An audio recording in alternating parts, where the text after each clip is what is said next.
and freaked John out by only having one countdown today. Just leave it on go for ages. Well, have your music and everything ready to go, Terry?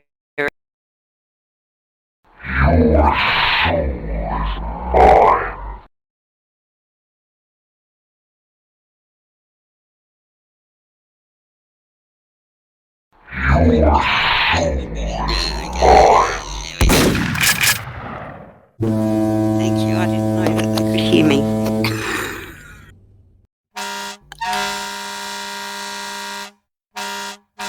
It's being obnoxious. Oh, sorry to hear that, Blue. I don't know what's wrong with him. Terry likes it. I'll look it up. I'll try again.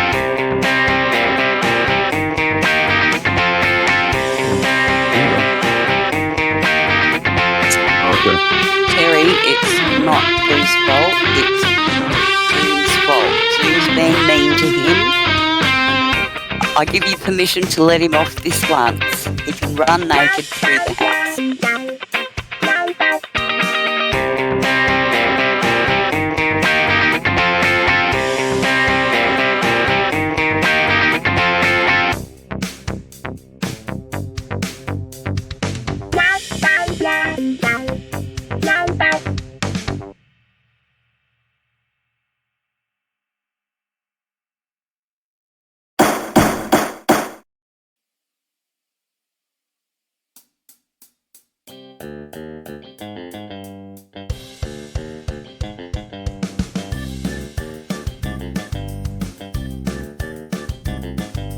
Dad was at the beach.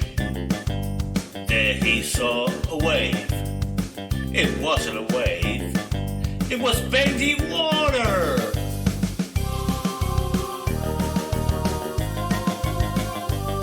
Bendy water. That's all it is. You can't learn nothing from it. Just complete and utter. I don't know what's up with this thing. Crazy. Down. Oh, I'm sorry. Motion in the ocean. I've tried it 3 or 4 different ways now. I'm signed into Zoom. I click the link, do everything exactly like I did it last night, and no avatar. Yeah, no, I mean it's not. It's there in Zoom. I go to Zoom. There's my avatar.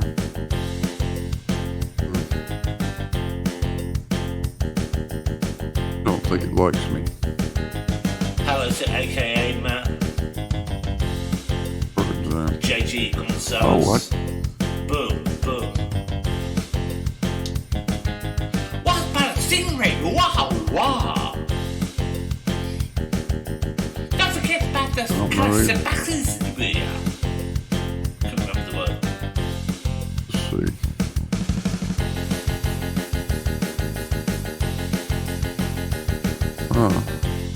Now there's a handy button.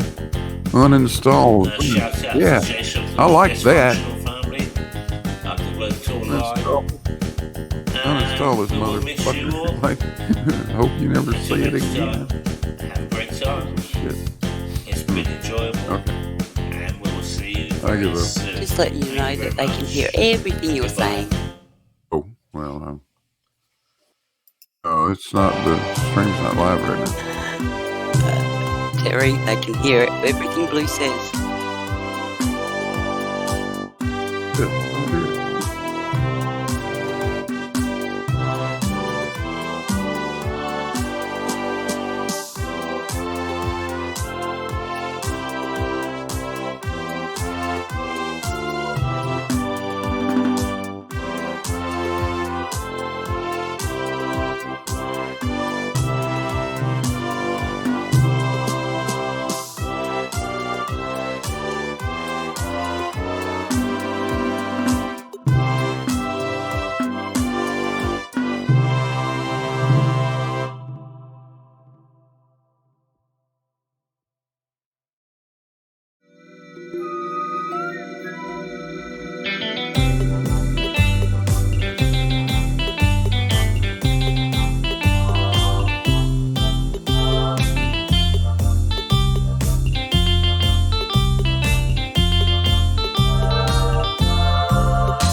I'll press a few buttons and see. I think we're here. I can hear you. I can hear. I can hear you. Hello. I can hear you. I can hear John. I can hear No. Blue's not happy, but I know he's there. Oh, well. Here we go.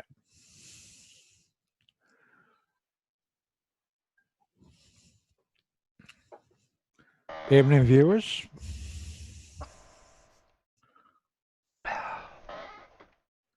So, who's going mad, stuck at home? Oh, I'm right. Anybody? No, got my esky full of beer. Yeah, I'm right. Okay.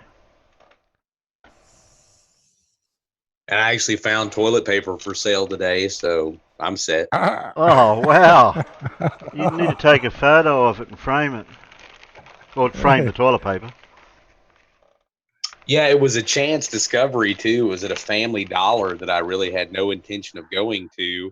I was actually going by this bakery, and they were closed because Sunday, and I didn't realize they had changed their hours, you know. So I just went into the Family Dollar looking for, you know, some hamburger buns and hot dog buns, and then I encountered like a wall of toilet paper. So I bought A wall of toilet paper. Now that's amazing. wall. That's something you should have took a photo of for sure. Because that's rare. Well, I didn't want anybody else in my city to know where it was located. Oh, you did? Oh, okay. The word would have got out too quick. Well, yeah, I don't want to store it all at my place. Oh, okay. Be on the Discovery Channel, you know, ancient technology, fucking toilet paper. Oops, Uh-huh. Well, so let's shout out the Blue, are you there? Peanut Gallery. Are you there, Blue? Yeah, I'm here if I can find the damn button. Yeah. Now, have you figured out your avatar, or you think that it's going to happen every single time you come in? I would plan on this happening every time I come in, given the way this thing operates or acts. We'd like to. Doesn't like me. One time, I'm going to have to see what you're looking at somehow when we're in Discord next time, and I can see what your setup is, and because there might be just something simple that's happening each time. Because I know it doesn't happen to everybody, so it must be just something that on your end that somebody else has probably figured out, and then you're getting the same problem each time. Yeah. Well, the odd thing is, you know, I sign it. I get Zoom. I get everything working, and the thing works flawlessly for weeks on end. Yeah. And then all of a sudden, changing nothing, no restart of the machine, nothing. Haven't even left. I mean, everything is exactly the same. And the next night I try to come on, like it's done to me the last 3 nights. No avatar. Wow. The last couple of nights it was easy. Just go over, do the start Zoom, and I found out both times, I wasn't signed into Zoom. Okay. Tonight I go there, go to Zoom, and it said, and I am signed in. I think, okay, cool. All I got to do is jump in. Yeah. No avatar. You weren't signed in. Otherwise, you would have got your avatar, even though it says you were signed in. When I went to Zoom US, I was signed in. But haven't you got the avatar, the icon set up on your computer on your taskbar, the program already loaded, where you don't have to go to Zoom US all the time? No, I don't. That's why you're having a problem. You've actually got to download Zoom, so it sets up on your desktop as an icon or on your taskbar, whatever place you want to put it. And when you open that up, you'll open it up as a window, and it'll have join meeting, new meeting, and it'll have a clock on it, and up in the top right hand corner it'll have your avatar and settings, controls and stuff. Yep. Got all that. Ah. Well, that's but you've got to have an icon on the desktop to open that up. I actually can go. I haven't put it on the taskbar, but it's over in my Windows stuff. Oh, the start menu. Yeah, I know what you mean. Yeah, it's over in the start menu. Yeah. So you have got it downloaded. Yeah, I can go. I can go. Yeah, it's downloaded. I can go to it over there, and I can. And if I wanted to, I mean, I can stick it on the taskbar. But I don't know. I don't get it. Mystery. Yeah, very strange. But don't let it beat you, because we don't want to make a flurf out of you just for Zoom. I said we don't want you to turn into a flurf because you can't use Zoom. Oh no, I don't think that'll happen. Watch out for the ether band, mate. It'll get you every time.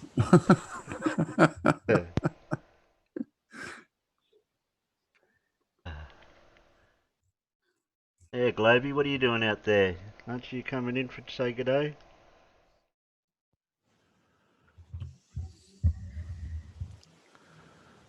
So we're only allowed to have 2 people at a time out and about in the streets. That's your limit now. No shops open. On the corner? I don't know. What about the red light test? And the hairdressers have won their thing to stay open for some reason. So people getting a haircut seems to be more important than anything else. I reckon the old massage parlours be copping it pretty hard. All the clothes shops are shut and all those type of places. I walked into the shopping centre today, this morning, and yeah, the smoke shop was open, Woolies was open, the bottle-o was open, and that was it. Oh, the optometrist was open. Of all places, the optometrist. Okay. Yeah. Even the dentist, you can't have just a usual checkup. You got to, it's got to be important. Like, Well, you can't do that one my over teeth. the phone like the normal medical No. practitioner. They ring up the dentist and do an appointment over the phone. Yeah. Oh, you got a toothache? Okay then. Yeah. Bad luck, mate. Yeah, I've got to take the mother-in-law to the doctor tomorrow, and she doesn't really need to go, but you can't tell her. We're trying to be socially isolated at the moment. Oh, but I want to go to the shops. The shops aren't open. But you can't explain it to her. These old people just don't get it. No offence to anyone that's old here, but she's a little bit older than us. She's a little bit older than us. Watch it, Sonny. Yeah, she's a little bit older than us. She's only 97, I think, 98. Spring chicken.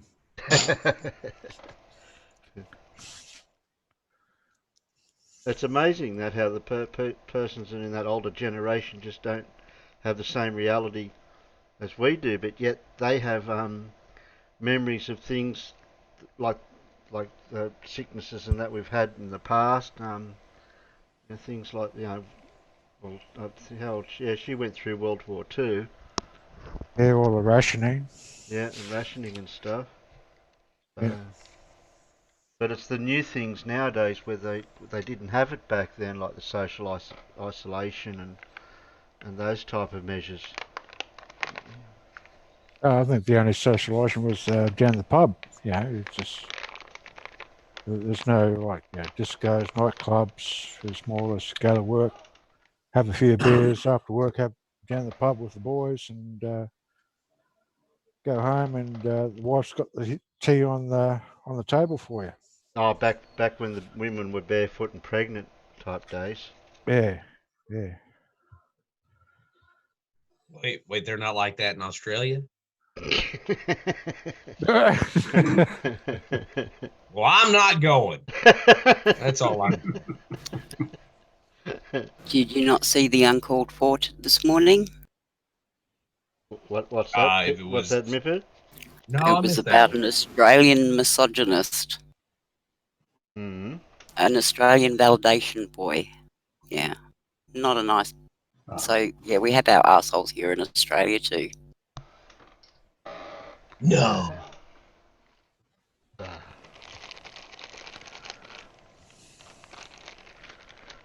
Oh, morning, Carl. Hey, I'm Carl. Miro. There you go, mate. Who doesn't like you, Renee and me? I missed a conversation, did I? That'll be SE Montreal. I see Montreal. I don't Yes. have a problem with him. No, he's him and Blue were having quite a spat going backwards and forwards yesterday. Oh, Blue.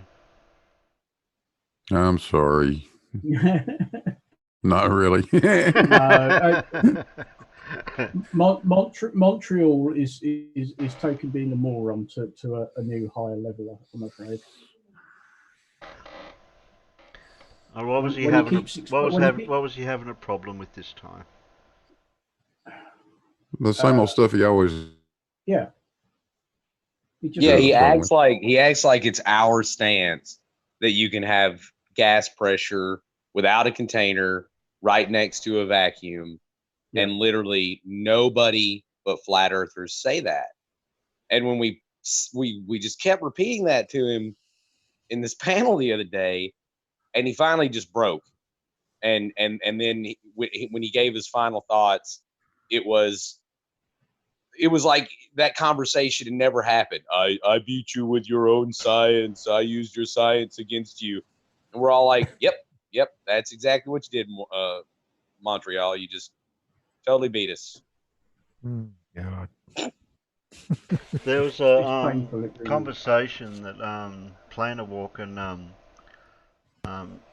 Ross Flat Earth Aussie Jesus was having on their debate, and then they went over to Discord later on, and I went on there I helped out a little bit because I knew what Flat Earth Aussie Jesus is all about with his arguments, but there was I seem to not be able to get for myself a couple of one that they were doing perspective, and I understand perspective. I understand it, but explaining it's probably two different things, I suppose.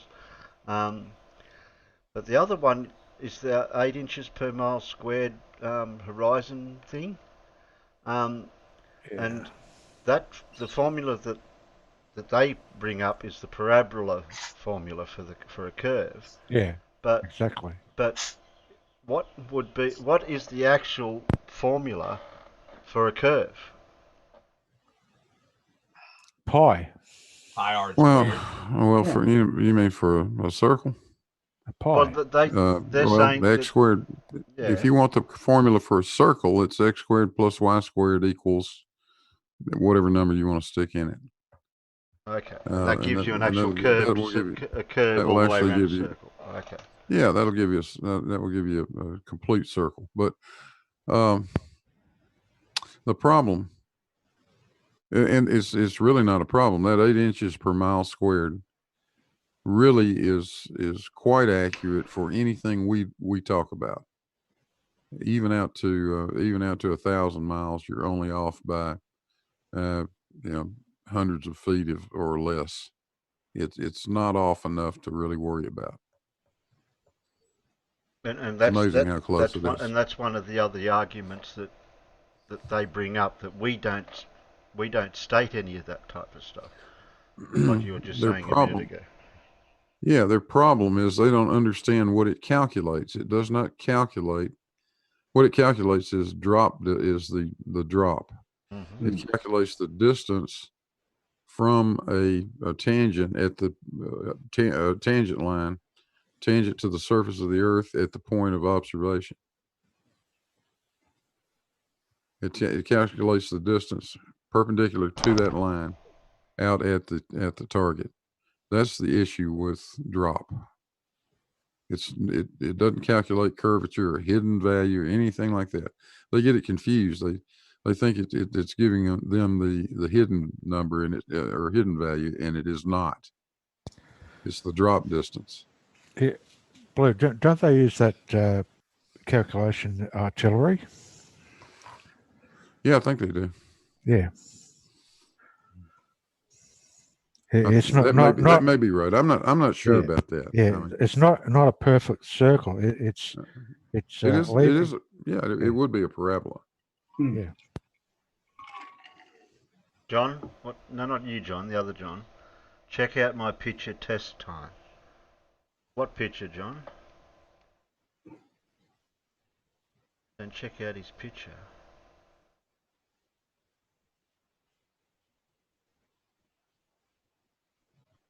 Wait, what picture, John? His avatar picture. It says Is that what he means? 4 pi square, I think. It's real small. Yeah. I'm not going to be able to see it if it's that small. Hey, we got a Professor Phil in the peanut gallery. Hey, Phil.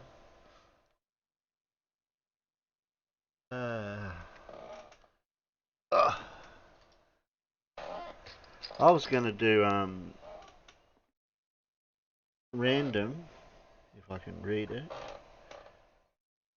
No, don't tell me I can't see. I need light. What do you do when you haven't got light? Make light. It's dark here. Turn the light on then. I'm trying to. I'm trying to get light. Let there be light. Failing that, let there be light. No, this. I was going to read off some questions that come under my big things, and they're just general questions, like general knowledge stuff. And I always find it interesting that a lot of the questions are hard, but yet they are just common questions, and there is some science questions in amongst them. What do we got here? Okay, this one's an easy one. What company produces the Xbox game console? Let the Peanuts answer that one too.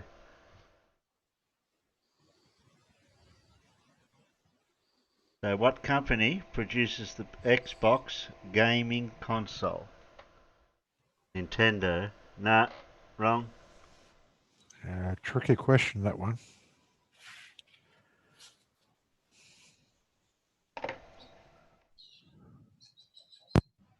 Nabisco. Nabisco. No name. Lego. China. That's not a China. company. That's not a company. I like that for an answer, though, still. Toys R Us. Phil says, how did you manage to get a Zoom meeting to be live on YouTube? I just press all the buttons and something happens and here I am.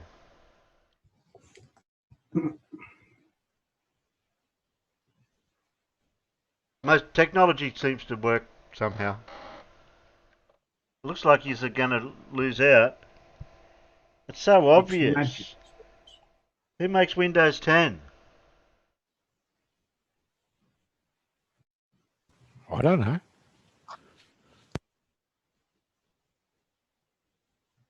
Starts with an M.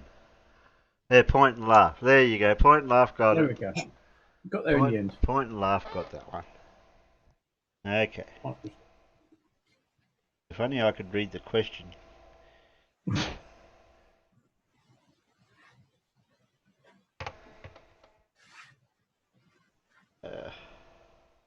Oh, okay. Who wrote the Christmas classic, A Christmas Carol?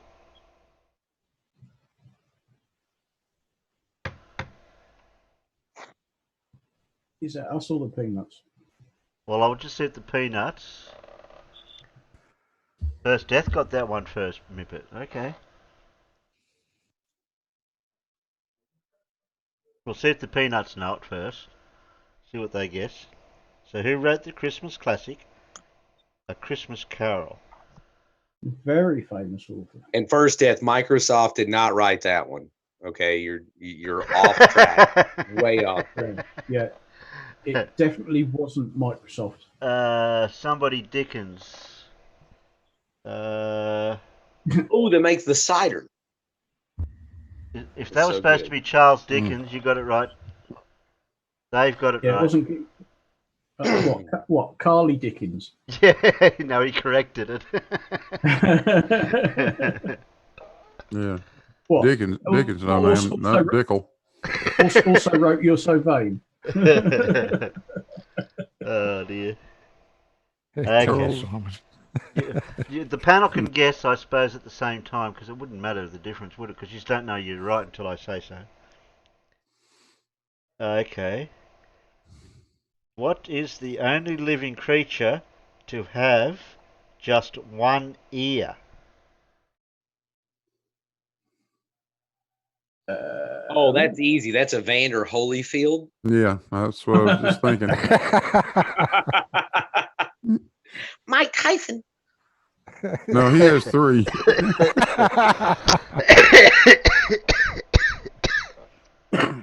Jellyfish? One ear. No.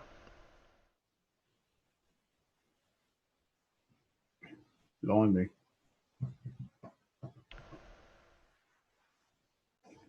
You're allowed to buy a clue.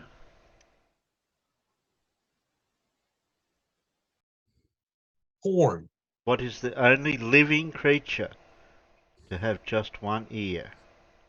Corn. It's not a mammal. You can say mammal. No, it's not a mammal. I wouldn't say corn is a creature. A dolphin? That's a That's a blowhole. That's their nostril. No, not whales. It's not a mammal. Not a mammal. An earthworm. It's got legs. Oh, okay. It's not an earthworm. No, it's not a spider. It's got legs. How many It's guesses got- do you want, Mippet? A crab? No, it's not a crustacean. Ah. An octopus. Pretty sure octopuses have. Van Gogh. Van I Gogh. don't know. Van Gogh's only got one ear. A praying mantis. He's only got one ear. Didn't know that. I didn't. Well, you do now. Huh. Okay. Yeah. We're not going to give you who was the AFL Premier in 2005 because you wouldn't know that. Get the odd sports question in here. Yeah. Mel Meninga. No. No, you don't want that one either. I'll give you. What is the SB velocity of an unladen swallow? African or European? Correct. What is your favourite colour? Okay. No yellow. No! Okay. Where is the oldest underground rail system in the world? Oh, I think I know the answer. Well, Is you, that you after- should. Hint, hint.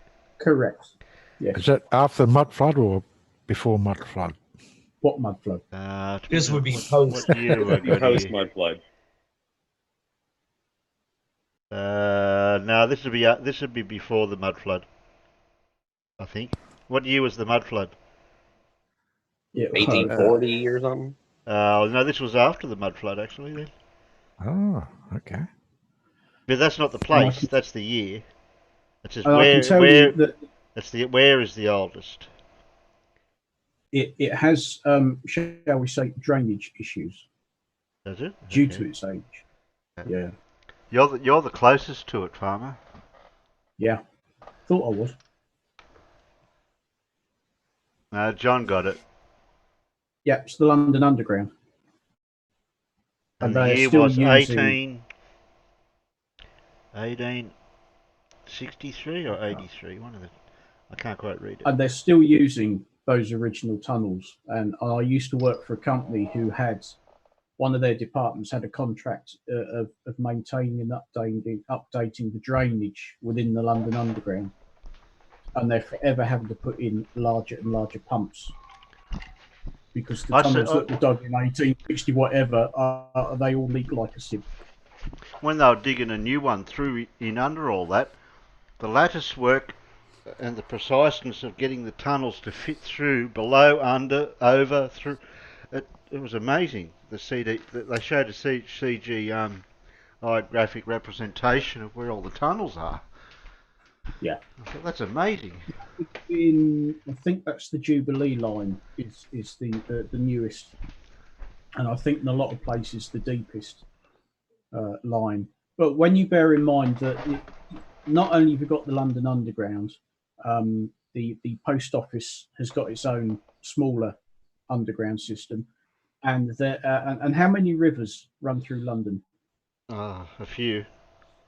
Yes, the only one you can see is the Thames. All of the others are underground. Yep. They've all been diverted and they run underground.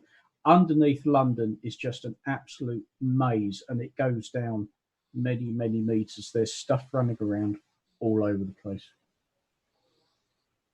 It's quite something. Yeah.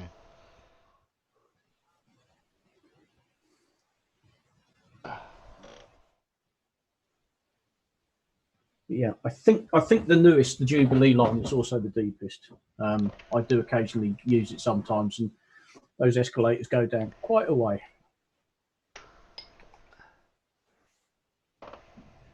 Hey, Pip. Hey, Pip. Okay. Which age followed the Bronze Age?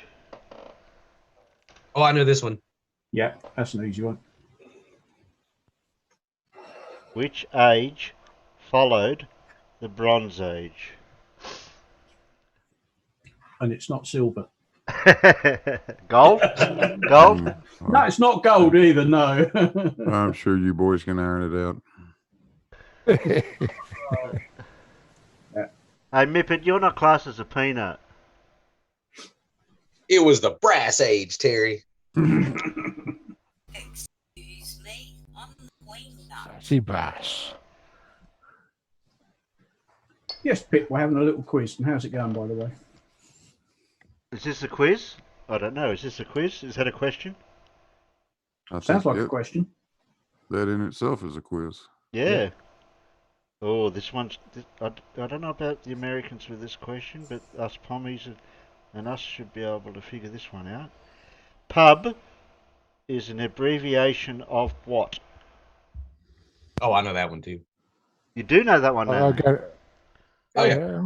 Okay, Peanuts. I'm down there every day, mate. Okay.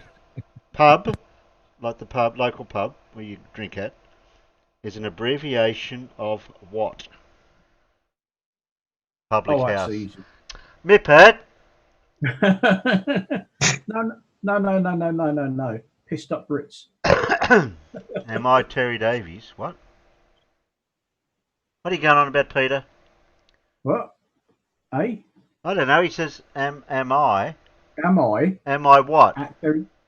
Oh, you should see what they've done over on Discord. Has anyone looked over there lately where they've changed all their names? Oh, no, I haven't checked. Oh. Yeah, public house. Peter changed his name to Terry. Yeah, public house, not public bar. Yeah, public house. Anyone keeping tabs on scores? No. Okay. Oh, wait a minute. If you'd said that from the start. Too late. Oh, okay. What animal's meat are you eating if you have Chevon? Chevon.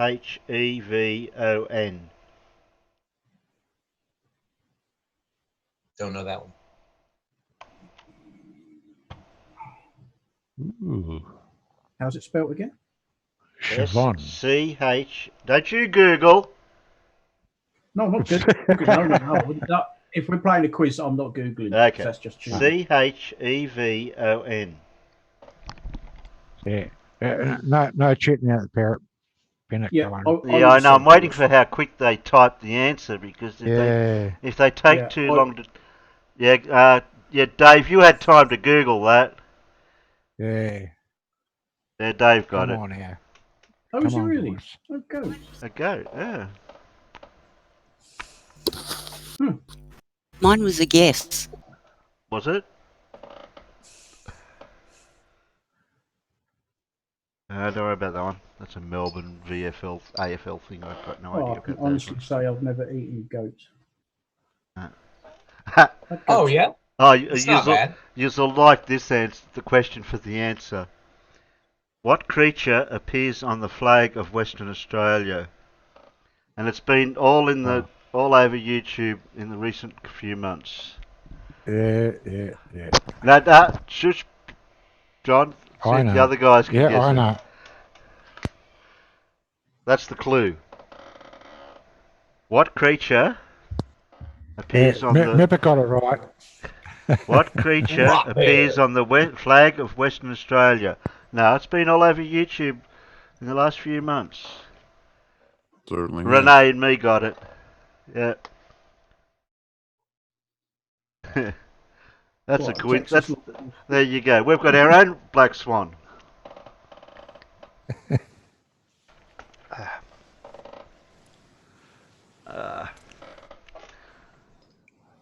I like Mick, the black chicken. Anyone into music?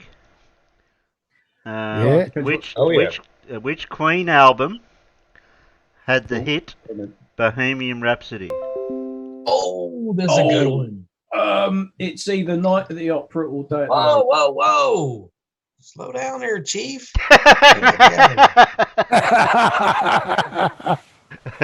It's my natural quiz head is on. Sorry. Okay, which Queen album I had can't the remember hit which of the two. I'm sure it's one of Bohemian those. Rhapsody? I know it's not the Works. Nippet, will you let some other peanuts play too?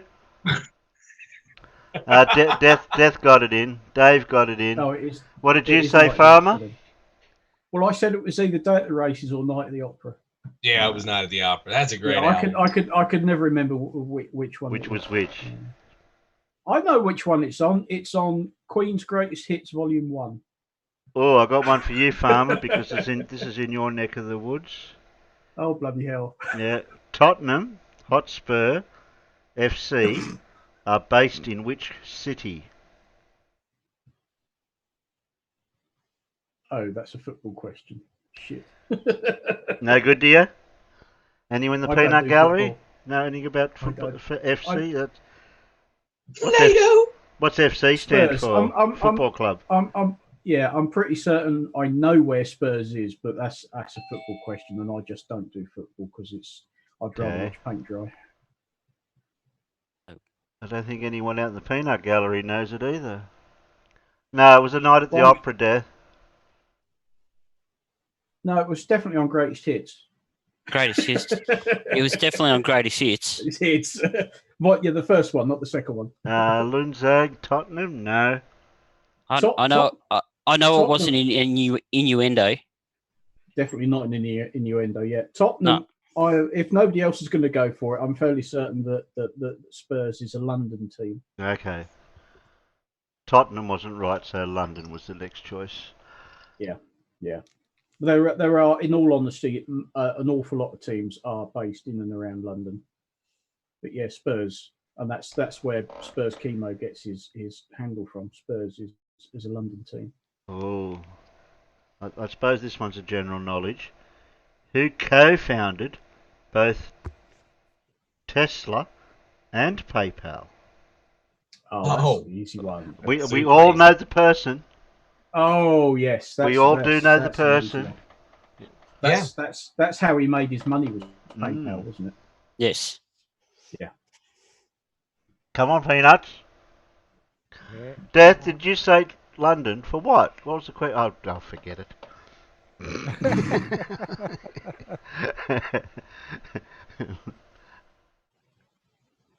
The SpaceX dude? No, you said London. That's a completely different city. Nippert, will you wait till the Peanuts start guessing first? Give him a chance. Dave puts a question mark. He's not sure. Okay, SpaceX fella. Yeah, SpaceX fella. Egg space. No, he Yeah. said egg space. That's a guess. Deep Space Nine. That's the Turkish knockoff. Yeah, does anyone know where I parked my car? Just a moment ago.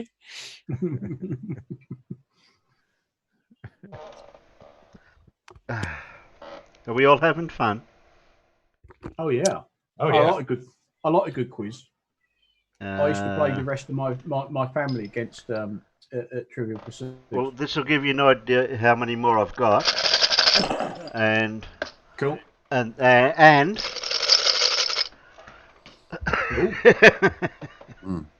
we're going to be here 23. for a while. Oh well, that's all right then. Okay. Got In nowhere to Wayne's go. World. Wayne's World. Oh, We all young know dude. what We all remember Wayne's World. Yeah. Wayne Bohemian chats. Rhapsody again.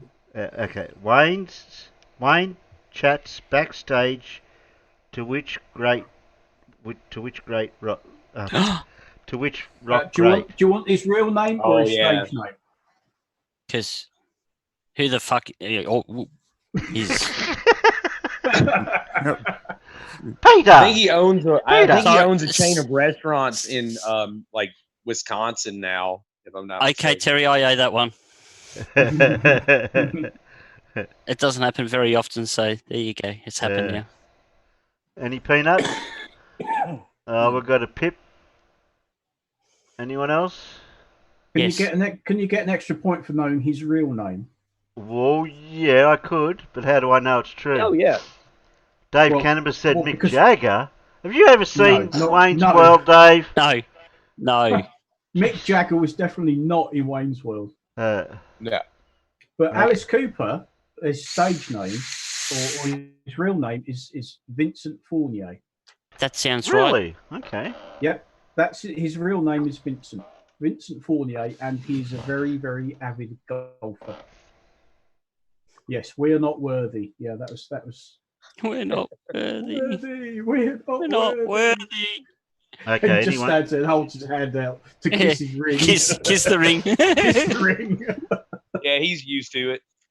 Yeah. Dave said, nope, stupid movie. What?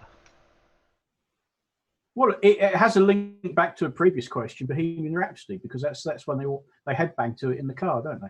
That's Very, correct. very famous scene that is. Now, how can you say it's a stupid movie if you haven't seen it yet? What do you want, Dad? More to the point, how can you call it a Below stupid Pip. movie if it's got Queen in it? Yeah. What have I got to look Right. below Pip? Or Rob Lowe? Oh, Party Time, excellent. Yeah, funny. Oh, that's right. Yeah, Rob Lowe's in it. I forgot about that. Yeah. Oh Yeah. yeah. Okay. Tia Foxy Carrera, lady. or was that the porn star? I always get their names. Yeah, confused. I'm like that too, mate. Okay, anyone Well, they know resemble each other. does anyone know anything about cows? They go Oh, move. yeah. They go Make moo. They make Um, steaks. They've How got a many- number of make leather out stomachs. of 'em. Yes, how many? 4. Bud. Hey, Peter! You asked me directly, Terry. I can't help that. I'll give you a word of advice. If you ever get asked by the Hey, wait a minute, there's people typing the number in the peanut gallery. I have to ban, I have to Oh. time all out. Oh, Time out, time out, time out, time out, Yeah. time out, When you- time out, Dave, when time you out, Nene, time out, when you Mippet. inject cows, you put them in what's called a cattle crush, which Yep. is like an open-ended cage. And when they You come asked over, us you the have a couple of question, guys Terry. at the end. The guys at the end slide a metal bar across to stop the cow reversing out. Now Yeah. the cows get a little bit upset and they start flicking their tail and then they start shitting. Yep. And if you're one of the poor buggers who's holding on to that bar at the end, you basically get sprayed with cow excrement. What's even worse is when you're the guy wearing the long glove. Oh no! These are the injections where it's done up at the front at the other end. Yeah. No. What I'm saying is it's even worse when you're the guy holding the long glove. Confucius Oh, say, that's generally for something else. Yes. Yeah. Well, that's not the same thing. Confucius say. That's in case you got an blockage or something. Yeah. and insemination. Yes.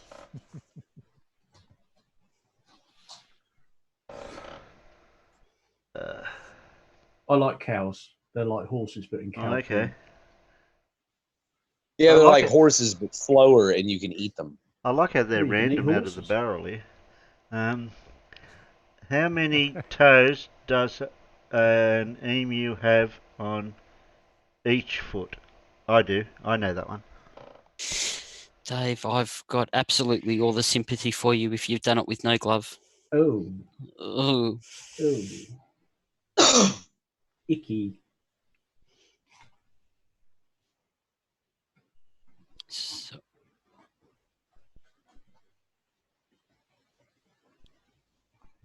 No name. Yes, sir. What's that bird I just said? What was its name? An emu? Oh, go to the top of the class for pronouncing that correctly for an American. Yeah, Thank good you. on How else are you going to pronounce emu? Oh, I hear a lot of people in Alabama say emu. yeah, Emus, emu. Yeah, emu. Oh, that's just ooh. We raise a shit pot full of them here too. Pretty good. I suppose in all honesty, I mean, where I grew up, we had a town out in the Fens. It's spelled Ely. How would you pronounce that?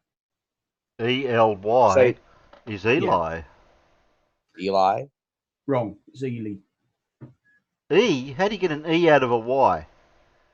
Ely is pronounced Ely. It's the Isle of Eels. Ah, And it's very famous because it's very, very small, yet it has a cathedral.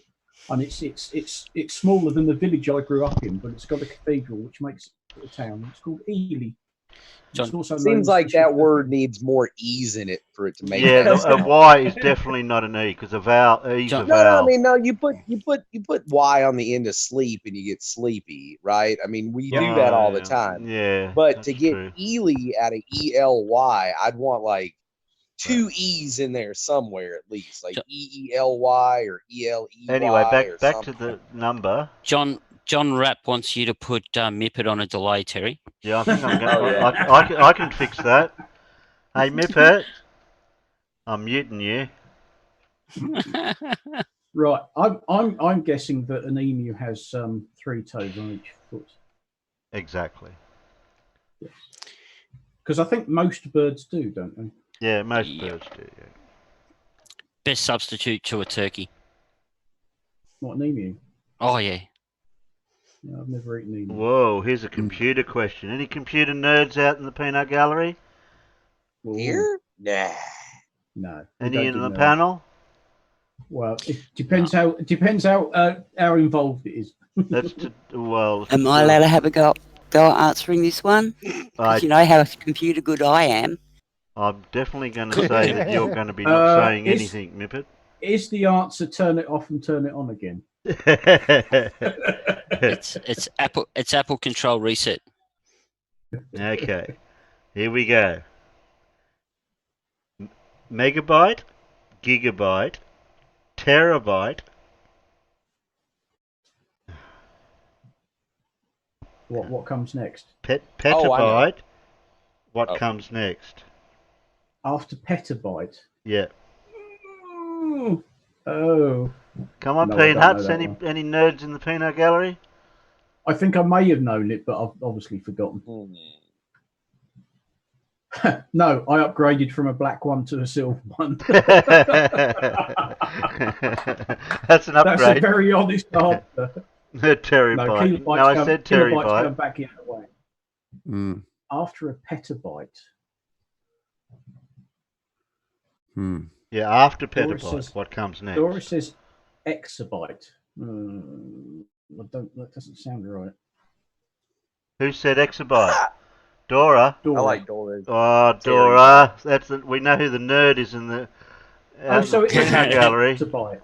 Yeah, Dora got it right, Oh, well done. Good job. and Death got it too. I'll We've have got to- two I'll have to nerds. check We've got that two in. nerds in the peanut gallery. Now we know. Now we know who the nerds are. Dora and Death. Well, as they say, if you don't go sub-program loop, you'll never get a subroutine. But I'm not a Shit nerd. ton of bite. Well, this one should be Gigabyte. a worldwide knowledge question that if people follow each other's countries' stuff. What three colours make up the Aboriginal flag? The Australian Aboriginal flag, that is. It's fairly easy Clue. if you've seen Yeah, it. yeah. Trilobite. Oh, that's Trilobite. What? I didn't know we were doing fossils. Chocolate. And I mean, I thought the whole reason England took over Australia was because the Aborigines didn't have a flag. Pip, that's Yeah. close. Pip, that's close, but not close enough. And Oh, Mippet, you there's cheated. one. Yeah, there's one colour wrong.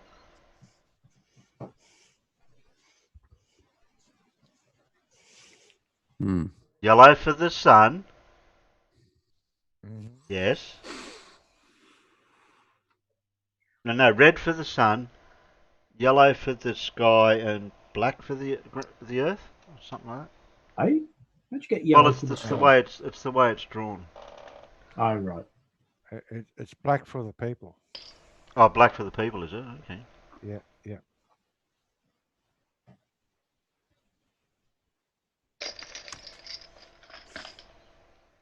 Speaking of Aborigines, where's Davros? I haven't seen him in a minute. Hang on, I'll just go check down on I'll just go duck check on duck down to Gems. down Sheepy to should be Gem- down. Gem Pandas, Yeah, Sheepy should be there too. yeah, I'll have a quick look. We'll make sure he's still alive. Oh yeah, I don't go into yes. gyms anymore. Yeah, so- he's in Gems. He's alive. Yeah, he's in Gems.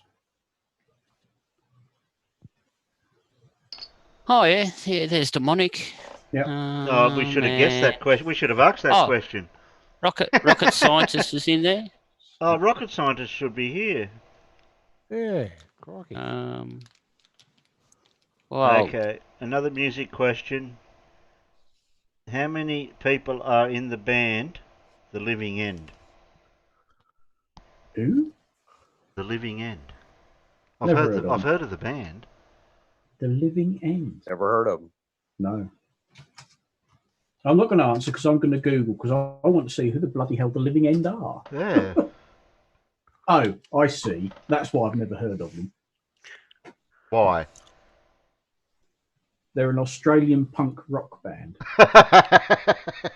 So they're obviously Australian and never really made it out of Australia, and they're punk rock, which I don't really do. oh, they made it to America.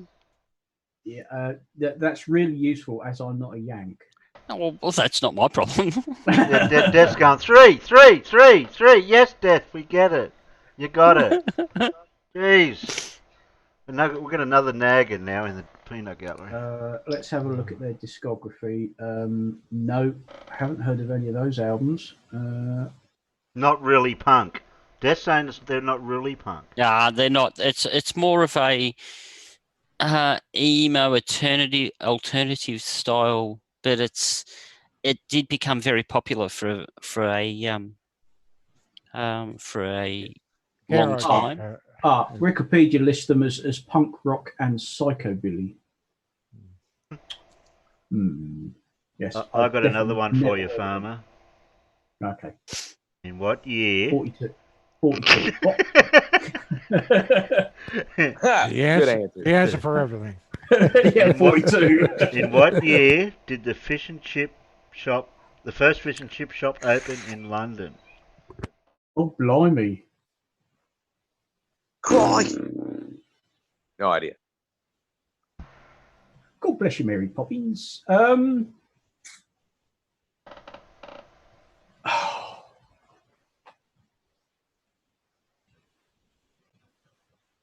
Interesting statement, Blue, you typed in the internal chat. I don't know what's going on there.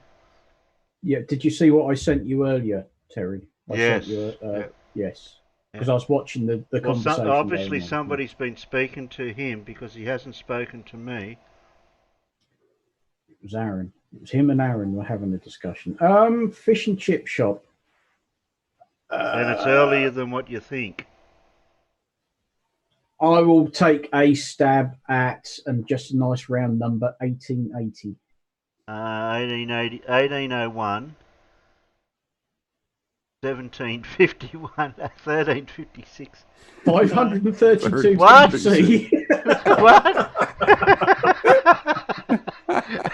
What? Pre-Roman? Now, Dora. I'm imagining a Roman fish and chip shop. What they wrap Can them I up just- in. Can I just carry on with 42 and leave out which century it was? No, sorry, none of those numbers actually even make it. Oh, actually, a 4 does. 1864. They might have rolled it up in vellum or papyrus. They had options. Yeah, I mean, 1864. I went too far out with 1880 then. I knew it was pre sort of 1900s. I knew it was going Sean to be says last 18 Tuesday. How much thought did you put into that answer, Sean? He did multiple amounts of flat Earth research to find that answer. As they famously said in one film when he questioned, "We're going to England." You know, England, fish, chips, cup of tea. Everyone start chanting that 4-letter word that starts with A. Didn't they fry the chips in Alan? beef fat? Alan. Alan? Alan. In the peanut gallery, Alan. Just about ready to tell you all to What? are filling the square jar. I'm not a happy bunny this morning. Oh no. Oh dear. Do you want to pull the band-aid off and get it over and done with, and then we can get back to our questions? Yeah. Kids, they're Yeah, I'll allow it. and the ones that buy your daughter just as fucking bad. Eh? He only had 2 things to do. I actually only had 1 thing to do. Order me my computer parts from eBuyer. Right. Yeah. And I only wanted a Samsung 970 Evo, 1 terabyte, and a 2 gig spinning disk. Did I get the 2 terabyte spinning disk? Did I get the 2 terabyte spinning disk? No. Guess who can't actually install the new fucking SSD until he's got the new spinning disk to put the data onto that needs to be moved around first. Oh no. That I'm would terribly be sorry, naughty. but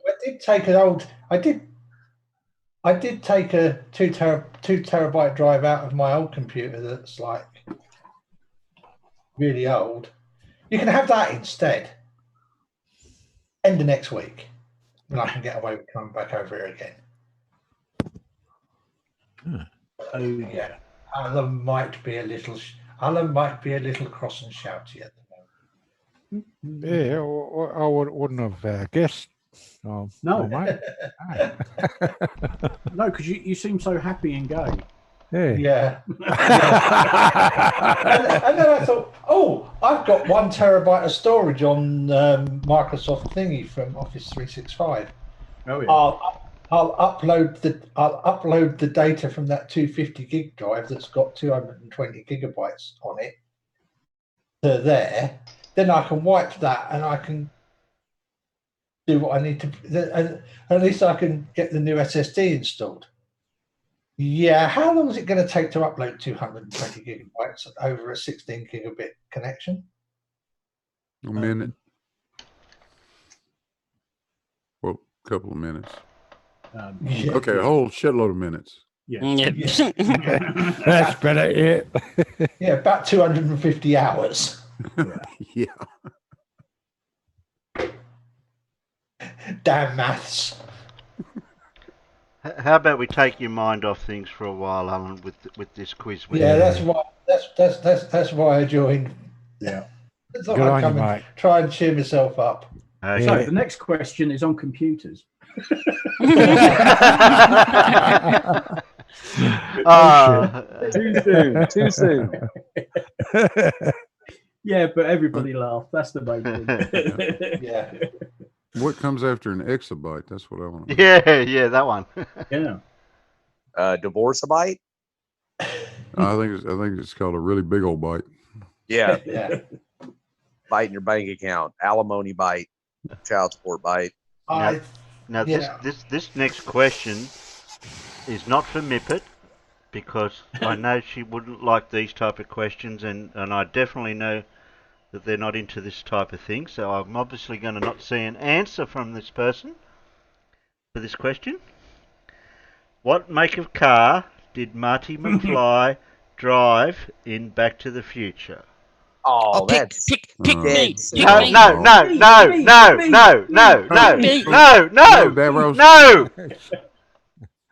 Kick it to me. Kick it to No. me. No.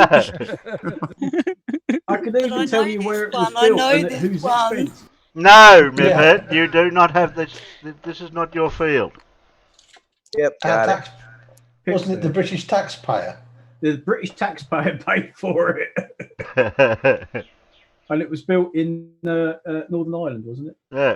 Yes, Yeah. it was indeed built in the casual spaceman's home place. Did you know they're actually bringing them out now as in brand new ones? Like brand new, with brand new components, brand new guards, motors, wheels, Well, suspension. I hope they've completely redesigned it, because the original car was, to be quite honest, Well, crap. It was. That It was was. its It big was. problem, wasn't it? It was Yes. nowhere near as cool as the one they drove in Back to the Future. No, Yeah. I mean, that was the only thing that sold it. It looked cool. Yeah. It did. But Yeah, but But Lamborghini I know already the had but. that covered, didn't they? yes, Lamborghini already had, but yeah, Lamborghini, Ferrari, and all the rest Yeah. of them. The DeLorean No. did look good, but that's where it stopped. No, I meant Lamborghini already had the crazy design thing covered, didn't they? With Oh god, yeah, with the Countach, you know. Yes. And to a certain extent, the Diablo that came after it. Yeah. Yeah, what teenager of that period of the 70s and 80s didn't have a poster of a Lamborghini Countach on their wall? Yeah, I'm sure I did at some point. Mine had a blonde, tall woman leaning over the bonnet, wearing a red dress. No, that I was think mine was next to the Linda Lusardi poster. Yeah. Hey, I actually photographed Linda Lusardi, Oh, but And- only in a- and- I think for it's. the- I think it's ironic that Pie Parrot got the answer before everybody else, and she is the one that Yes. always falls asleep first when we start talking about cars. Mippet, Yeah, can yeah. you grab Death's credit card details? oh, yeah. yeah, it was interesting. I got to take photographs of Linda Lusardi at a photography show at Oscorp. So there has been a rumour. No, I don't like That's- rumours. I was about 13 at the time, or 14. Oh, bloody hell. There has been a rumour and or some conjecture that they're actually bringing out a new model as well. Really? Oh, Yes. There was a leak, it would have been about a month ago, of a couple of pictures of a new DeLorean that it's taken a lot of essence from the original car, but it's more shaped like, say, if you can imagine somewhere between the Diablo and a Countach type shaped vehicle, obviously to keep with the same theme as the original car. oh yeah. Oh, I've just Googled it. Oh, I like the look of that. That's You're pushing that's it, got Death. something about it. Bitcoin. Okay, this one's pretty random. Mm. On which continent is the city of Timbuktu? Oh, Well, that's an easy one. On which continent is Timbuktu? I'm gonna give the peanut gallery a hint, a clue. It's not Antarctica. I was going to say that. Not Antarctica. The clue I'll give Eliminate them. that one. The clue I'll give them is there's a particular bear that wears a blue trench coat that may have come from there. Really? Hey? I didn't know Paddington come from there. No, he came from. He didn't come from Timbuktu. He came through Timbuktu on the way to, didn't he? No, No, I think that would have been difficult. that would have been. I think that would have been very That'd have been a difficult. very strange route. Yeah. Yeah, because Paddington's from Peru. He was from Peru. Yes. Yeah. Really? Darkest Peru. Yes, Darkest it was Peru. always described as darkest Peru. Yes, which is totally different continent. Yeah, my mistake. No, I know which answer to this question is. Should I read it, Peter? Probably should. I mean, I probably know it more than what you would, even, Peter. Probably And it's not a car question. Skippy, the bush kangaroo, lived in which fictitious national park? I know it because I'm the closest to it.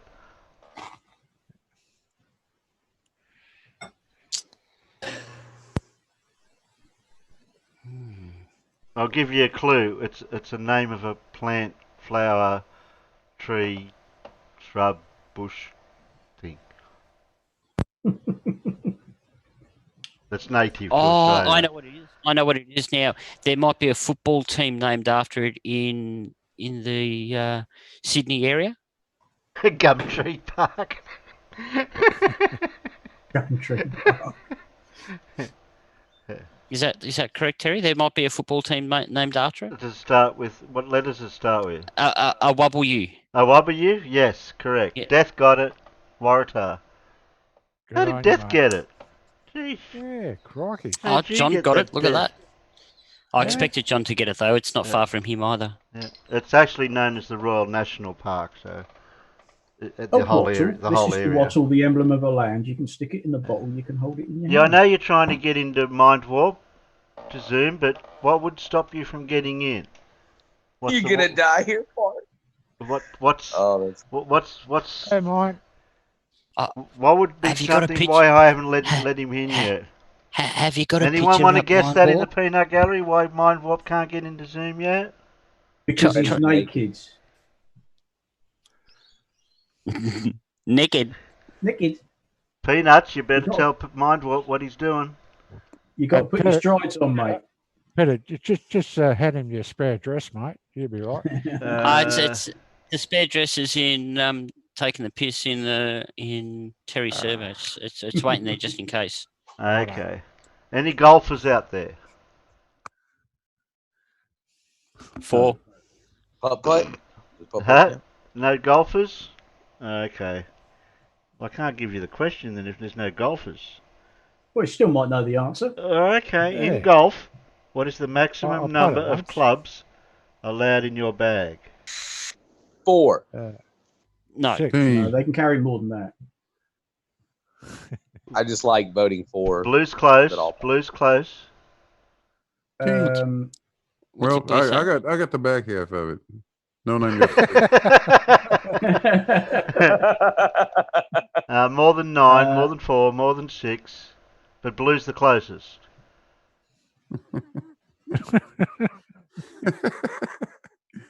No, not 23 door. 23? Shit, that's a big bag. Yeah, that's an esky. Pity the poor soul that's got to carry that around for somebody. Irish Stu got it. Who said 14? Irish Stu. Stu got it. Hey, Stu. Irish, mate. Stu got it. 69. Yeah, that's what happens when your bag's too big. Yeah.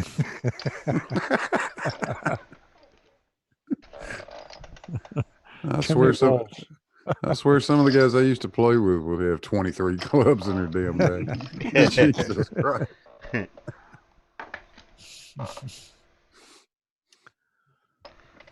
They got the ball polishers up there too, haven't they? Is Mind Warped when over you- in Discord, or is he just in the Peanut Gallery and trying to get in? I don't know.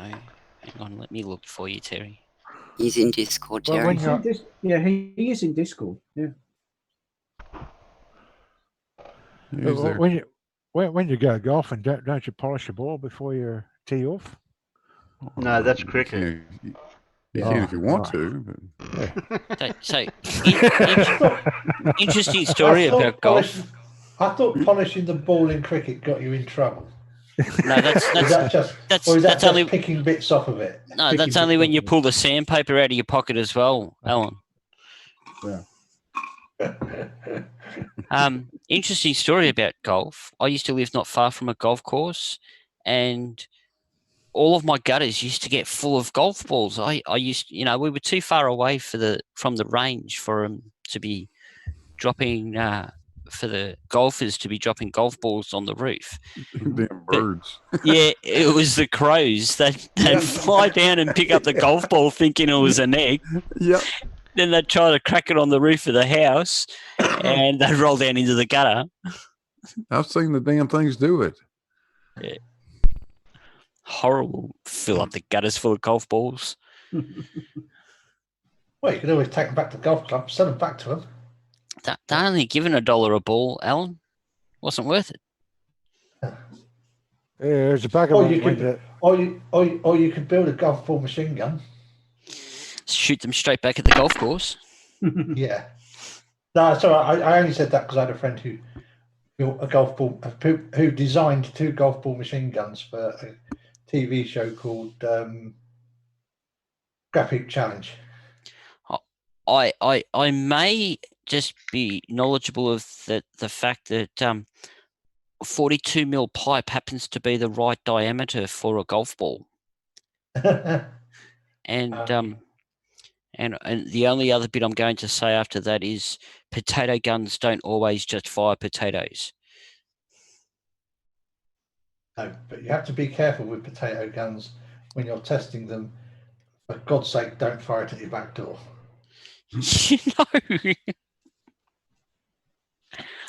Fortunately, it was the back door that had been taken off and replaced. So the fact that he punched a potato-sized hole through it.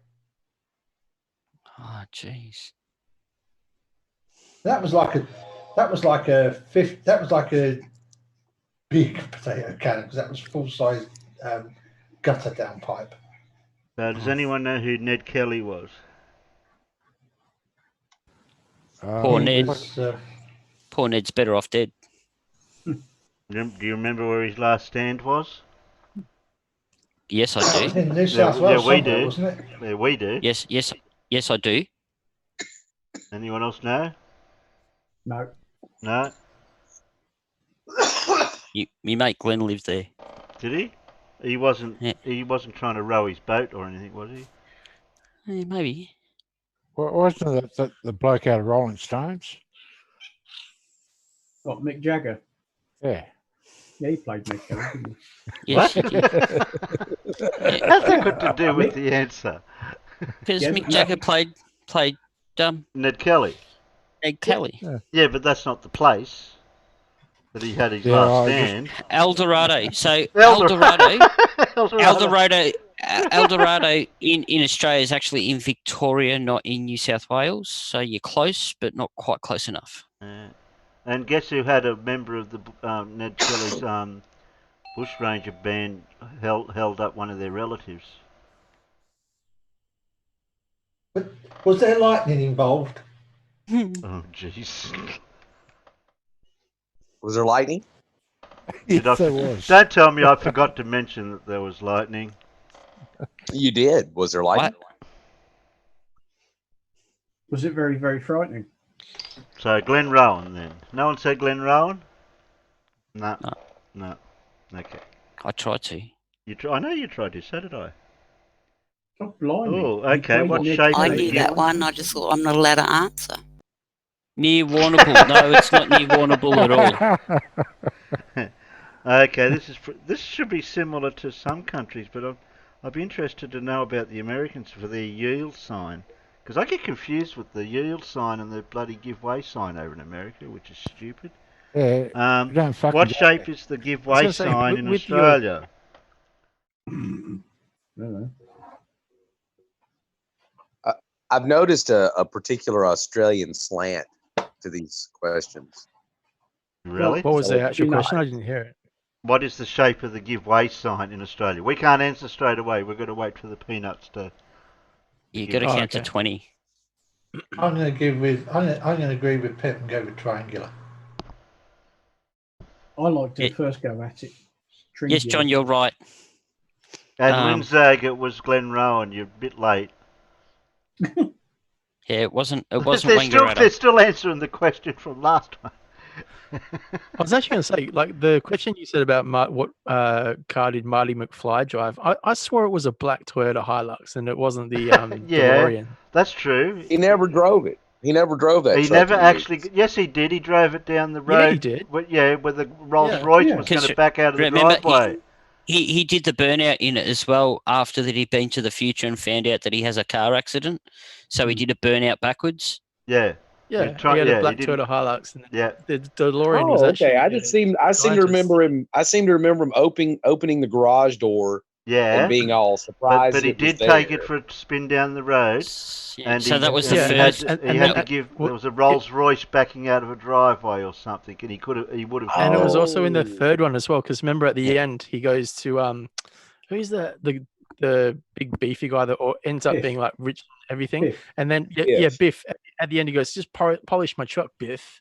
Like, and it's in the third one, or the one where Biff becomes that like really rich guy. I think that might be the second one, maybe. So Can't who got triangle for our giveaway sign? Pip Yeah, did. yeah. Death got it Pip exactly. got No, it first.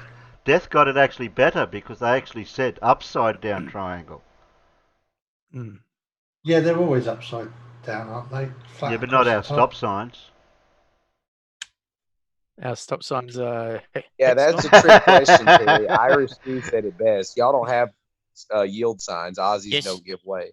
Yeah, Yeah. John, you did get it right. You did say that earlier. Okay, how many legs does a lobster have?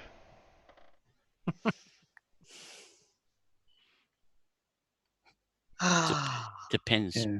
Before or after it's on the plate.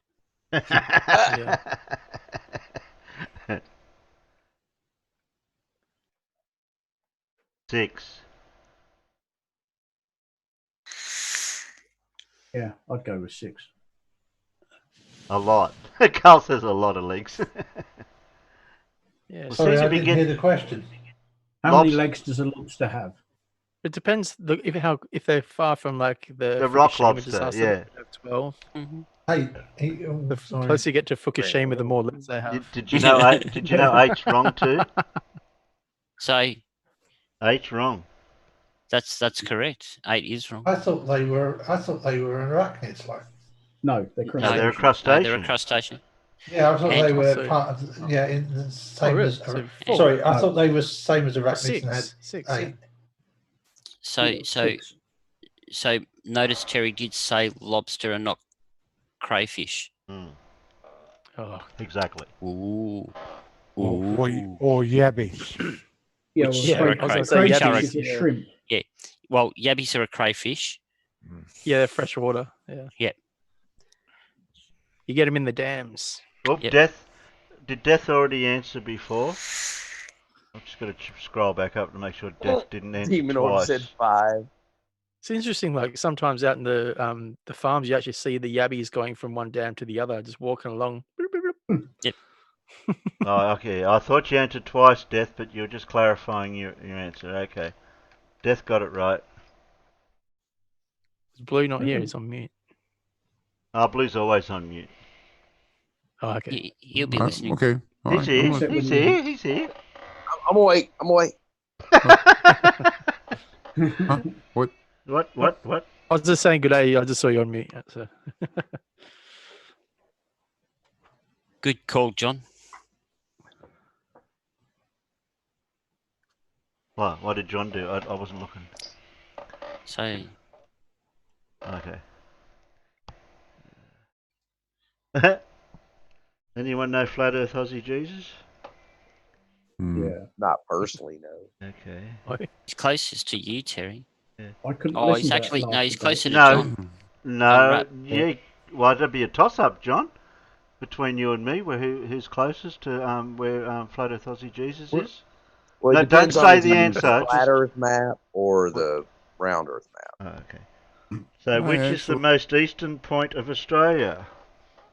Oh, yeah. Flat Earth Aussie Jesus lives there.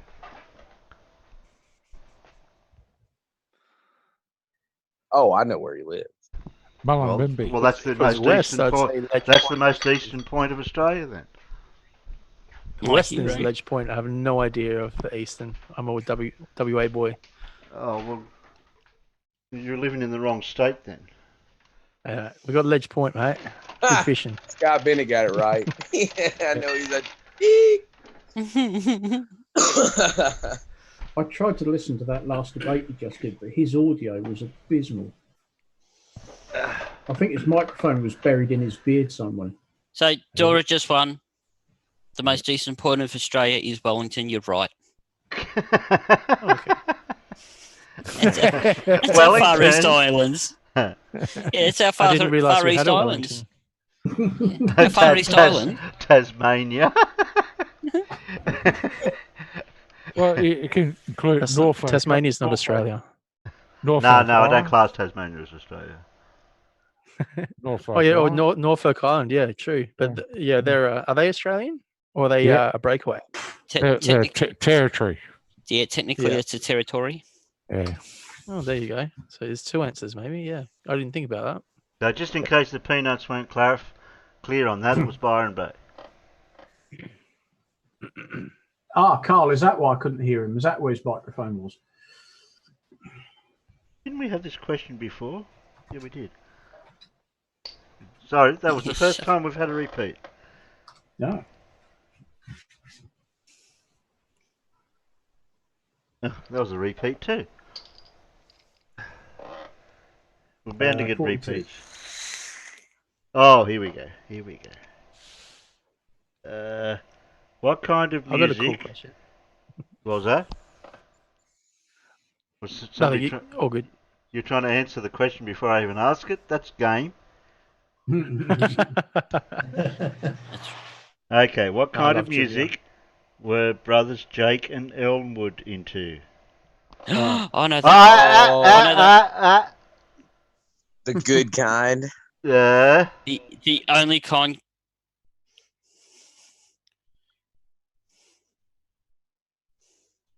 Yeah, that is rather easy, that one. Australia's the Some most love. southerly Yeah, I portion just of saw the that UK. commentary. That's pretty funny. Who got it first in the peanut gallery? Besides, Alan wasn't Dave. supposed to type it. Oh, Dave got it. Well, a lot of Shit. blues. It Yep, wasn't got blue. it. Sean got it. Yeah, shit. Sean got it. Yeah, No, Sean Coral. got it. Laura got it. No, Coral, it was not Oh, Pip bluegrass. got it. No, it wasn't bluegrass. Piparrot said blues. There's silent music. How do you have silent music? Mind you, in the movie, they did actually play a butcherized version of those other two types of music that's barely classified as music, both country and western. We're the good old boys. We Rolling, play both rolling, types of music. rolling. Yeah, rolling, rawhide. Keep that doggy rolling, rawhide. Have you guys heard Get of a him band in, called move him Blues out, Traveler? kick him in, kick him up, move him out. Oh, What yeah, was- Blues Traveler? Yeah. Blues Traveler, like that guy can like do like lead harmonica like nobody else. It is insane the solos he does on the harmonica. So good. I wonder if anyone Yeah, he knows. was a virtuoso on the harmonica. Oh man, so good. Although Robert Plant But anyway- is often but anyways, overlooked the I as best. a don't know if badass anyone's harmonica old player. enough on the panel to know who this. Maybe they do, maybe they don't. What is the stage name of punk singer John Linden? Yeah. Do you know it, No, Farmer? I Do you? went- Do you know it? Yeah, I went. Oh, yeah. Yeah, okay. And Alan should know it. Oh, Of there it course is. I know it. There it is. Pip's got it.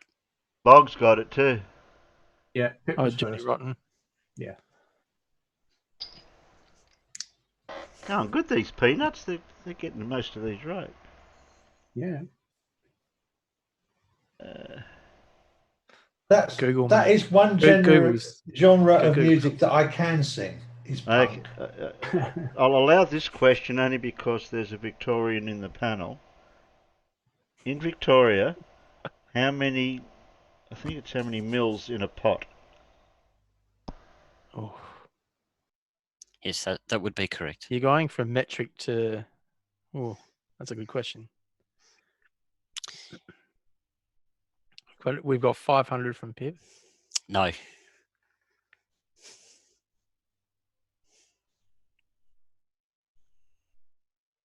It's at 375. It's actually smaller than what I thought. I didn't realise it was that small. 300. Mippet said 250. Bigger. Bigger than that. Okay. 300. 300. Smaller. 780 by Carl. 400 by Pip. No. It's somewhere between Mippet and was it Farmer's Boy said? Yeah, I said 300. Yeah. 370. No, higher. Who said 385? Somebody typed 385. Death did. That was Death? Yeah, Death got I it. said 375, but yeah. Death got that one. 385. Yeah, I thought it was smaller than I thought. It's a can and a bit. Oh. Yeah, that'd be can and a bit of spit. This would be no good to people who features on the $20 note, so that's no good. Alright. No one would I've know got a that. really That's good one. currency. Don't worry about currency. Oh, got a Western Australian question here for you, Smarty. Oh yeah, cool. All right. What's the most western I point of promise I Western won't do- Australia? Oh, is it Steep Point? Yeah, no. I don't know. We'll just see Steep if Point, anyone Veg agrees Point? with you in the peanut. If Oh, anyone okay. agrees with you or not. Westernmost point in Western Australia, Peanuts. And every foreigner goes there to go fishing and gets washed off the rocks. Yeah? Okay. So you could always use that argument that we use on the East Coast. What about Christmas Island? Yeah, Yes. true. Yes. Yeah. Or Rottnest. Carl's going Perth. Perth? I'd be No, further up it's- north. It's Ledge Point. Mainland Some Australia. island. We're talking about. No, it looks like no one else can match. Carmarthen, Dave Nah. said. Carnarvon. Norabyab. Western Promontory, something. Isn't it the bit where you fall off the edge? Yeah, Fiji. close there, mate. Yeah. Fiji. No, obviously the Western Australian should have known what it was, so let's write that one. Thank you. Thank you. No, that's AFL. We don't want AFL. It's one the about bit that spiders. pokes out on the side of Western Australia. There might actually be a huge antenna array there. Oh, I've heard about that. Yeah. Yeah. Okay. If you, the Gobi Desert is in which two countries? Go China and Russia. Oh, shush. Oh, sorry. I didn't. Yeah, we can answer, go but you got first. to allow for the peanuts to catch up. You got to Alright, count to okay. 20. All right. Sorry.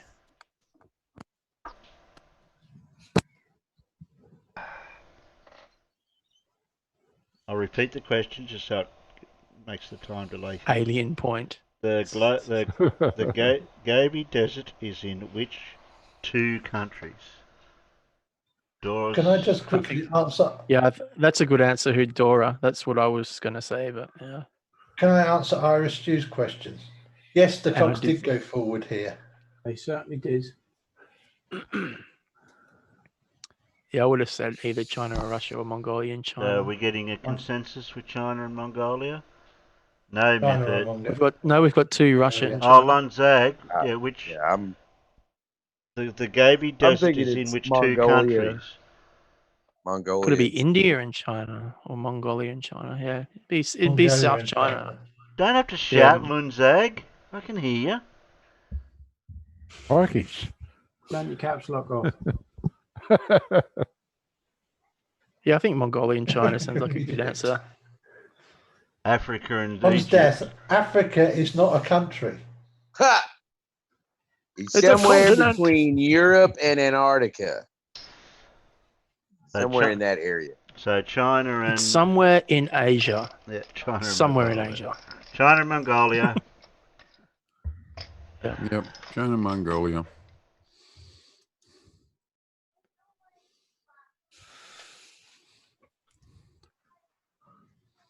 Mongolia. Good old Ulaanbaatar. Hmm? Capital city out of Mongolia. Ulaanbaatar. What animal product is stronger than steel? It's actually Ooh, I know comes that one. from an insect. Oh, that's easy. And it's 10 times stronger than steel. Hey, Yeah. I've got the questions here. So, Oh, sorry. Well, no, it's 10 times. It's actually stronger than no. steel It's actually for spiderweb. its- mm, Yeah, Yeah, for yeah. its Spiderweb is 10 times stronger Mm. than steel. Okay. Which If you spider could draw out has the steel that strongest thick. that's what I was thinking about. So as Yeah. per the Yeah, if saying, you can get steel to be as thick as spiderweb, the spiderweb would be 10 times stronger. so as per the Which saying, is why what they, is the which mother is why of they used to invention? use it. As per se, what is the mother of perception? Well, that was actually Queen Boudica of the Celts. Of So as per Britain. the saying, what is the mother of invention? Ah, Pip got it. Is it a person or is it like Yeah, No, it's a saying. Pip got it. So Pip's answered. Yeah, Pip got it. Yeah, Pip's got it. spiderweb? Okay. It's not Yeah. spider web. Pip said spider silk. Sorry. No. Oh, there's nothing necessity. down. Necessity. Necessity is the mother. Necessity is the mother of invention. That's right. Okay. Queen Boudica is the mother of invention. Was the original though. A lot of people don't know that. She was from around here Sweat. where I am. So has anyone Necessity. here watched? Frustration. Yeah, that's a good answer. Frustration. Ruled the Yeah, that's a good Iceni answer. tribe. Does anyone Indeed. here watch James Bond movies? Yes. Oh yeah. Yes. Might have Okay, done. then. Who played James Bond in only two films? I think I'm trying to read it now. Yeah, 2 films. Who played James Bond in only 2 films? Mm, Oh, I Don Dalton. Oh, Pierce Brosnan. yeah. oh, you Who jumped the played, gun who again, Mark. played James Bond only in 2 movies? You've got to give the peanuts. Frank Zappa. Yeah, I know. Frank It Zappa. kinda, No, that was Austin Powers. I think the better question is, which 2 people played James Bond in only 1 movie? Oh, one of them might have been an Australian. No, it wasn't George Lazenby. Because George Lazenby only did it once, and I still say that's one of the best Bond films ever made, and it's got the fewest gadgets and bullshit in it. But who was the other person to play James Bond once? In a movie? Yes. Yep. Was that Barry? I remember hearing a really funny fact about one of the James Bonds. I can't remember which one it was, but you know how he's like meant to be like a real ladies' man and stuff like that.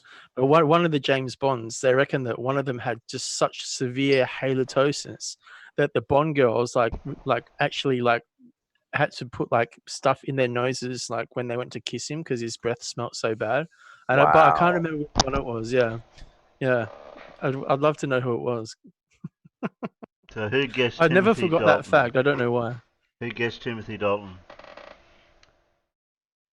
I'm Dora. trying to go Dora Dora. did. Dora. Yeah. Dora's the only one I can see. No, He was only in actually, one.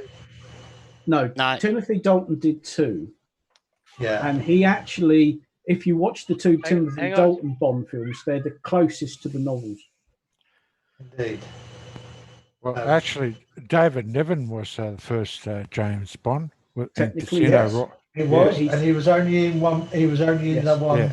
movie as well. But it wasn't. Yeah, It was never only considered part of the movie. franchise. Yeah, But the official first person that actually paid James Bond wasn't it was Barry Nielsen. Yeah. Well, that was- Casino Royale was David Niven, who is Yes. premises for that.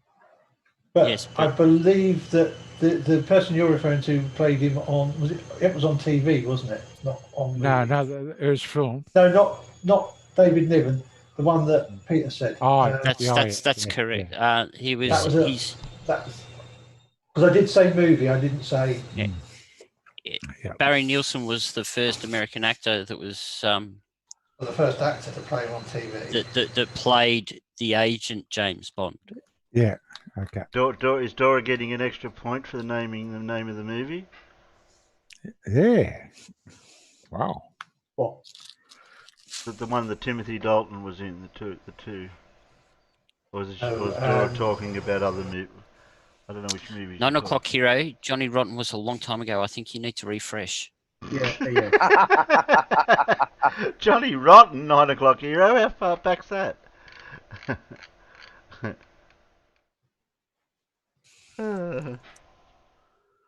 Oh, and if you actually read the novel to Goldfinger, you will find out that Ian Fleming was a raging misogynist. Why does Pussy Galore have the name Pussy Galore? Obviously, the female pilot played by Honor Blackman. Why is she called Pussy Galore? Boots. Could have been a lot of vagina. She might have a lot of cats. No, that was in the novel. She's a lesbian. Yeah. And all of her female pilots are all her lovers. In the novel, she is turned straight by James Bond. Wow. Yeah. And funnily, strangely enough, they decided not to adapt that into the film. No, they didn't. Could you imagine how much more Bond they would have sold if they did? Yeah. Oh, man. They would have banned that in a heartbeat. Oh, that would never have been. Damn, I don't remember that from reading the book. It's in the book somewhere. That's why she's called Pussy Galore. Yeah, that would have been X-rated in those days. Yeah. I mean, I think they barely got away with Pussy Galore. Yeah. Okay, which shoe But company it does give takes rise its to that name from a famous Greek line. goddess?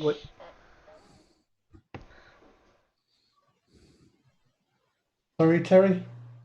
Which shoe company takes its name from a Greek goddess?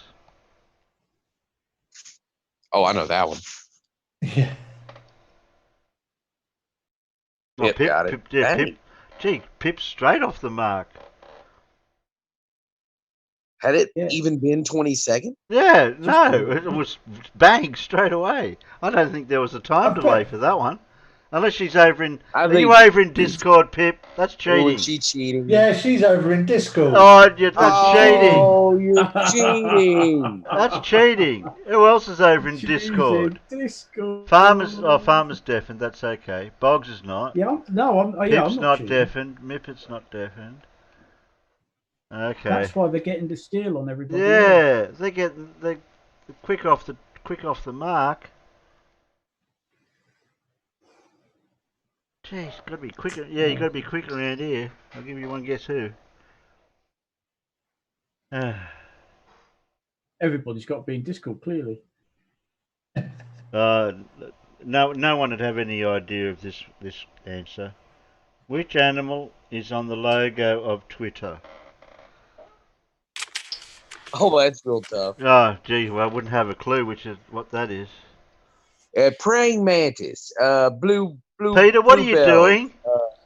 I might have hit enter when I didn't mean to. Are you talking in Polish again? What the? What the? Drop the keyboard. Currency of Republic of Ireland. That should be easy, that one. Yeah. Pip! Jeez, I barely put the question down after I read it and I look up and it's the answers are there. You've got to give the peanut gallery a chance. Yeah, Pip. That's cheating. And you're cheating by being in Discord. Discord, yeah. Oh well, you know how to fix that, don't you, Terry? Yep, I'm gonna go and fix her. Oh no, it's all right. It's been dealt with for you. Oh, thank you, Peter.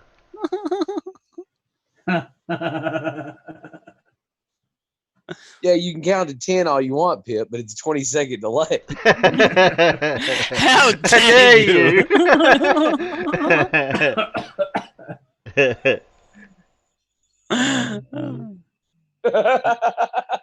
You've got a laugh.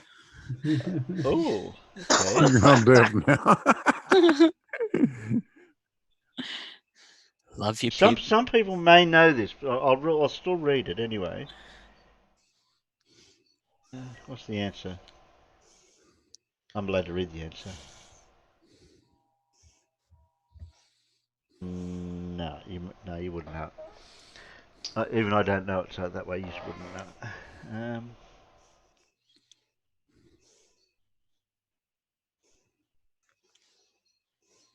it. Gee, some of these questions are a bit biased towards certain things that we wouldn't know. Okay. I'm trying to just pick the ones that are more generic or people would know.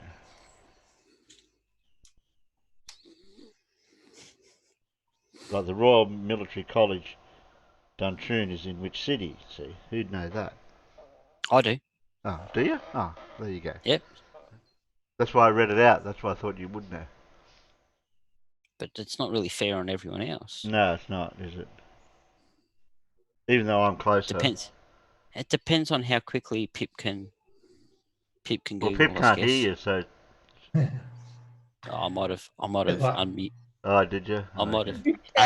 I'm waiting for Pip to answer. I don't Google. Come on, Pip.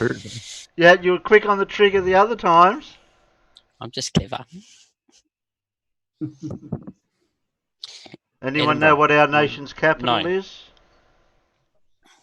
Might start with a. No, people should know what our nation's capital. Washington, D.C., duh. Canberra. Canberra.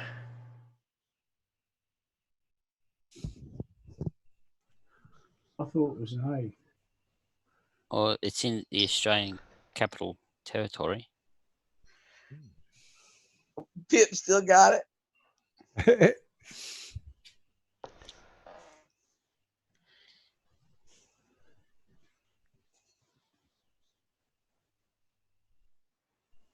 Oh, how many cards are dealt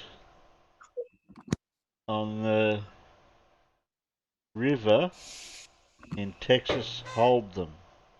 Oh yeah. Did I read that right? Yes. How many When you play cards are dealt Texas Hold'em poker on the river in Texas Hold'em? Is that a trick question?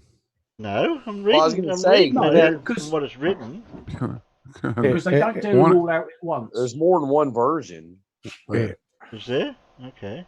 Texas Hold'em is generally this number, but they don't deal them all at once. Right. Oh yeah. You see what I'm saying? Yeah. Yeah, that's a poorly phrased. Oh shit! I'm But getting heaps of different answers. Because the answer could easily be one. Yep. Well, the casino river. Yeah, casino river.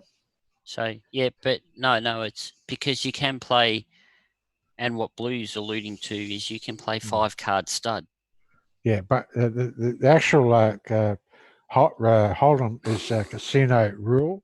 So you go by casino Hold'em. What is the card dealt on casino rules? Depends Like if they're playing yeah, 5-card in stud, they wouldn't. Yeah, no, World Championships, they play casino rules. Hang on. Anyway. Yeah, see, Eden's got it. It is 3 initially. The river is 3 initially. Yeah. Right. Well, I've got But one here. eventually, if you go that far, it's 5. Yeah, well, I've got one. Yeah, you got 5 or 7, but the casino rule is on the river. What represents the river? The table, like when you're putting the card table, down cards physically on on the the table. Yeah. Well, first of all, you dealt. It's 3 down and then 2 up. Then you got what they call us the river after that. Then another card is God. Loon Zag said, "I need to start watching Western movies." Yeah. Okay. Nah, you'll never see it in an old western. Yeah. No, you won't. So Don't is see that it in westerns. is that including like the flop and all of that type of stuff as well, John? Yeah. Yeah. Casino rule. Yep.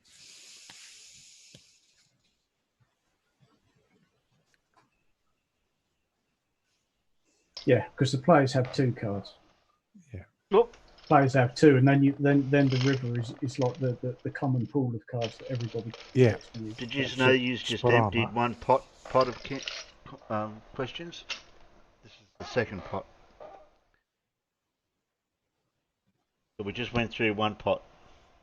So since I know where you're getting all these questions from, Terry,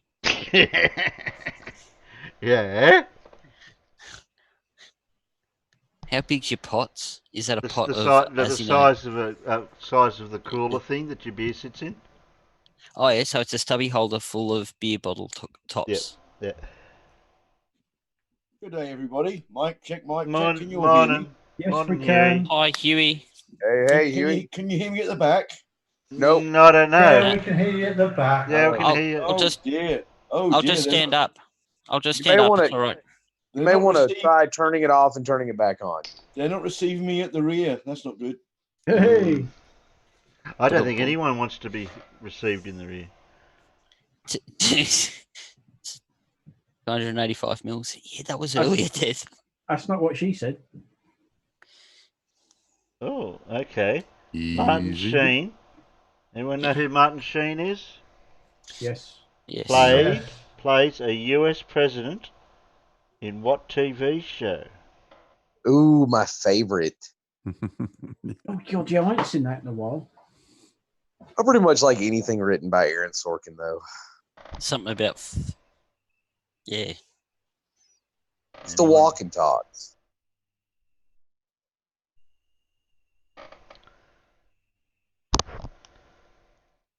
Just repeat it again because I'm waiting for the peanuts to catch up. Martin Sheen plays a US president in what TV series? John Rapp got it. John Rapp. Yep. And Yep. Death. He very famously suffered a heart attack whilst filming Apocalypse Now. That is what the Apocalypse Now. That's probably my favourite of his movies. Yes. That's a tough call. He was a really good crazy president in the Dead Zone too. Yeah, but Apocalypse Now. I mean, that's just. Oh yeah. That film's a work of art in itself. But he was so good in that. Discord keeps cutting out. I better read this question out because Americans might need to be educated about this one. The Eureka Stockade took place in which state? The what? I know that one. Exactly. I know that one. Exactly. No, I mean I know that one, don't I, Terry? Oh, sorry. I'll repeat it just for you, No Name. Thank you. The Eureka Stockade took place in which state? I remember that history lesson you gave me, Terry. I could drive there from my house in approximately 3 hours. The Americans aren't the only ones that had their little tiff. with the British Crown. But you just made up. You made up nicely, didn't you? That was the point. Yeah, we did all right. Yeah. No, I mean the Oh, Australians. the Australians, yeah, we kind of made up. Kinda.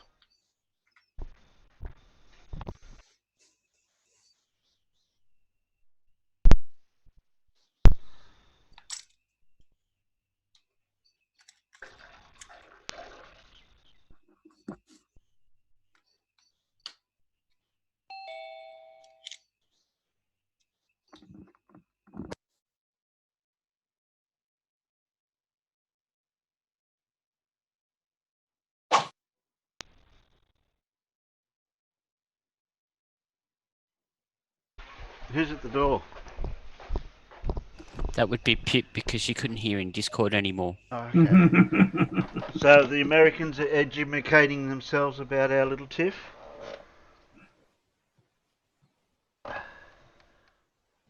What did Pip? Pip's coming in here because she was muted in Discord. Yeah, she couldn't hear in Discord, so it kept cutting out for some reason. So I wonder why that was. So I can't repeat the complete story 100% for the Eureka Stockade, but a bunch of people weren't happy, as in native, not natives, the residents of Australia in that area, and they were complaining about something the British were doing, and they were trying to overthrow the British because they didn't want what they wanted.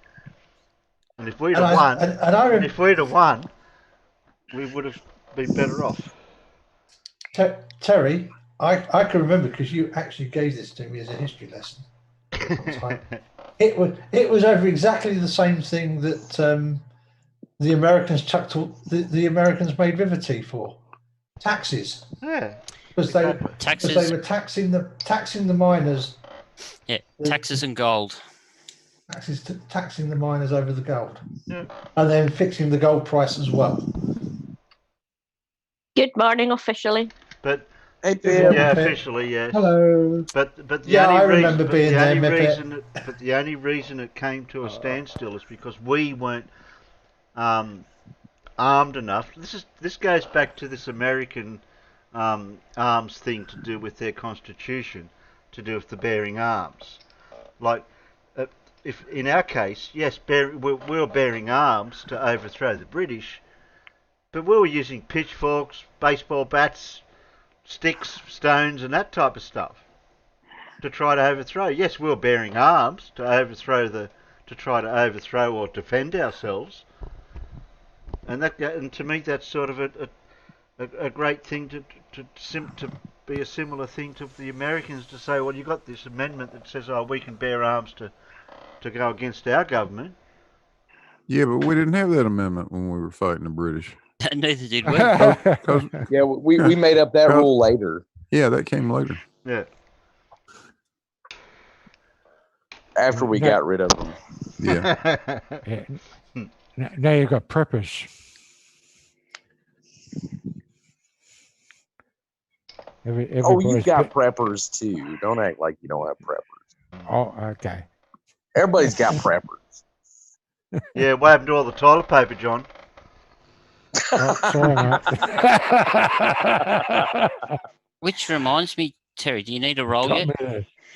We're getting down to the last layer in the 24 pack we bought before all this crap started. No pun intended.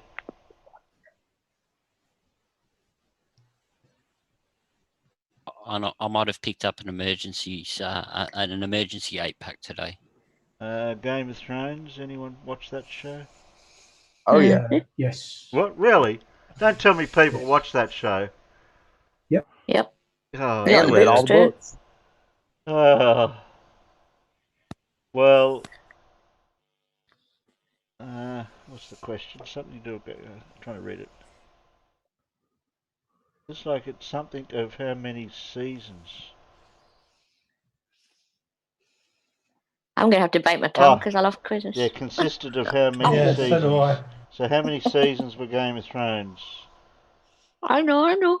I think I can read the answer. It's hard to read. I'm going blind. I'm using a magnifying glass and a torch, trying to read them. I think it's that number. Anyone who gives us the answer will obviously know. Give the peanuts a chance to catch up. Yeah. No. No, John. No. No. See, I would have won again if I'd been out there. Yep. Oh, are you allowed to play, Alan? No. Well, that's it then. If Alan can play, I can play. I thought I'd left it long enough.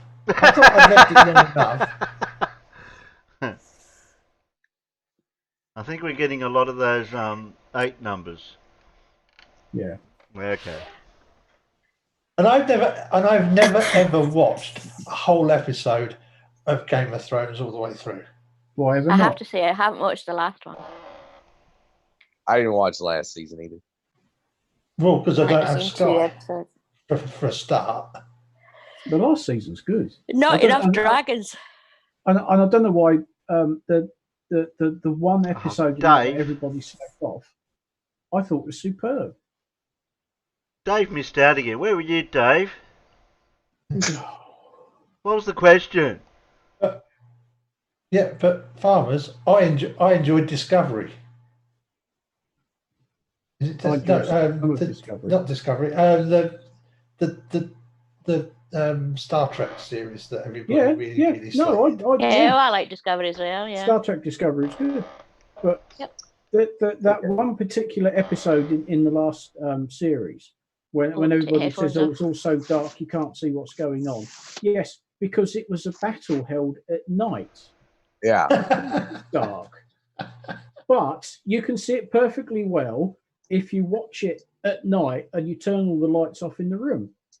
If you're watching it in the middle of the day with the curtains open and the sun streaming in, no, you're not going to see anything because it's a battle being held at night. They're not going to turn all the lights on the bloody set so you can see what's going on because it's happening at night. The dark. I mean, it's like any film where they go down in a cave and there's a mysterious light source somewhere, and you think, well, where's that coming from? There aren't any bloody lights in the cave. It's pitch black, for sake, you know. Yes, but come on, Farmers, it's a movie. You expect to see something on screen.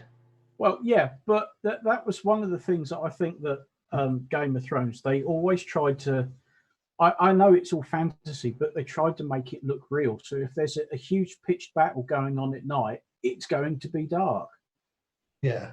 And so many people complained about it, and I had to wait until the series had been shown so I could buy it on Amazon and watch it.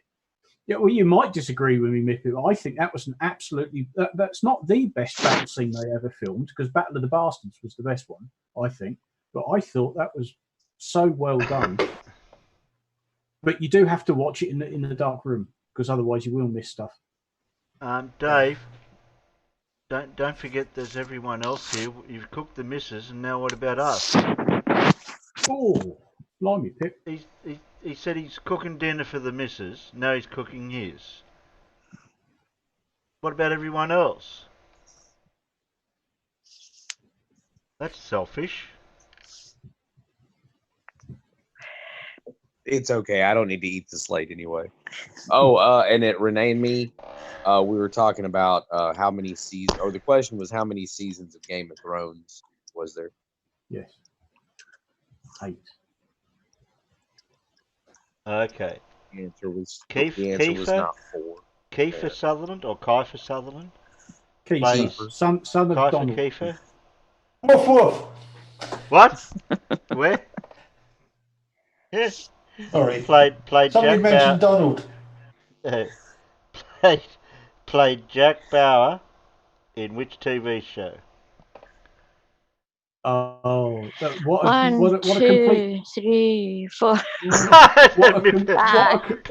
Pip's counting.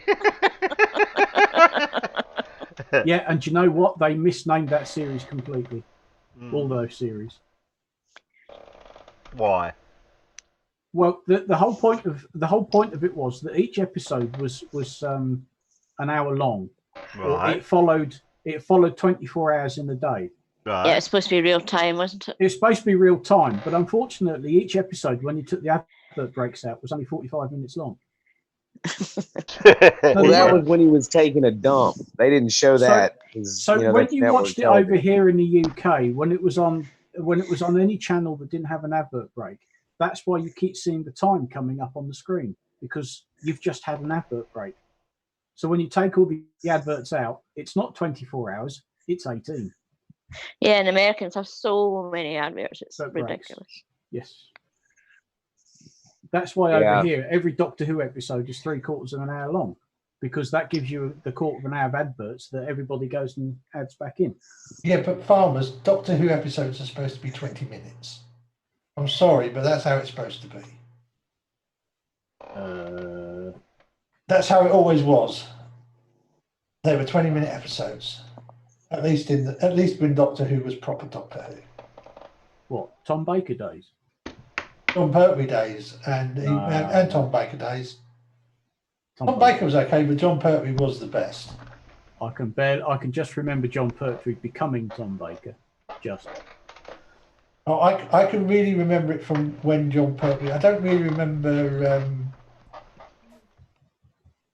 him who was before John Pertwee. Patrick Troughton. Patrick Troughton. I don't really remember him. No. But that was 1970, so I was 5 years old, so that's about right, isn't it? Yeah. I'm trying to start remembering stuff from when you're about 5. Here it comes. Hello. Meow. Meow. Meow. Meow. Bloody cat. Go on, piss off and go sleep somewhere else again. You've got a choice of bedrooms. No, I know. Meow. Yeah, but your keyboard is my favorite place to lay down. Oh, don't. She was laid down on the desk earlier this morning, and I'm still blowing all the cat hair off it. Bloody stuff gets everywhere. That's even on the screens. I used to have a cat that would sleep on top of the bloody monitor. Yeah, you can't do that with these modern ones, can you? No, thank God for that. Yeah, they're too thin. Like a tightrope walker. Yeah, exactly. Yeah, and sleep on the outside window ledge of the upstairs bedroom windows. She's found her sunspot. There you go. She's on the windowsill. She's a happy cat now. And the sun's beaming through. Oh, somebody's getting restless. I agree with one, Steph. Pertwee was the best Doctor. And I think the Green Maggots was the best episode, best series they ever did. Well, I think the argument goes is whatever Doctor Who you grew up with is the best one. And that for me is Tom Baker. Yeah. Yeah.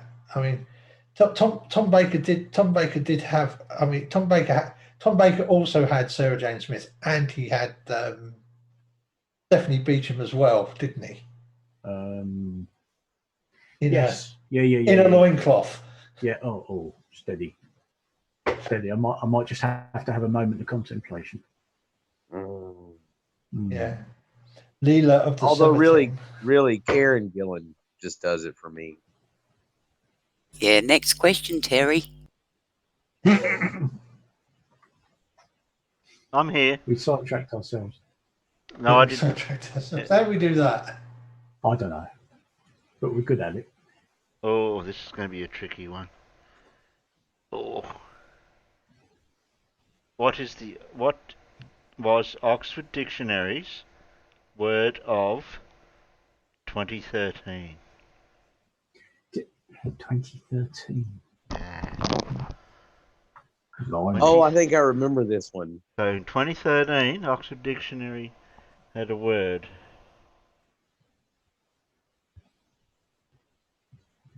Don't know. 2013. I didn't think it was that long. I thought it was older than that, actually. Interesting. Well, it might be an older phrase. It might be something that's older, but just got to be word of the year in 2013. You can buy a clue. I reckon Travis would have a problem with it. No, reality's been in the dictionary longer than that.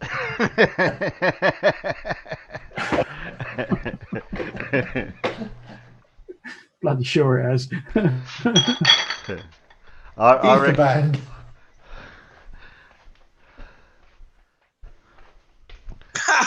Ether band.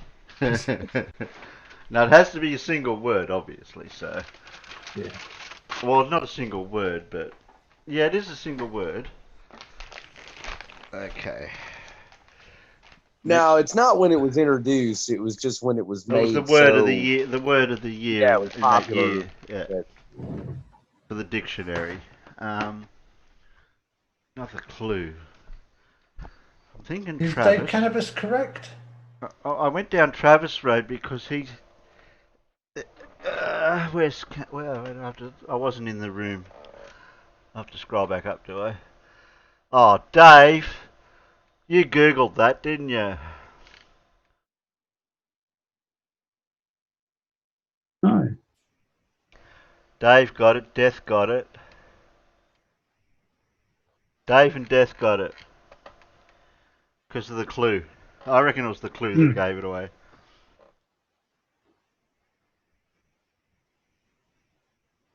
Man, okay, Hawk, you're killing me here because I looked up the murder rate of that town that Miss Marple is from, and it's worse than like Somalia or I don't know.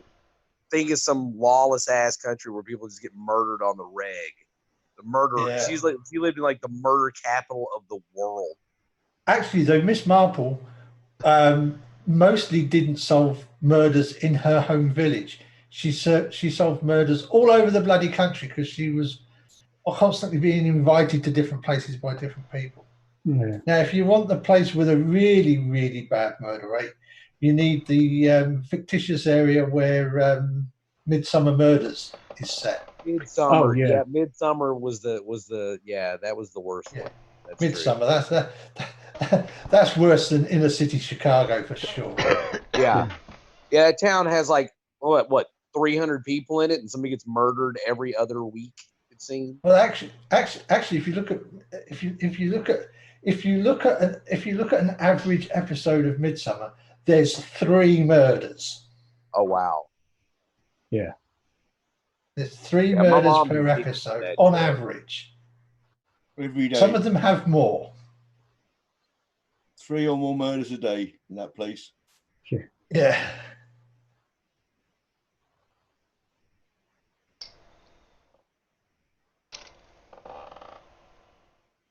But it ain't a bad show. If you can suspend your disbelief there, it's not a bad show actually.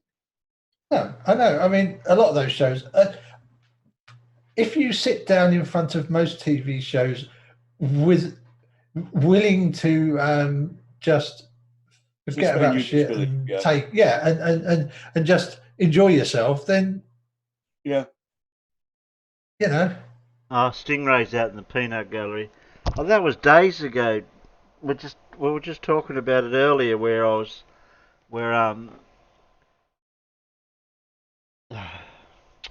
shit, where Ross Flutter Aussie Jesus was having a debate with Planet Walk, and then afterwards they were in Discord, and there was this other person in Discord debating with Ross as well, and I knew where Ross was going before Ross got there, so I'm trying to help this other guy with certain things, like now and again, because I didn't really want to get involved.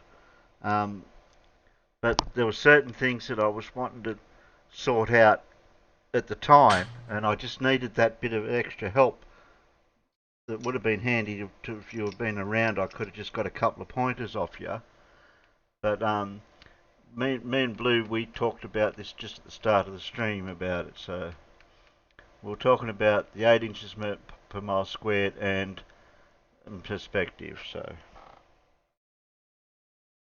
as a matter of fact, Alan, there's a friend of mine who considers himself a bit of a physics nut, and I can't remember the movie. It might have been one of the Terminator movies, and he said he didn't like it because the science was wrong.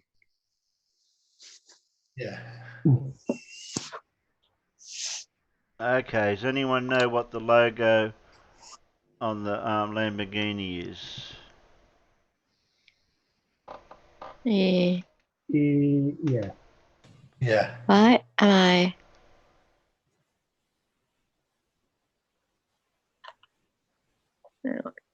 Something's good.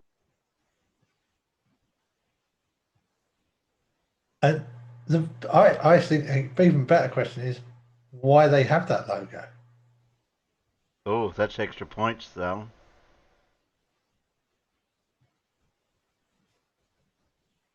That's extra points. Okay. Well, we're getting answers. Dave said a horse. No. Okay, it's not me, it's weird. Why have we got Team Skeptic on the screen? Games. Because that's what he's over playing games over on his channel. Well, would you rather look at This us is avatars, or would you have something That's- else playing over there? Or I can play anything you want within reason. this was last night, is it not? No, it's live. This is Oh, live. that looks what I left last night in red. No, this is live. Yeah. It's still going. Yeah, as long as Okay, that's got good. it. So you gonna explain, Alan? Yeah, it's the Raging Bull, and it's a bull because it's originally a tractor factory, or it still is a tractor factory. Yes, that's what they They made make tractors. tractors. Yeah, they're much more famous for tractors than mental supercars. Although they really do the mental supercar very well, don't they? Well, yeah, but it's Audi now, isn't it? Yeah, but They still do. Which They has made them more reliable. Yeah, I mean they're now reliable mental supercars. Yes. Mippet and Dave can't distinguish between people's voices to know who they are. Yeah, it's harder to. Like, I've got a different voice to Blue. Farmers has got a different voice to John. John's got a different voice to No Name. You think so? Yeah. What do you reckon, mate? I thought we sounded a lot alike. Thought I was getting an echo for a second there, John. I think you all sound the same. I'm the only one that's different. Who's at the door? Stingray. That'd be right. Go see the doctor then. If that sound like okay. that. Okay, next question. No, you don't. Well, you wouldn't know that one. Okay, next one. Okay, I'll get there. Oh, jeez. Kia Motors was founded in which country? That's too easy. Oh, I know this one. That's too easy. Oh yeah, me too. That's too easy. Kia. You have keys in America, do you? Oh Yeah, yeah, they I've do. got a Kia. Oh, you got one. I got a Kia Soul. I love it. Well, I'm actually waiting on it to come back from the body shop to find out if it's totaled or not. Oh, did you have a slight dent? I had a 3-car pileup where a guy hit a woman and then spun her car into my car. Oh. I was an innocent by-sitter. Dun, Yeah, I wasn't dun. standing. I was sitting. Were you parked or were you driving? John. I was at a red light stop. Whoa, you're lucky, John. Scott. John, Korea is not a country. South Korea. South Korea. Yeah, Scott came in. Extra bonus point. What is Kia a Korean acronym for? Oh. The extra bonus point. Oh, I don't know. The peanuts. That's racking the peanuts' brain. Korea is amazing. No, but cute. I like that. It's an Korean acronym. Innovation Authority. But it's Korean, so it wouldn't match an English acronym. It pissed off a lot of like American veterans though when they saw that, because Kia means killed in action over here, and they didn't like that word. But it means to rise up out of Asia is the Korean acronym. Okay. I've got a question. I've got a good question for this car stuff. If you're interested, if you haven't already done it, and that's what car manufacturer is also bound to a tractor company called David Brown?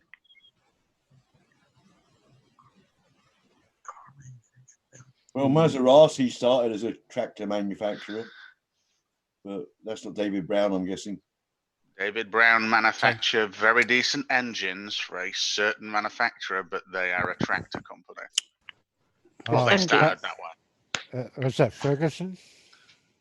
No, Yes, which car but- manufacturer? I have a feeling that might be McLaren. You want me to give you the answer? It's not Ford, is it? The answer is Aston Martin, hence why you have the Aston Martin DB, as in David Brown David 6. Brown. Ah. You think we'd have known that one? Okay. Who was the main villain in the Austin Powers series? Yeah, who is the main villain in the Austin Powers series? I know who plays the part too. I have no idea. What's his name? I The guy who wears the do. patch. He was in No, it's not $1 million.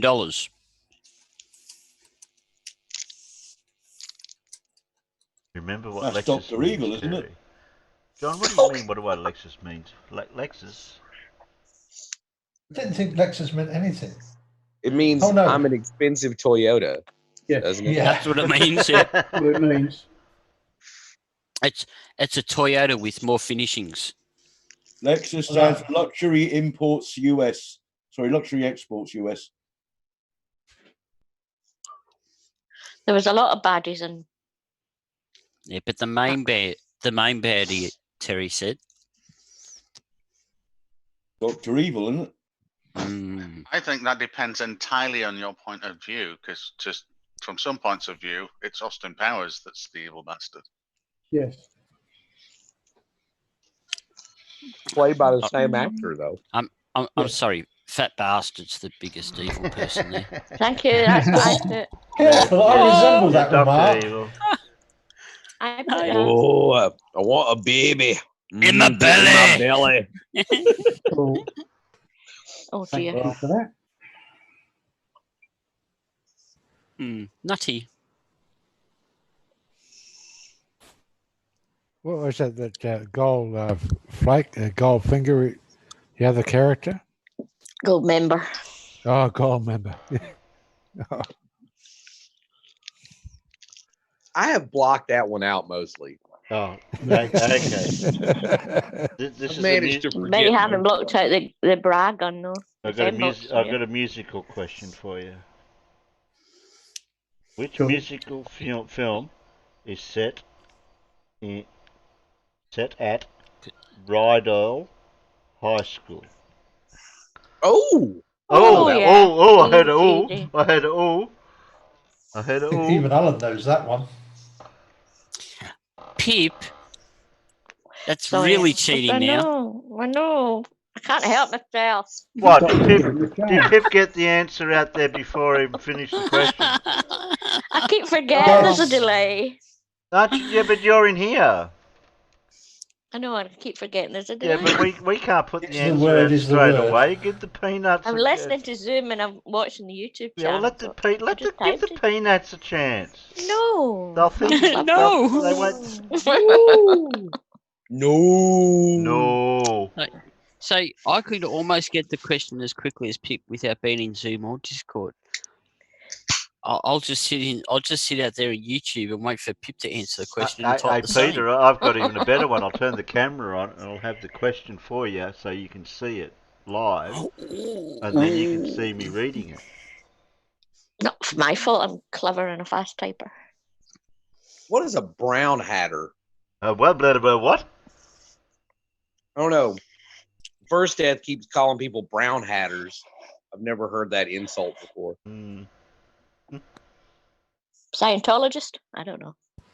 Well, yeah, I mean, I know he's a Scientologist. I've never heard them called brown hatters. I've heard of a brown nose, but not a brown hair. Brown coats were the people bisexual, from Firefly. maybe. A brown hatter is a pejorative for a homosexual man. Oh, okay. Well, it's bi, I would say. What? Please don't ask me to explain it. What is Zelda, please, Terry? Zelda? No idea what you're talking about, Lynn. I think the peanuts. Terry's not streaming games. No, I'm not streaming anything. Oh, you want me to stream Zelda? Well, who's playing Zelda at the moment to stream it? Let's not stream any games at all. Sorry, boss. I could go and watch my son play Doom if I wanted. Quadrophenia was good. Sorry, boss. What have you got against games, Pip? Yeah, I know. That's what I thought. There's nothing more boring Nothing, than but watching I'm something not playing games. on YouTube to watch games. That's all. Oh, this is a bit of a controversial question. Bet you, Pip. I know that. What is John Logie Baird credited with inventing? Television. I don't want to take this answer.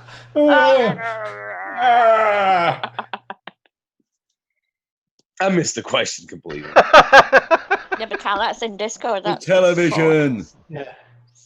Mechanical Can I type now? television at that. Can I type it now? Nobody's Yeah, but typed none it. of the peanuts got the chance to answer it. But I'm waiting and I'm typing. Talking about Zelda There you and go. stuff. Oh. Oh, now they're coming in. Yeah, probably because they heard you first. I didn't say anything. But somebody did. I heard somebody open their big mouth. Yeah. Yeah. I'm going to blame Huey for that one. Well, I yeah. think that was voice I heard. And yes, it was mechanical television. It was mechanically scanned TV as well. It was a very weird system. Okay. It wasn't Something very like- good. Something like Dot Matrix, wasn't it? It's printed instead of visual. The Germans used it in World War II. No, it was TV, but it was mechanically scanned rather than being electronically scanned, like the systems that RCA developed at just about the same time. Yeah. In the US. Scotland's finest hour. Yeah.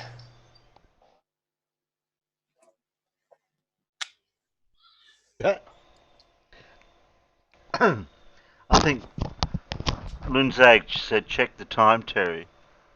Why? What's happened? 9:30. What are they talking about? I don't know. I don't know. I don't know what they're talking about. 7:30. Lunzag said, check the time. 9 o'clock said, get on with it. I don't know. I've got no idea what they're talking about. 6:30 Very here. demanding peanuts. Yeah. I don't know what these peanuts are going on about. Opening time? Time to vote. It was Time- 20 something or Oh, you're going on about the time thing for time to vote. How long have we been going for? 7:30. We've been going for 2.5 hours. 2 hours. 2.5 hours. What? Don't you just like quiz night instead? Do you rather me play people that have put out content than answer questions, which is more interactive than watching people's videos? They want to see Dumbo Flatters. I don't know if I've got any dono flutters that I have to check and show you shit to see what's in there. Well, at least I'm getting rid of these questions. I can throw them in the bin now after I'm finished with them all. Thomas Crapper was a pioneer of which invention? Oh God, too easy. The dot matrix printer. Yeah, clearly. It was the microwave. Pretty sure it was the microwave. That's where we get stuff like crappy chicken and crappy stuff from, right? Oh, put a hot dog in microwave. Why not a frying pan? Hey. It takes about the same exact amount of time and it tastes good. Microwave an egg. It's good fun. Yeah, I've actually used the microwave to boil an egg. I had a gizmo that you could put the egg in that acted as a Faraday cage, and then you put water in the thing underneath it.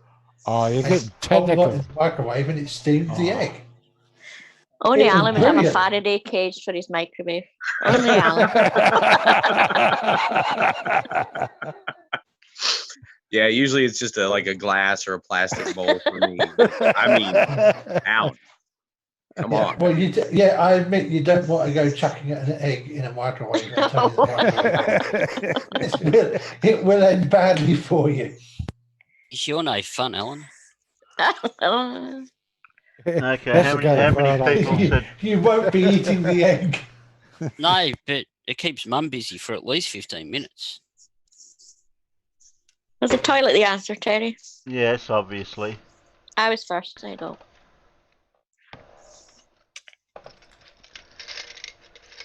Hence why the Yanks call it the crapper.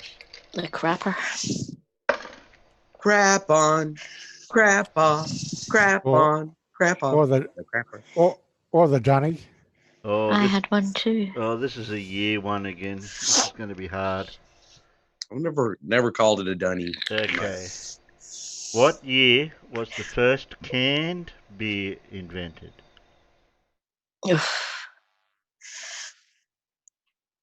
Oh, okay. I didn't think it was that late. 1850s. Well, what do you call it when it's closer to our time period? That's earlier or later. Oh, you're talking about home brew. No, I didn't say that, John. I was just clarifying what you call it when it's closer to our time period to when it's in the past. Modern era. That's later or later. Later. Okay. I would guess it was 1920s. Okay. We got 1930s. Yeah, let me catch up on who the. But 1924. What's the answer again?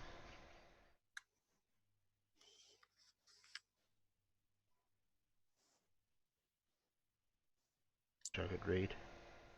I think it says that. Okay, 24. That's getting close. 24's close. 1935's close.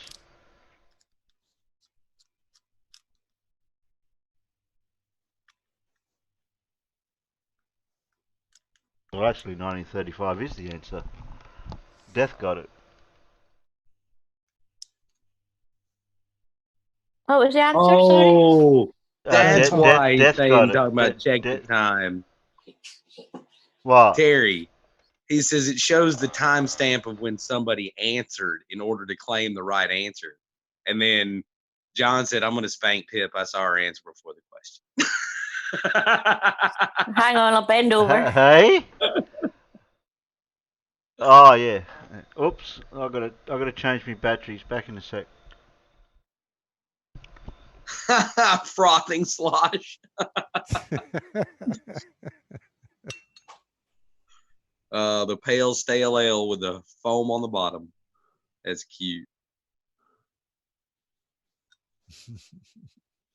Now, when you say experimenting with canned beer in 1909, first death, are you talking about like the kind of experimenting I would do with it, which is drink it all up before it could possibly go to the store? You know, quality testing. Yeah, there's keg beer. Oh yeah, that's a can, isn't it? Yeah, what? No, not technically.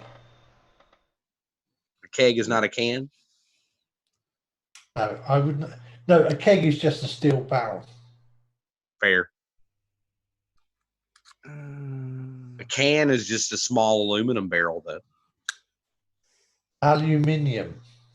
If you're gonna say it all weird like that, okay, fine. Aluminium. Well, look on the periodic table. Is it cadmium? Is it iridium? Keep going.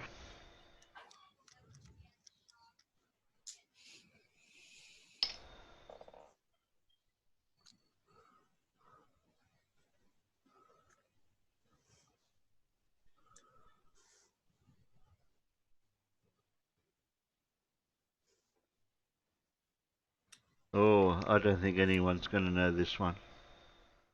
Well then, in what that's all part right. of the body are the metatarsal bones?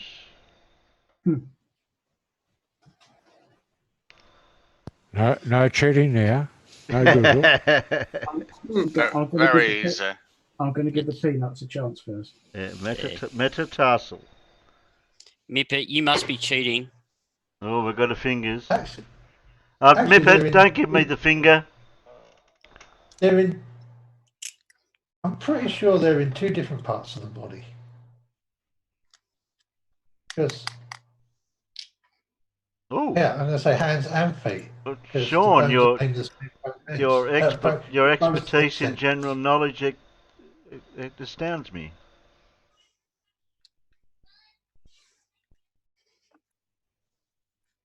Somebody must have took anatomy in school or something. Isn't Oh, meta did I miss? close? When you say meta, it's close to peta like foot. There's the top half. Did of I the, miss an anatomy question? Yeah, the metatarsal Damn bones. Yeah. Oh, And Sean Hawkins got it right. Irish Stew got it right. Okay, hey Sean. Carpal's hand. Tartles. Carpal's Okay. hand. Yeah.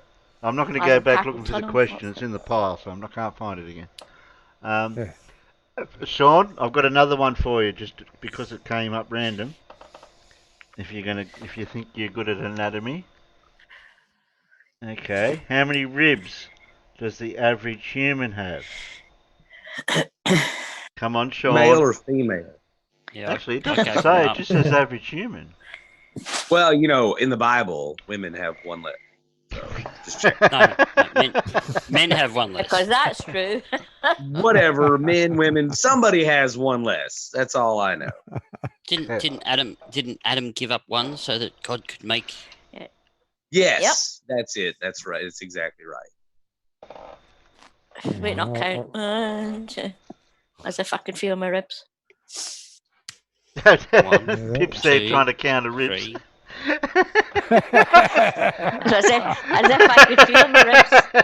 I haven't felt my ribs since I was about 3. I know they're under this padding insulation somewhere. It was just a visual. It was just a visual image that I got. Pip's there going, 1, 2. How many ribs have I got? Can feel nothing. It's a bit spongy. Not spongy. It's just more of you to love. It's Pip. spongy.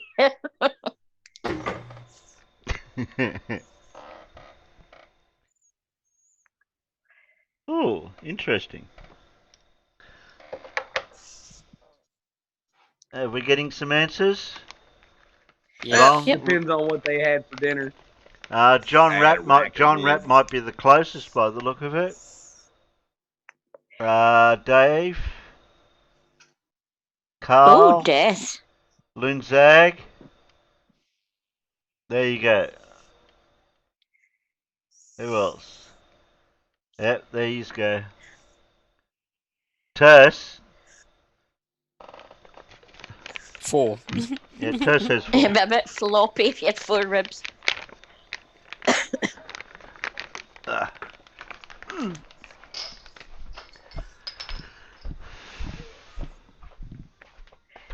I will have to examine you, Pip. Oh, okay.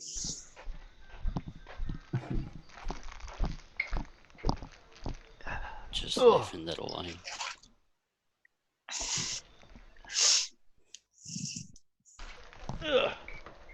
Right, Sean.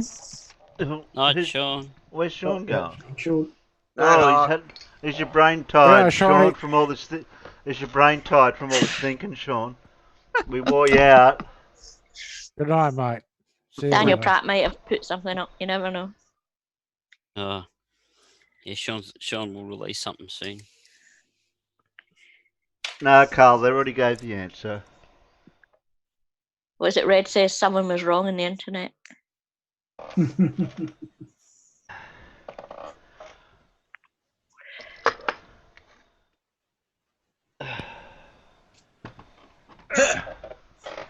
There's a lot of stew there. How you going on, mate?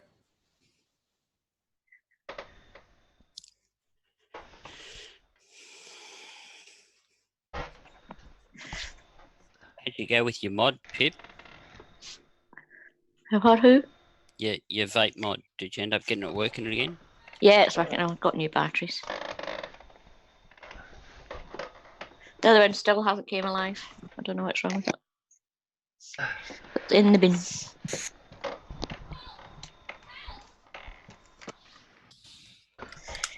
Yeah, 12 and 24. I think that was the answer. I lost the question. Oh shit. How many ribs?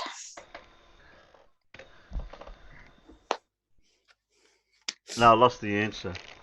But it was 12-24, yeah. It's just that I was doing other things at the time. That was the question.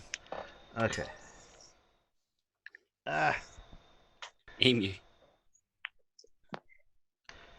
Emu. Mew. I think.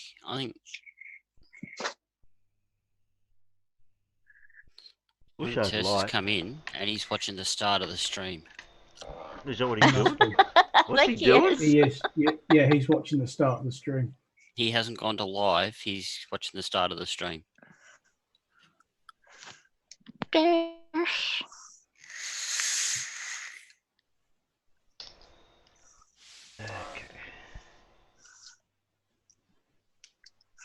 Yes.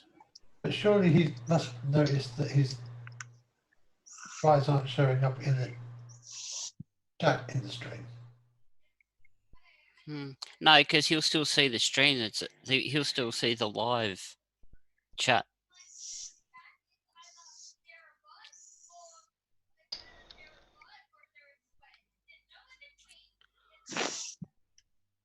Jeez, I think I need some. I need some gags for me kids, though, Pip. Some gags. Yeah, I just won't. Have you played the last 3 videos for them? Toilet roll ones. The older one has a giggle at him, but I'm a bit hesitant with the 13-year-old. Toilet roll. Does anyone? Oh well, there is a bit of swearing. Yeah. and Okay. duct tape? What was that? Oh, I was asking if you had socks and duct tape. I was talking. Oh, my bad. You were asking for gags, so. I'll gag somebody in a minute. There we go. Please. Yeah. Okay. Anyone watch Seinfeld? Long time ago. Seinfeld? Anybody? Yeah. Vaguely remember it. Show about nothing. Geez, they show repletes on here for that sort of stuff all the time. Well, there was a character in there called Kramer. Does anyone know his first name? Oh. And it's an astrological simile. Okay. Cosmo, that's it. Yeah, good on you, Mippet.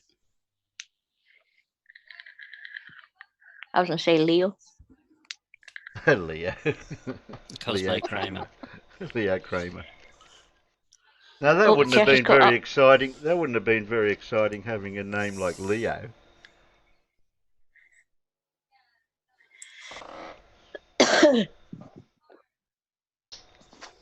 Cosmic Marty. Marty. How many stars on the Australian flag?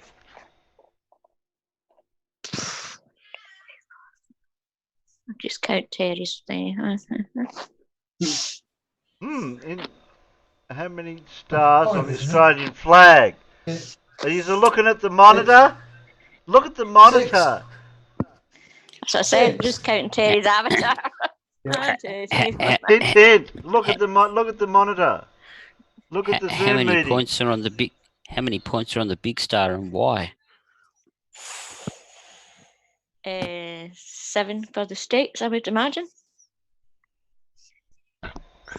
We don't have 7 states. Oh well. And territories. Territories. That's what I meant. Alan, stop cheating. Pedant. Well, you have states and territories, don't you? Just like the US does. That's correct. I believe. That's correct.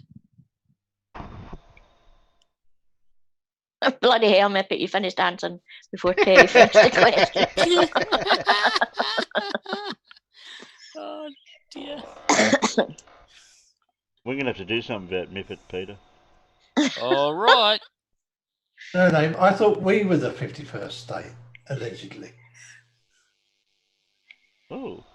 What Not do the Aussies. what do the numbers go up to on a roulette wheel? Ooh.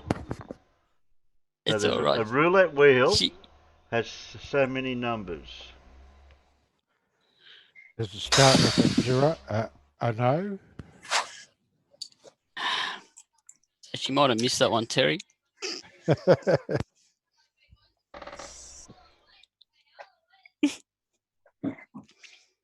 Sorry, I might have missed that one, Terry.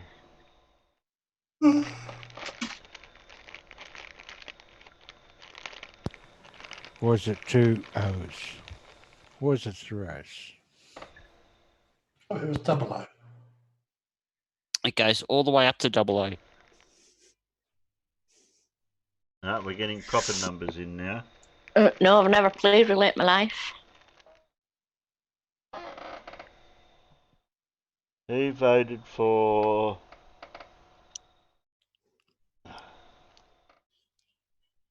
We got 64, 32, 24, 32, 36. 36. Tears. However, there is an O and a 00. My torch don't work. The batteries. Can't you just switch the lights on? No, my light's not bright enough. I need a torch to shine on the actual item that I'm using. And it's actually going flat. Only at the bottom. Yeah, because I can't. It looks like 36. Irish Stew got it. Russian roulette 6. Yeah, but you don't want to actually play Russian roulette with 6, do you? No. No. You might want to play it with 3. Then, well, if you play with 6, everybody's a winner. Come in, spinner. Okay, how many? That was how Deer many Hunter, coins? wasn't it? Play with 3. How many coins do you use to up? Is it Queensland 3? Who's asking the 3 questions? or... Who's asking the questions? Oh, sorry. That's you told, John. Well, and just Depends to on where you are. answer your question, what's the game called, John? In Queensland, we play 3 coins. Because Queensland cheats, that's right. Yeah.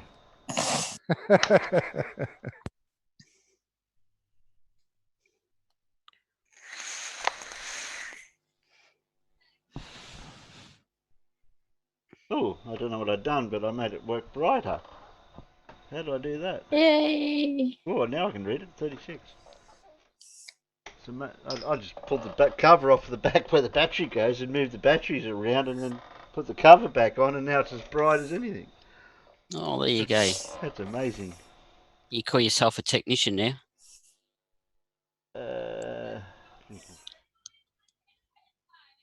I've got all these lids I've got to pick up now. All right. The answer to that is 3.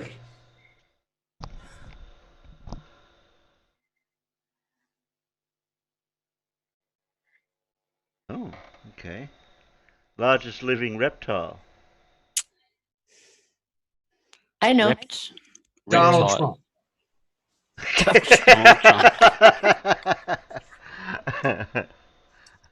Damn, I didn't get it out quick I'm enough. typing. Boom. Now, can I quickly roll a cigarette while you're answering that one? So Pip, you've typed that one there. Yeah. What about the one that's a Komodo dragon? Yeah, that's what I thought. Same damn thing. No, That's they're not. actually, that's actually No. what I meant to type, so it's No. the same thing, okay? but can we just mark this up on the wall just once, please? Because I'm right over Pip. Just once. It's never going to happen again. Come out And wrong. My fingers are broken. Oh, did Pip get it wrong? Yes, Terry. Oh, No, wow. I just typed the wrong Really? thing, Terry. I just Oh, caught Pip her got out. it wrong. Everyone looks, timestamp it, take a photo, screen capture. Oh, wrong thing. that's it. Hang on, cut. I'll just Cut, paste, yeah, cut, paste, snippet, yep, everything, the whole lot. Spam it on YouTube, put it out on Twitter. I'll Put it on send- Facebook. I'll send- Put it on Facebook. I'm going to send Blue, it. I'm you going have to to send do. it You to have the. to do a whole video on it. Everything. I'm going to send it to the casual barman. Stingray can do a CG video representation of something, whatever he does.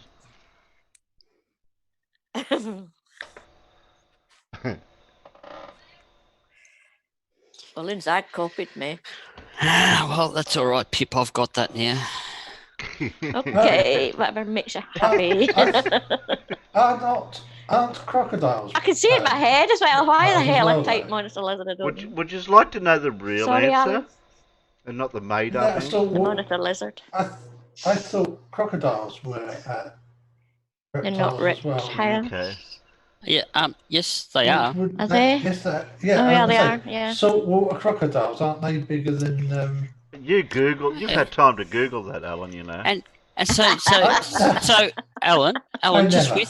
with that, wouldn't the 10-meter long crocodile that they caught up in the Northern Territory, that would be a lot bigger than a Komodo dragon? What I was thinking. Huh.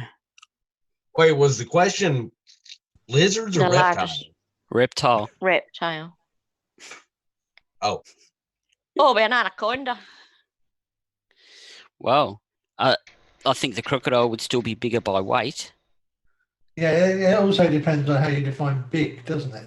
Yeah, long or heavy. Burmese pythons Long, are heavy. freaking long. Volume. I know how to define wrong. Pip. All of us. Pip. Bugger off. Those Okay. really Who said, big ass Galapagos turtles. Tortoise. who said saltwater Tortoise. crocodile? Are you? Crocodile. Alan did. Okay. Anyone in the Nobody peanut in the gallery chat, I say think. saltwater crocodile? Well, Well, Tess they all technically went. said They all went aren't for. They crocodile all went for reptile. the Komodo dragon and all that. But that's a Crocodile. lizard. Yeah. Oh, Well, I thought the question was what's the largest? I've got to. I got pop away reptile. for a I bit. got the I'll see you question all as later. reptile. All right, Alan. Alan. Alan. Alan. Steve. Yeah, saltwater crocodile. Yeah, I think it was Tess because he said crocodile or reptile. So. Yeah, no alligators here, mate. 2 in a row, Tess. Well done. Who's keeping tabs? Terses. Not really. I've been marking it. I've got a 1 marked on my wall, Terry. That's all I care about. Okay. Who watches The Simpsons? Nope. I've been known to. Hmm. Anyone watch The Simpsons? Been about 10 years. I haven't watched it in a while. but- Obviously, Marge Simpson had a maiden name. Oh, Hmm. oh dear. Ooh. Oh, I think I actually know that one. I do know it, but I'll wait for somebody to get it wrong in the peanut gallery. So you're going to evaluate Lindsay's your answer. cheating. You're going to evaluate their answer before you do your answer.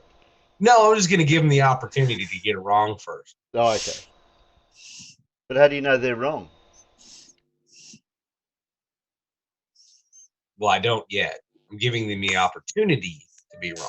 Throgglebottom? Yeah, but they could Throgglebottom be right. is not correct. They could be right, and you might Bouvier? think they're wrong. it might have. Yes. I think that might be it. That's Even yeah, Orb. that's it. Hey, wait a minute! I haven't looked to see what the right answer is yet. That's Yeah, that's Bouvier. correct. Not sure of the spelling, Bouvier but it's Kennedy. Bouvier. It's spelt in the French way, so the way that Mippett's done it, almost like she's cut and pasted it straight out of Google. So you're saying I Almost- don't need to look got at the. You're saying I don't need to spelling, look. so Yeah, she can't cut and paste out of Google though, because she can't have Discord, YouTube, and another window open at the same time, or else her computer crashes. So she couldn't have cheated. So who got can't Google who at got all. Bouvier right? demon orb. Wrong spelling, but Bouvier, B-O-V-I-V-I-E-R. Bouvier. Something. Yeah, spelling don't matter. Something like that, As yeah. long as it Bouvier, reads some Bouvier. sort of French word. Ripped off. Throttle bottom. That was pretty great. Throttle bottom. Jacqueline Bouvier Kennedy and Anyone here know anything about motorbikes? No, I can't see anybody on this panel that knows anything about motorbike stuff. I'll go to the next question. I'll go to the next question. I'll go to the next question. Mad B's not here. Mad B's not here, Terry. Yeah, but there's no one else on the panel. I haven't got a motorbike. No one else on the panel. I'll go to the next question. Oi, do the motorbike one. No. Casey Stoner is known for which sport? Who? What? Speed knitting. I missed the name. Casey Stoner. I think it's curling. Still missed it. The man that's broken as many bones as he possibly can and had them reset so they work in the position of an accelerator on a motorbike. Yes.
Yeah, we are. We are muted. There he is. Something. Terry's computer's playing up. Was there lightning? Hello, anyone out there? Sorry, my headphones went cut out. I missed all that. Yeah, so did the audience. Yeah.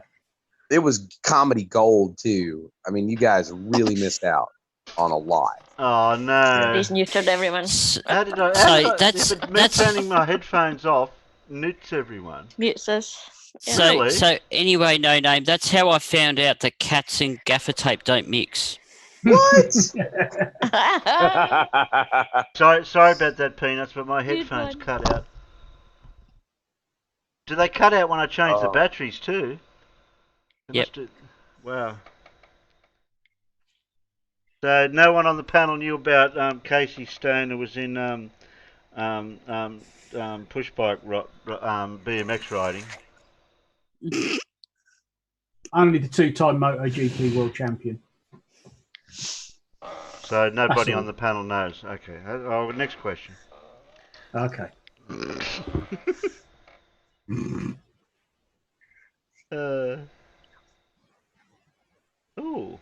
We've got a flat earther question. Yeah, it's not flat. Okay. White dwarf and red giant are both types of shows. Dwarfs. TV shows. Midget wrestling. Dave. Oh, midget wrestlers.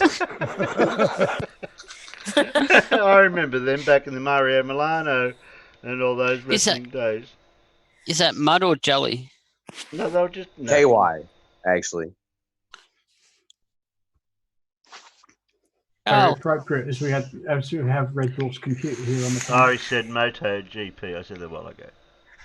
Yeah. Sorry, Ari tiny Stu. I luchadors. would have been reading, but I didn't realise. Somebody's writing this. You did, Carl, but I beat you. STAR word.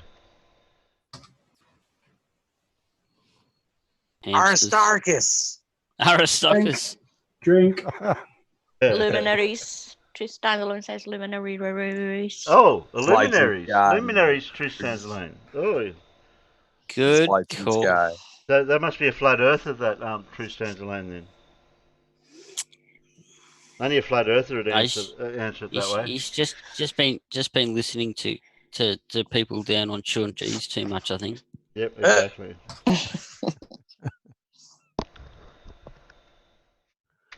Mippet puts actual emojis up. That extra point? You want extra points?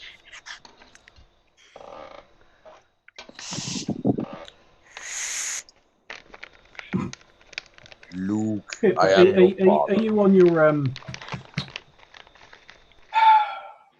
Wait. Who? Me? Who? Yeah. When? Why?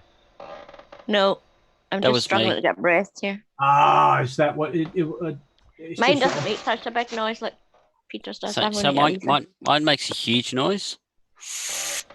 Yeah, that's yeah. And I keep normally hearing Darth Vader. I normally was mute. I normally mute. You are my son. No. So who said planet? Oh, who did say? Oh, come on! Don't tell me somebody said. planet. Ban them, whoever it was. They don't deserve to be here. Hologram. No, I'm just trying to. I'm just messing with you. I believe actually Red Dwarf is. They reckon that's probably the commonest type of star. Yeah. Yeah, well, that's sure I saw that's that the somewhere. obvious answer. You got red dwarfs, brown dwarfs. Smeghead. No. It's Smeeky. Emma, you smeghead. Hey, you guys are good. You should be on What's My Fruit. I love a bit of Red Dwarf seasons 4, 5, and 6. They're the best ones. Smeeky. That's when he's teaching Crichton how to lie, isn't he? What's this? Anyone It's a know? banana. Does anyone know anything about herbs? Depends on the Well, type of herbs you're talking about, Terry. Yeah, yes. Cooking yes, herbs, for the smoking herbs. Americans, it's spelt with a bloody H. It's Yeah. not herbs. It's oregano, not oregano. So which one is traditionally used to make pesto sauce? Oh. Oh, and it might know have already this been one. might have already been said. What? Well, as in Mr. Pesto, the secretary. What was No, it Austin hasn't Powers? been said, Peter. What was Austin Powers' Jeez, Terry, boss's how name? am I meant to lead them astray if you keep doing stuff like Okay, that? all right. What was it? Basil Faulty? You mean to do a Faulty Towers? Yeah. Don't mention the war. I did, but I think I got away with it. Well, you started it. No, I didn't. You did. So are we getting any basil? You said parsley. Oregano. What's that one? I was first, but I guess mine doesn't count. Boom. Eden's Aquaponics said CI. What wasn't What's Mr. Pesto the secretary? I don't even know what that word is. What Eden's Aquaponics. Cilantro, which is not the correct word. No. Was that Dave's answer before Terry's finished again? Yeah, who did that, Dave? Did you notice? Somebody answered before I finished. Do I have to scroll back up again? How do you define pip in in Zoom. Hang on, let me work that one Yeah, out. I can fix it. Look, watch. I don't wait. I obviously just Look, don't look, wait look, long enough. I did wait. I'll show you. Boom. I'll show you. I've got to find a name first. I've got no idea who's who here. She's Look, called herself Clever Clubs at the what I moment. do. See what I do is I'd put her in the rubber room like that, and then she's got no idea what's going on. Well, it looks like 9 o'clock Hero was the first non-cheating person to answer that I correctly. wasn't cheating. I was correct. I was just early. You're still cheating. If you cross the finish line first, if you cross the finish line first, but you don't do the first part of the race, Pip, it's still cheating. And Pip, cilantro, his proper Pip? name is coriander, by the way. Pip, do you want to go back in your rubber room? Okay. I'll be hit. Terse, there's a saying in the South, and it's "I'd just as soon be lucky as good." Oh, okay. Which Just Terry. Terry, can I just make a suggestion? Yeah. Never ask Mippet that same question that you asked Pip, though. Okay, I won't. I'll never ever ask. She's Mippet standing with that. a whip ready to go. Yeah, I'll never ask her that same question. Rubber room, let's go. It's a padded cell. Okay, what's the fastest land animal on 2 legs? Oh. Ooh. Me. Me, me.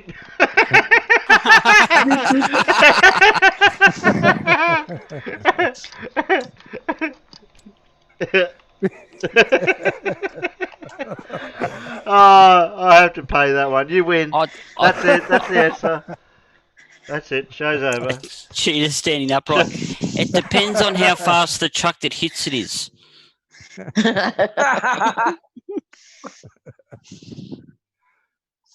Okay, 9 o'clock, John.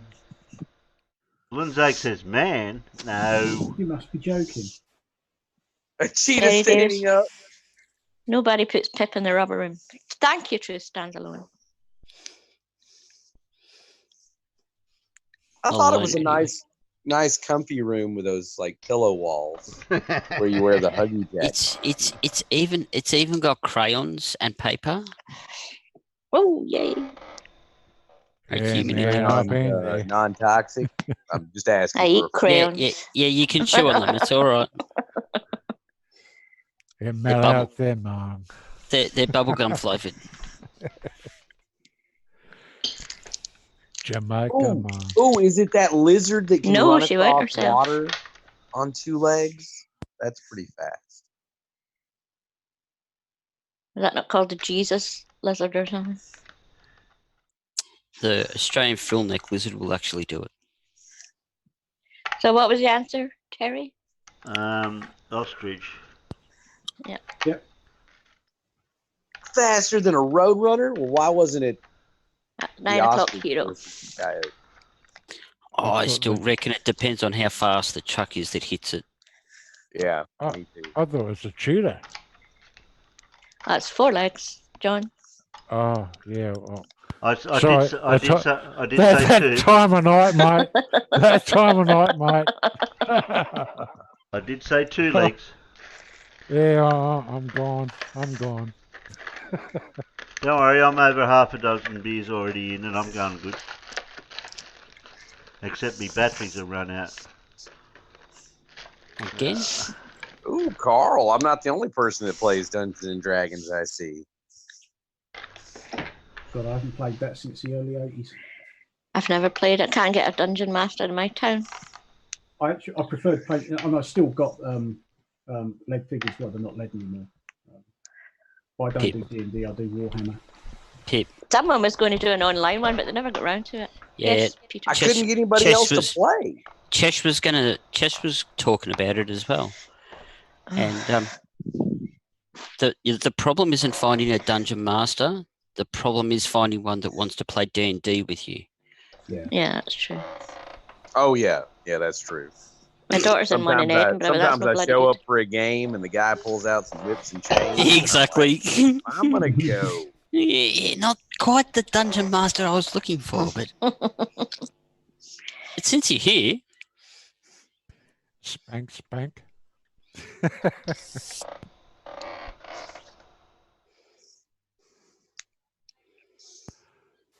Carry on, Terry.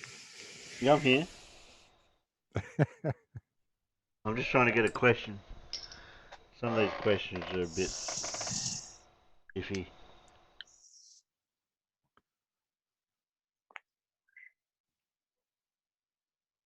And my torch is mucking up. What, you in the shed, mate? No, I'm in the lounge room. Oh. I might have to put the lounge room light on. I might have to actually use electricity. Oh. Heaven forfend. Yeah, but I don't think it's going to help.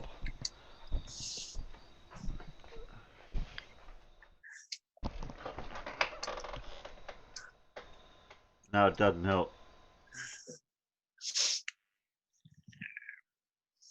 No, it doesn't help.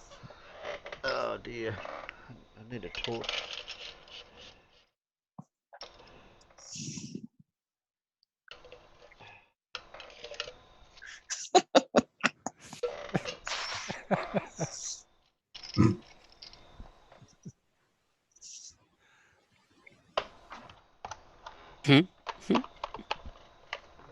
I want an online game of Cards Against Humanity, though. That would be fun. well, Area 69 was talking about doing something along those lines. Oh, cool. I would definitely play that. You need to get the additional box though, the adult version. So who's the host I've got of the the original box TV and 2 show expansions. Q&I? What's that, Terry? What's Who's the host of the TV show Q&I? QI. No. It's start with the original one. Yeah, frying chips.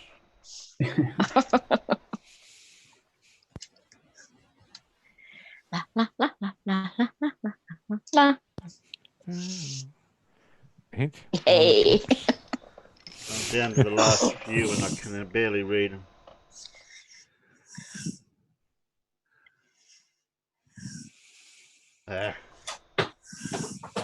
Bugger.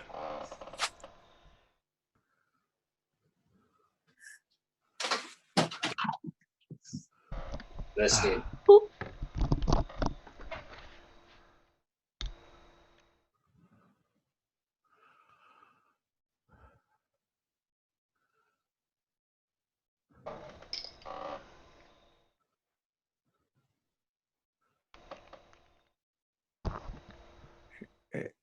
Terry.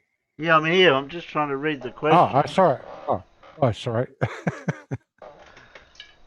My battery's gone flat in the little torch I was using. Now I'm trying to use something else and it's just as bad. He's trying to find batteries in the drawer. Yeah, I He did. I can't see couldn't 'cause find it's any. dark. In which country was Arnold Schwarzenegger born? Oh, that's easy peasy. Did anyone just hear my name being called out there? Bloody man. Man. What's that? Your husband? Is he a man? Well, Is he a man or a mouse? it depends what kind of mood I'm in. He can sleep on the couch anytime he wants to. Well, at the moment he is, because he's in the high risk group. So get out of there. I've heard this joke before, but I can't remember what it was. But to do with Australia and Austria, somebody was asked about Australia, and they said Austria, and I can't remember the actual joke. Oh. Anyway. There's an extra letter or something. Well, I think Dora got that one. No, Carl. No, Mippet. Mippet cheated. Oh no, Can't not count. again. Oh, I thought Pip did. Oh, okay. No, I didn't type that one. I didn't even I bother. knew it, It's but too I didn't easy. type it. And Yeah. then Mippet realised that she cheated and got in too early. Shit.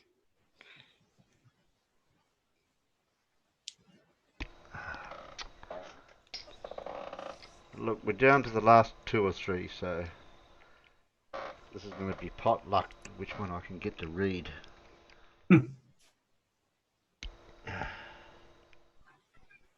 Landry light don't help. Here it comes. Windowsill's not enough. Not good enough now. Come on then. I'm going to have to see if I can borrow a torch from somewhere for a sec. Hello, Squeak. There must be something. That's no good. There we go. I've got no... Nothing. Okay. I've got plenty of double Some A. American girl to Australia, wasn't it? I've got a full packet of brand new AA batteries. And you need triple A's? Don't you hate it when that happens? And I used them down the shed.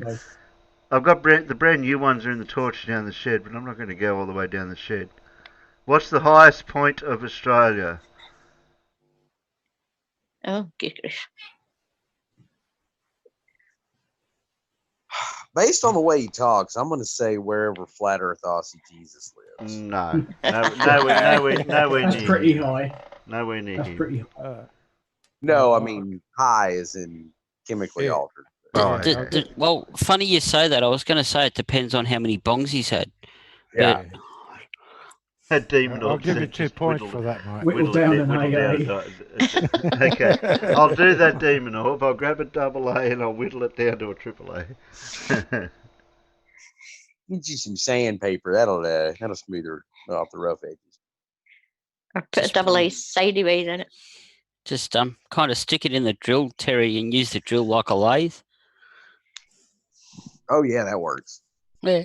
Well, they're down the shed. I could always go down the shed and grab them, but it's not worth the hassle. Ooh, Mount- you gotta Mount launch those for Cos- the James Webb. Did anyone spell it right? Yeah. No one's actually spelt it right yet. I don't Oh, think. you can't. No, you got to spell it right.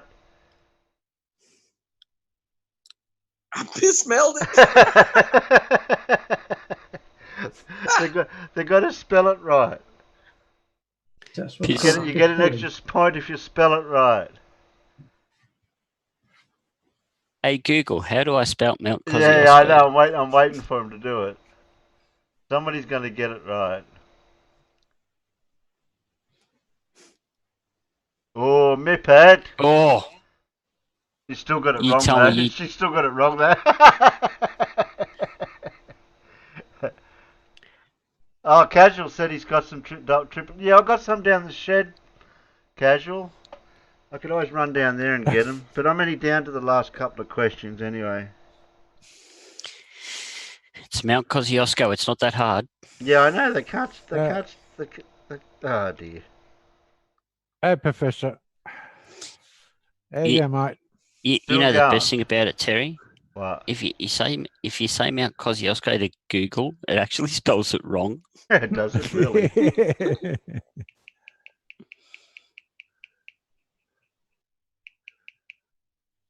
Try saying Indooroopilly 3 times. Intrapilli, yeah.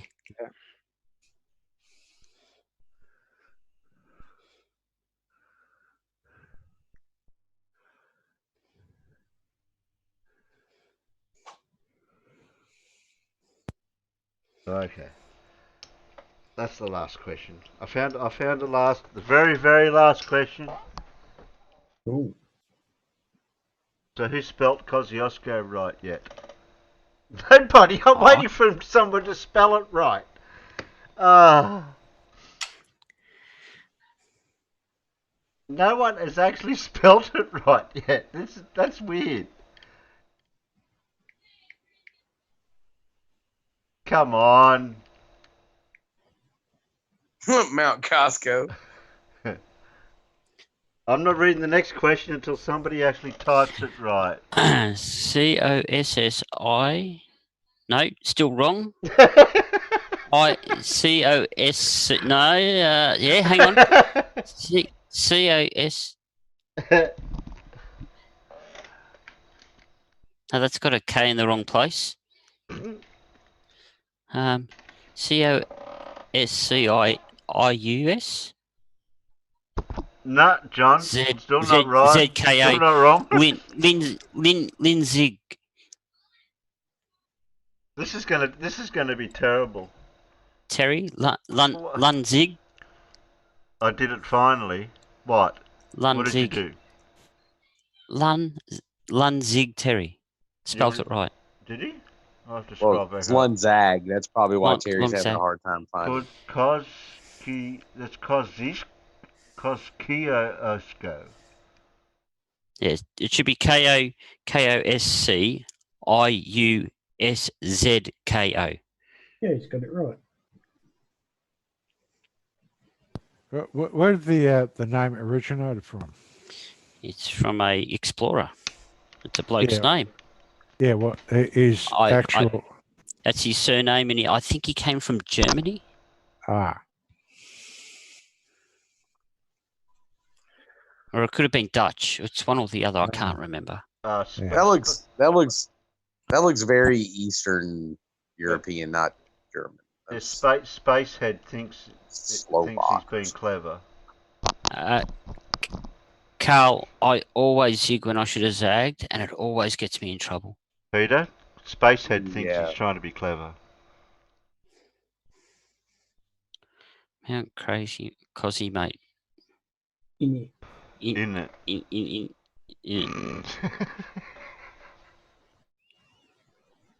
Peter, you can't even speak Australian, man. Come on. If your milk tongue. If he typed Australian, I might be able to understand him. Oh, look like in it to me. More fun that way. Okay. Drum roll for the last one. Okay. Alright, here we go. Press play, Terry. Very last question. Hey, Casual. There you go, mate. Oh, we've just been talking to him for the last 5 minutes, John. Oh, well. Have you? Yeah. Press play, Terry. Oh, God. Wait, we have a video? No. No. Last question. Keep up, no name. That time of night. How many sides does a... Oh, I've got to get this right. A dodecahedron have? Yes, that's correct. Yep. Yeah, how do you know? You're not the one reading it. Because I know what the question is. we might have similar taste in beer there, Terry. Oh, Carlton Draft bottle caps. Yeah. Yeah. Yeah, dodecahedron. I think it's dodecahedron. Dodecahedron have, yeah. That's Greek, I know. It's all Greek to me. I know the right answer, but it's more fun. Oh yeah, now I do. Yeah, now I know the answer. Now that I've read it. Yeah. The word is dodeca, so there you go. Dodecahedron. Who's reading the questions here? I'm just saying, I speak Greek.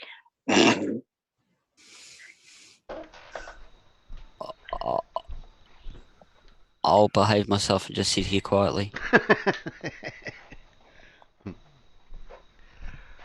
Any peanuts getting anything? 12s. Oh yeah, lots of 12s. 12 seems to be the consensus. There'd be a plethora of 12s out there, Terry. Oh dear. A plethora. I think the peanuts are too clever for us. 12 faces, 20 vertices. and 30 Okay. edges. So who won the quiz? I think Pip did, didn't she? Ah, no. Pretty good odds on Pip. Yeah. Oh. That's it. I can get rid of all these bottle caps now. I think technically we all won because we all learned something today.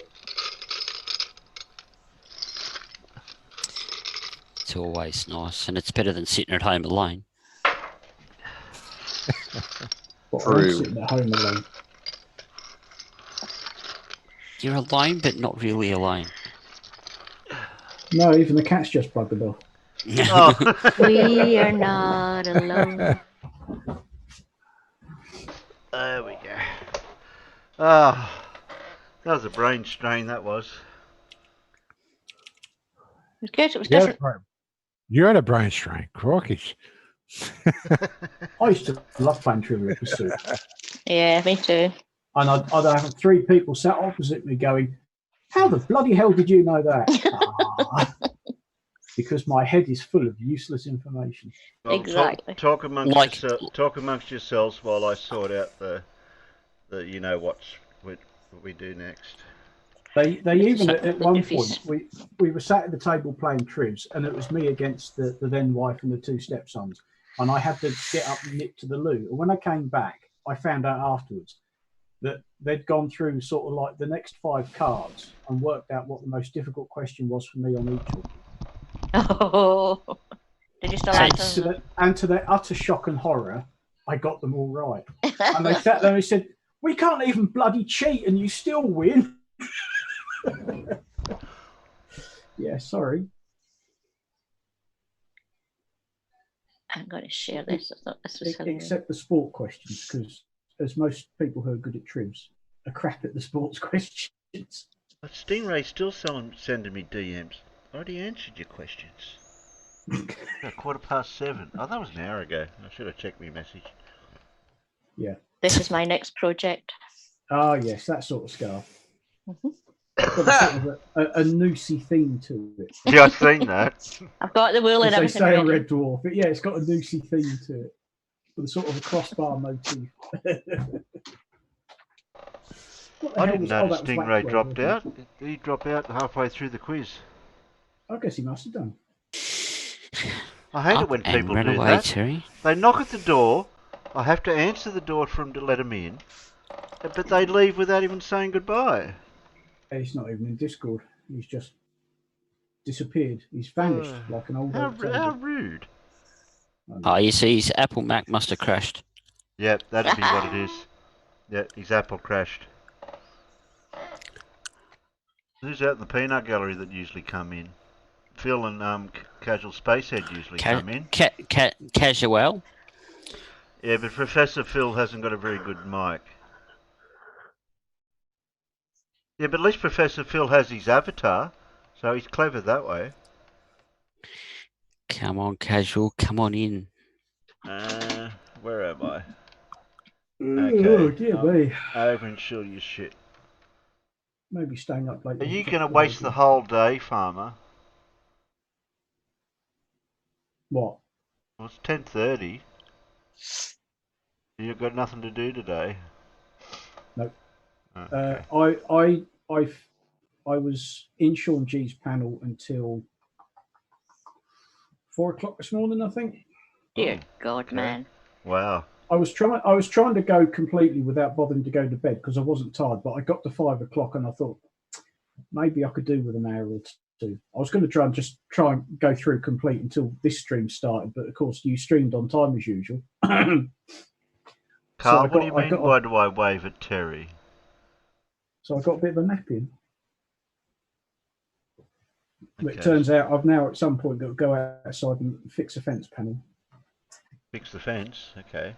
Yeah, well, it got a bit windy here yesterday, and I wouldn't mind so much, but I've got a bloody hedge right in front of it, so it's going to be an absolute arse to get to. Yeah, well, I want to go back to pick apart. Take the right tool with me this time. I think it just needs slotting back. They're held in the concrete posts that got the slots in, and I don't know whether it's my hedge or the next door neighbours that pushed it out. But it got very windy here yesterday. It was blowing. Why have you got a bunch of students on Zoom at this time of night, Phil? This night course. Night school. Okay, what do we got? One. Who else have we got? WheresWally? I suppose I better do a WheresWally. I've still got to talk to Wally yet to make sure I've got the right Discord Wally. Yeah, I still don't think it is, but there you go. Yeah, well, next time he comes in the peanut gallery, I'll find out. I hope you've got Creaky Blinders, Joey Rosha in your mix because that is hilarious. I'm up to WheresWally next. Antoff. Hello, wonderful person. This is Anton. Anton, I mean, sorry.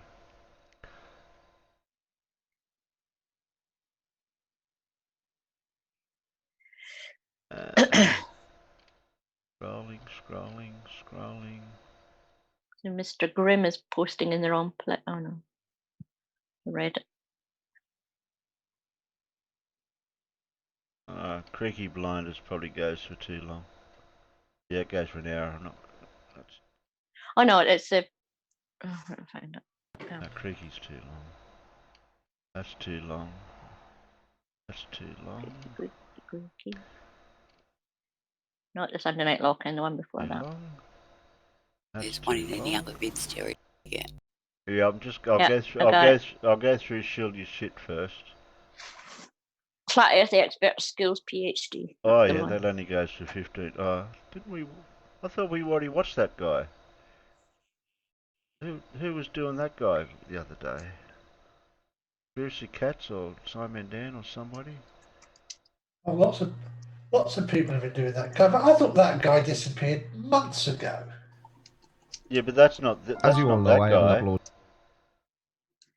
Oh, sorry, that's not that guy. No, that's a different guy, is it? That's a different guy, yeah.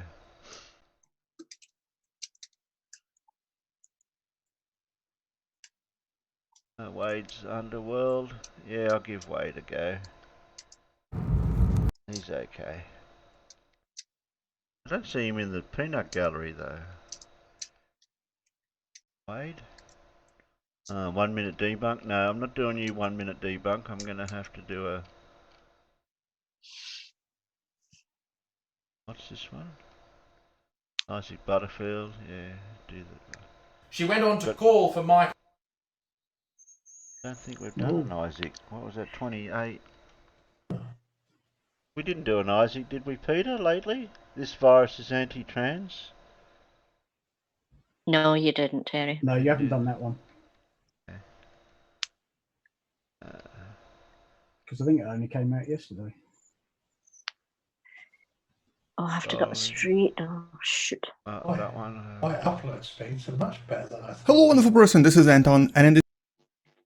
Hello, Anton. Anton must bring one out nearly every day. I think he does. Yeah, he does.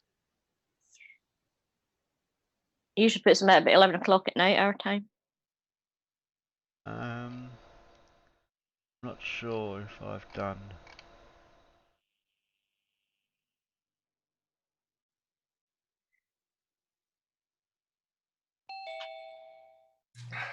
Oh, he's Spacehead now.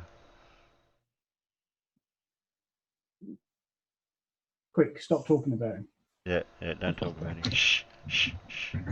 If we keep quiet, we won't know. Why should that change? You talk about me to my face, so why should that change? Oh, that's true, yeah. Oh, I missed the Morning. Morning, I missed the quiz. Oh, no. Tonight's I like the way that one of my. Sorry? I don't know. What was that? Nothing. You said I like the way and then we lost you. Oh, no, it's okay. Don't worry about it. Forget it. It's okay. Wasn't important. What do you want to start for then? Could say I started, so I finished, but I decided not to. I'm not Magnus Magnuson. Oh, famous people on the toilet. I've started, so I finished. No, I'm not going to do that one. What? I'll tell you what, I like the way Terry says that was a bit of a brain strain, and he's the one who's got the answers. Yeah. Oh, that was so hard reading those answers, Terry. I feel for you.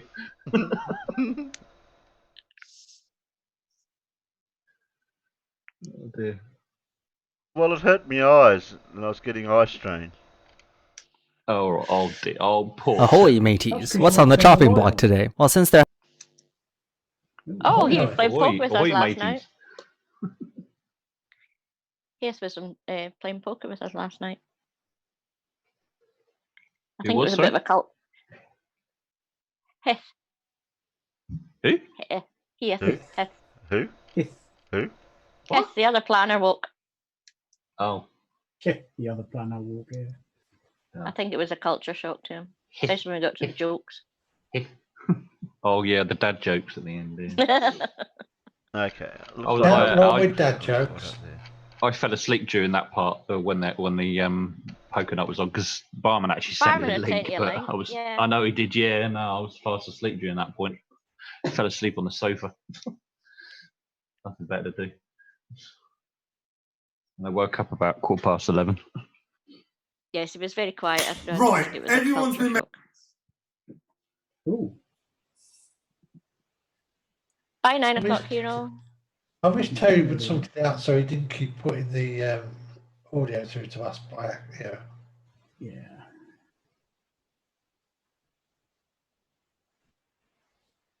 Oh yes, Dick Kennedy covered Crybaby, didn't he? I think if I press that button, it might stop it. That one. No, don't press that button. Don't press the button. Oh, what happens if I press this button? What does happen? A little sign lights up and says, "Please do not press this button again." Will he press the candy red button? Yeah. Don't press it, Terry. You'll break it. Well, I've got 11 tabs open. Who's mind warped? Who's that? Oh, mind warped. Is he asleep? Who is it? He's a Western Australian and What's just Western Australian and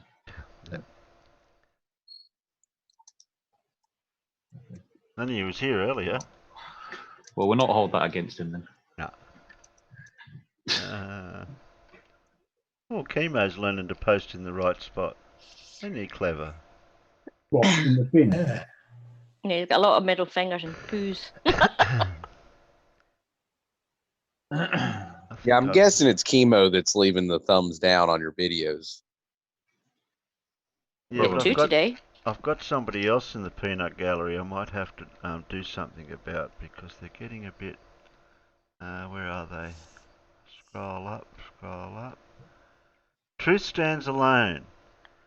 I think I'm figured out who that is. It's either one or two people. I think you better time him out anyway, Terry. I mean, look at that Kiwi comment he made. Yeah. Yeah, I'm going to time him out. He's nearly as bad as that bloody radar man bloke. Yeah. Nearly. Oh, that radar man bloke. Jeez. He's so bad I had to time him out yesterday. Or Saturday, or whenever it was, last time I was on. You timed him out, did you, Alan? That's Yeah, I timed that radar man bloke out. What's that? Well, he needs timing out. Bit of a pest.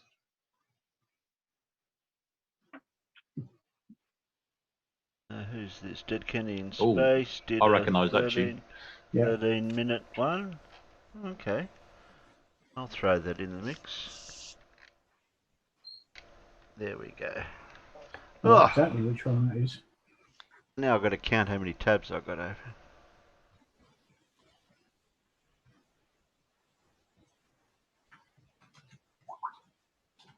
Oh, that many. See, Hugh is here again and not speaking. He was. Who? He was he? Huey. Yeah, he spoke there. Okay. The original Holly. Yeah. Yes. The talking head. Yeah, Holly really confuses me because, like, didn't Holly go back to his original avatar towards in some of the later series? Possibly, I can't remember. I'm not a Sure, fan Holly of the went later back to. series. No, I'm not sort of, but I'm sure they went from forgotten her name, but anyway, from her back to him. Yeah. It all went downhill when Grant and Naylor sort of broke up and stopped writing together. It lost it. Yeah, they just went a bit. They just went a bit silly, didn't they? Yeah. What with completely rebuilding the ship with all the crew. That's it. Yeah, series 4, 5, and 6 is Red Dwarf at its peak. It took Yes. it took a while to build up to, and once you'd got all 4 crew members, they had 3 series of absolute excellence, and then I think it was series 7 when when the writing partnership broke up, and then it all just went to pot. Indeed, I would heartily agree. You've definitely got to wait until they got Crichton on there full time. Crichton, the right Crichton, the Robert Llewellyn one, not the original one. Indeed. And when him and the cat become sort of fully evolved characters, then it all just everything worked. Yeah. And the humour was actually Smeek.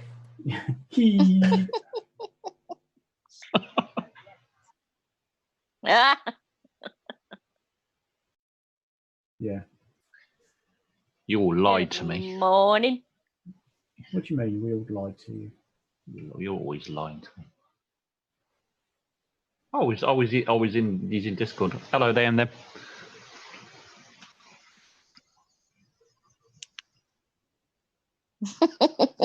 We know who you are. It's Terry, isn't it?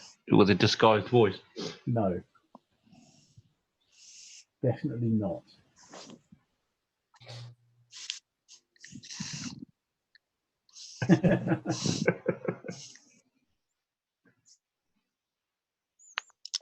I keep telling you, you're not an idiot. They and them. Yeah, he's in Discord. Bite me.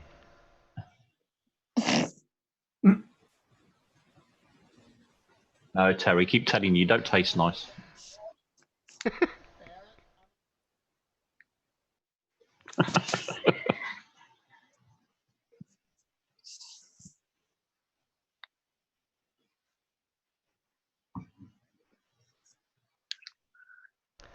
Okay, how many peanuts are going to fall for it?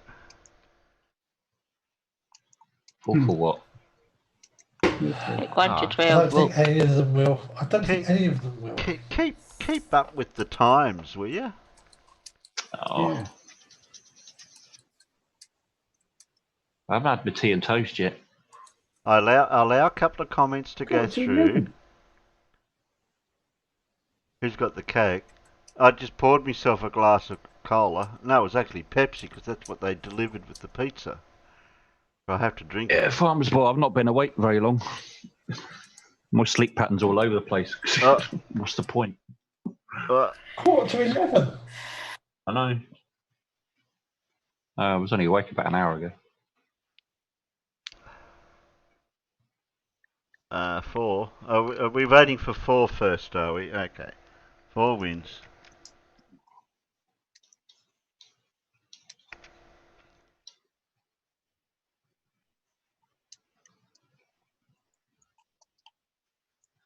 Are they allowed to vote for 4 now, are they? Yeah, I've let 4 reprieve because we never get to see the 4th video for some reason. No, I didn't have the pizza with pineapple, Dora. Wasn't me. I still think asking for the 8th through Mippet! 65,535 is the best one. Where's Mippet? That deserves a timeout, I think. Yeah, what's she done? I barely just Get typed two 4 up- wins, and now she's now they. Ugh.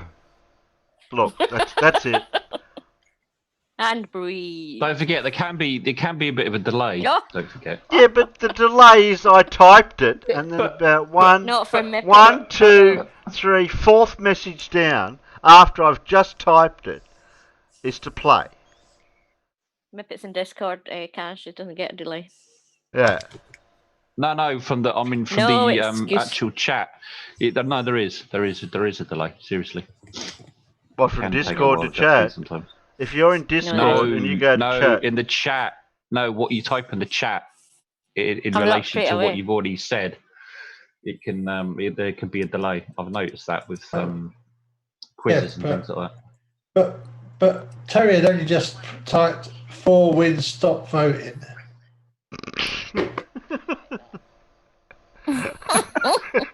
Actually told off, Terry. Oh, I don't know what I've done wrong now. You know what you've done wrong. Oh. Even when I'm wrong, even when I'm right, I'm wrong, and when I'm wrong, I'm still not right. No, you're just Very wrong.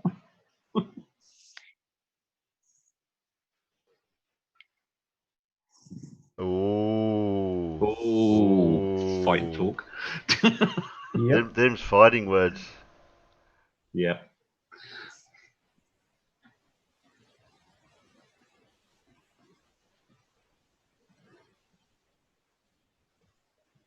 Like, give me a chance to get the video ready to play, at least. Isolation for flat Earth and lunacy. Who's that by then? Wade's Underworld. Oh, wait. Okay. It's the sort of thing that Simon Down would say. Oh, Dora says, when Terry types stop voting now, we peanuts have to wait 20 to 30 seconds before we hear him actually say it. Yeah. Yeah. Okay. I've noticed that when people do quizzes on the show, you know, you could be like super fast to type it in, like ultra quick, and then you end up as being some like about 5th or 6th or something. Yeah, but what we're saying is Mippet can hear us Yeah, in real time in Discord, so she's no delay. Yeah. So Miffet's got no... Which is why we were always first in the quiz. Yeah. Oh, you go. You want to get one screen. I'll try my best to defend you, Mippet. I'll try my best to defend you, but it's just not working very well. I see Professor Phil's being polite about Mr. Anthony Riley. Oh. Who keeps tabs on the crap posted by Sleeping Warrior? You? No. That's your job, Phil. We've promoted you. How about I make a deal with you, Mippet? How about I just ignore everything you type in YouTube?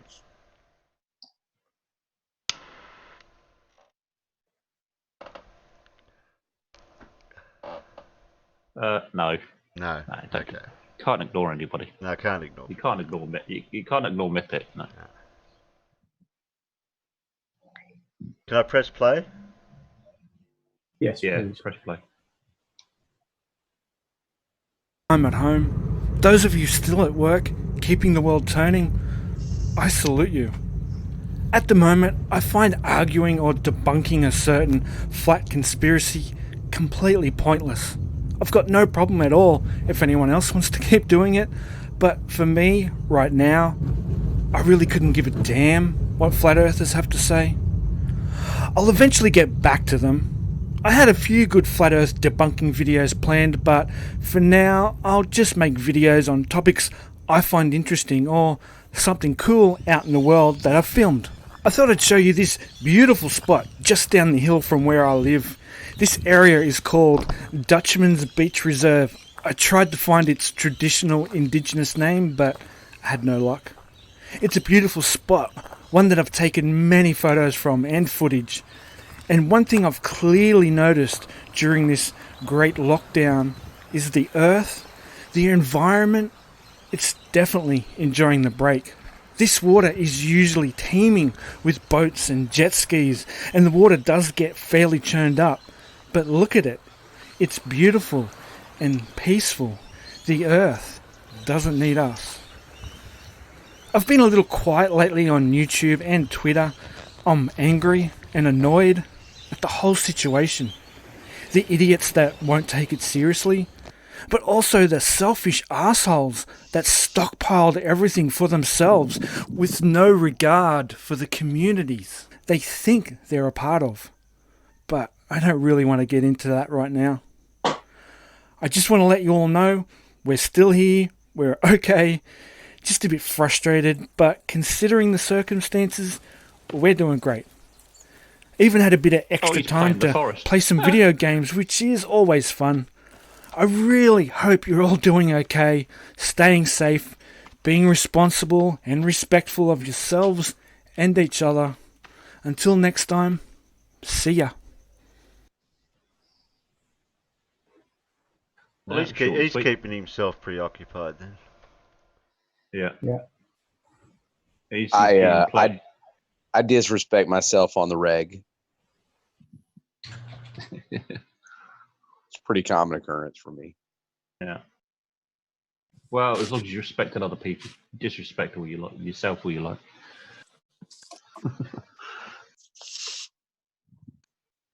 I think we all do that, don't we? We all put ourselves down. Oh no, I meant like in the sense that I don't call myself the next morning kind of disrespect. Like I don't respect you now and I won't respect you in the morning. You say that to yourself. Oh yeah. Yeah. You talk to yourself. Well, you know when they say talk to the hand, it's more like Jennifer Lopez. Taco flavored cheesy. Taco. You know what I'm talking about. You see the booty on that hand? Yeah.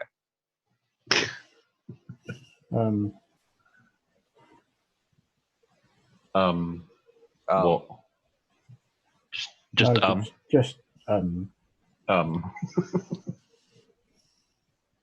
You're stunned, I see. Shocked and. I'm not surprised at all, to be honest. Did anybody else think that Dutch Beach Reserve sounded a lot like a fancy beer?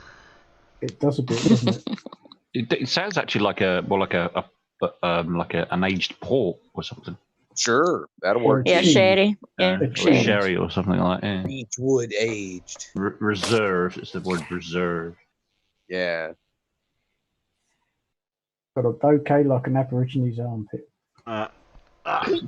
Okay, who did I Why, catch have you out? smelt an Aborigines armpit recently? No, it's just from the old Monty Python skit, isn't it? Yeah. Oh, was it? Oh. Australian wines. This is not a wine for drinking. This is a wine for laying down and avoiding. Is 3 tacos counted as, or is that something different they were talking about? 2, 2, 3. Who's winning at the moment? I don't know. 3 tacos might have been an answer, so I'll time out. What? What? Oh, Terry. You can't keep timing out people like this, you know. Oh, okay. Oh, and you got to time out people that voted for 4 because 4 won last time. Yeah, you can't vote. Do you think this is some sort of democracy or something? Remember rule 1. One man, one vote. Terry's the man, and it's his vote. Yeah. 4's not counted because 4 can't win because 4 won last time. Talking about one vote, somebody was telling me, I don't know if this is true or not, maybe somebody could tell me whether it isn't true. Apparently that Putin is holding an election to decide whether he should be the permanent leader until he dies. That wouldn't surprise me at all. I don't know whether it's true, but how it true wouldn't that is or surprise not. me. I believe it's slightly. I believe he's having a vote to remove the term restriction from President of Russia, so that he can be president for life. Because obviously they'll keep electing him, won't they? Well, yeah. They don't have any bloody choice. That's why he had to do. Want to get shot. That's why he had to do that term swap, that job swap thing with the Prime Minister for a while, so that he could essentially stay in charge. Because they essentially made his number 2 man president, and he became number 2 man, but obviously he was actually number 1. Del Prez. Yeah, and because he'd done 2 terms, so he'd done 12 years, and then he did 6 years as prime minister, and then he's done another 12 years, or would have done another 12 years as president, because there's a 2-term limit at a time. Yes, bit like with the US, where the US has a 2-term limit. He submitted a list of draft amendments to their constitution, and the pertinent one was he wanted to remove the inner row clause from the article regulating the maximum number of presidential terms. That's just one of a whole list of changes he wants to make, but that's the one that's to this, so that he could, in theory, just go on and win election after election after election, which of course isn't shady in any way, shape, or form. No, sounds fairly Well, reasonable. that's dictatorship, really. Yes, if you think about it in a way. Yeah, well, not what Hitler did is not dissimilar to what he's doing. Correct. Terry, press play. Well, I don't know. I don't know that Vladimir Putin would Vlad time you out for saying 4. I'm just saying. I'm just asking. I mean, Hitler became permanent leader by fiddling the law. Really, that's what he did, and by other means as well, obviously, as we know. But yeah, pretty much the same thing. They pretty much did that in the Soviet Union, didn't they? Yeah. Stalin and they were all basically leader for life. Uncle Joe. Turkey did that a little while back, didn't they? And Erdogan president for life now. Possibly, I'm not sure. Yeah, and Turkey still harbours hopes for joining the bloody EU. Excuse me. Do what they want now. Don't bother us. We're not going to be in it. Stevens. Plurpies. I Great think that's a soccer count. You think? No. It just sorted the vote out. Stevens. I think there's some Nobody else shenanigans was going on here.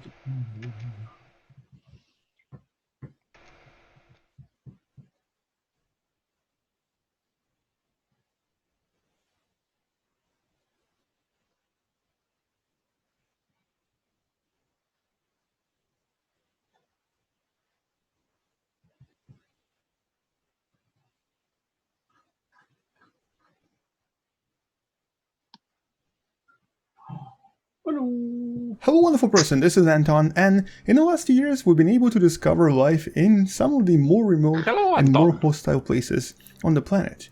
But in this video we're going to be talking about this new discovery where we found life where we really didn't expect any. Let's talk a little bit more about this, and welcome to What the Math. Oh, I'll watch this. It's good.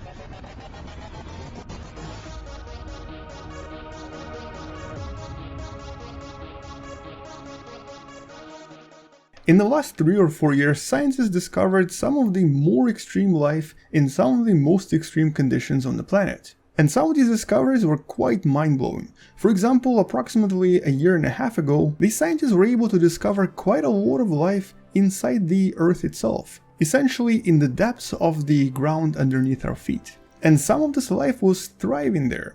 When the scientists tried to calculate how much of actual bacterial biomass was present in the Earth itself, and this is essentially including parts of Earth approximately 5 kilometers below the surface, they realized that there was approximately 300 times more of bacteria inside Earth than the total mass of all of the humans combined.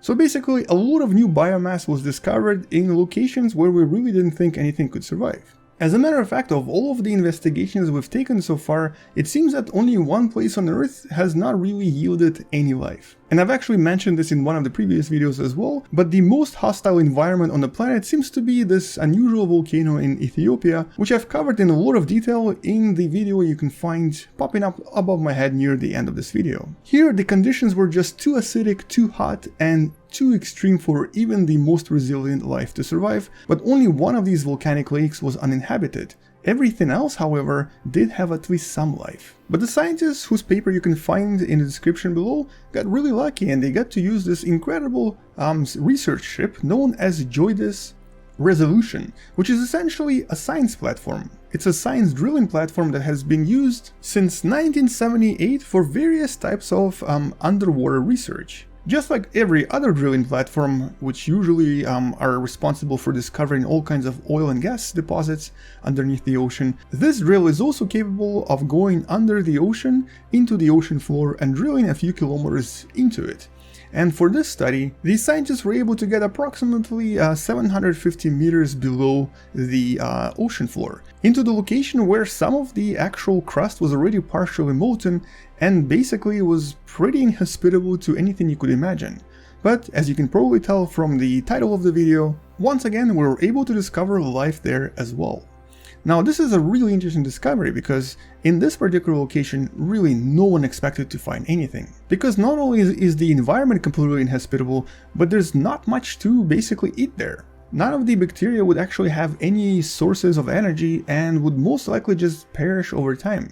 But it turns out that there are at least two types of bacteria that were able to survive in these regions. The first was the extremophile bacteria known as Crucocidiopsis, which is usually able to survive in some of the most hostile conditions, including high acidity, high temperature, and so on. And we've even been able to establish that this bacteria could be perfect for us to take to Mars because it can actually easily photosynthesize in very inhospitable environments and create oxygen out of red light or even far red light, allowing us to grow oxygen and possibly even food from just a few small samples of this bacteria. We've also discovered the so-called Pseudomonas bacteria, which is able to convert a lot of different things into energy. And this bacteria is unfortunately one of those bacteria that occasionally also turns into a parasite, causing problems for humans and a lot of other animals. But it also happened to live really deep in the ocean underneath the crust. And the bacteria deep down there was actually able to either produce their own food from just a small amount of various organic molecules, or some of them were found a way to generate energy out of the actual minerals that were present deep down in the ocean. Now, there were not a lot of these bacteria. As a matter of fact, the scientists estimate that the actual density is really low, meaning that there's approximately 2,000 or so bacteria per cubic centimeter, which is only about this big. But nevertheless, this already means that life can actually live in really weird conditions on planet Earth. And a lot of these bacteria were able to very effectively recycle and store all kinds of materials to be able to survive deep down there where nothing else can. And it seems that some of them were even able to survive on just a few partial amounts of organic matter that would seep through the cracks into the deep part of the oceanic crust. Now, not all of the bacteria needed that organic matter though. Some of it was actually surviving on some other materials that were already present. Which is of course great news for us if we were to try to discover life somewhere else in the solar system, such as for example Enceladus, the moon of Saturn that does seem to contain very similar conditions to what we've discovered in a lot of other parts of our planet. Just like so many other moons of other gas giants such as Titan, Ganymede, Io and so on, a lot of these moons do seem to contain conditions that could easily support extremophile life coming from planet Earth. In other words, if I were to take one of these bacteria we found and then put them somewhere on this moon, possibly inside the moon actually, they would thrive there. They would survive with absolutely no problems. Or at least that's what we believe. It's very possible there's already a lot of life on those moons and we might even discover it in the next decade or so. But for now, discovering these extremophiles in these very inhospitable conditions has actually been only more support for the so-called existence of extraterrestrial life. Because obviously, if life can survive here, it will probably be able to survive on a lot of other objects in the solar system and possibly even other exoplanets out there in our galaxy, the Milky Way. Now personally, I still think that the best chance for us to find something is going to be right here on Titan, the other moon of Saturn.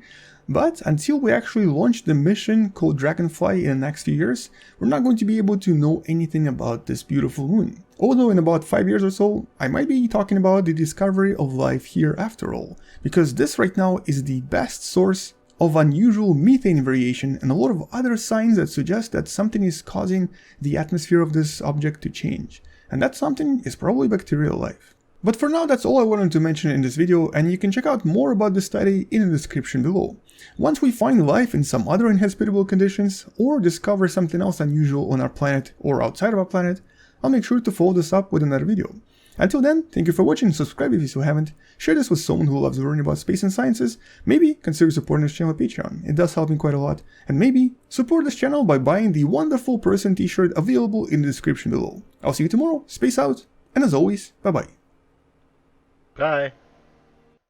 Bye bye. Wonderful person. Hmm.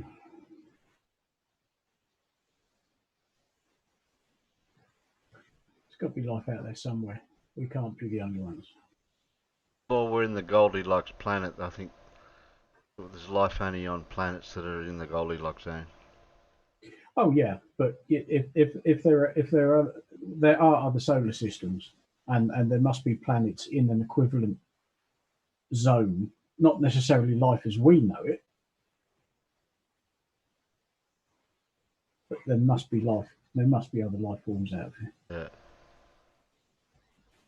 What's the thing to do with life again? It's carbon-based life, and they were saying that there could be other life form, not carbon-based. Silica. Silicon based. That's the possibility. That could well be when we do actually get the technology to go to the stars, so to speak. The real trick might be that we might not actually recognize alien life forms as life forms because they could be so different to what we're used to. Yeah, but I mean, if they self-organize, or show any kind of activity that would be different from just interesting chemistry, that we'd have to be able to recognize that, right? Well, you'd think so and hope so. Yes, I mean it's not a given, but yeah. Well, fair, yeah. I mean, if that's the case, then there could be a whole other family of life on this planet that we just haven't recognized as alive yet either. Yeah, or it's all thanks to the mice. Well, fair, yeah. Well, we didn't know there was any other life on this planet until we found it. Like the same thing. Like we haven't found any intelligent life. No intelligent life anyway. Yeah. Well, yeah, that we're aware of. So long, and thanks for all the fish. I mean, it is true. The likelihood of actually finding any life actually within our galaxy is unlikely, but not impossible. But like you say, it's the human definition of what life is.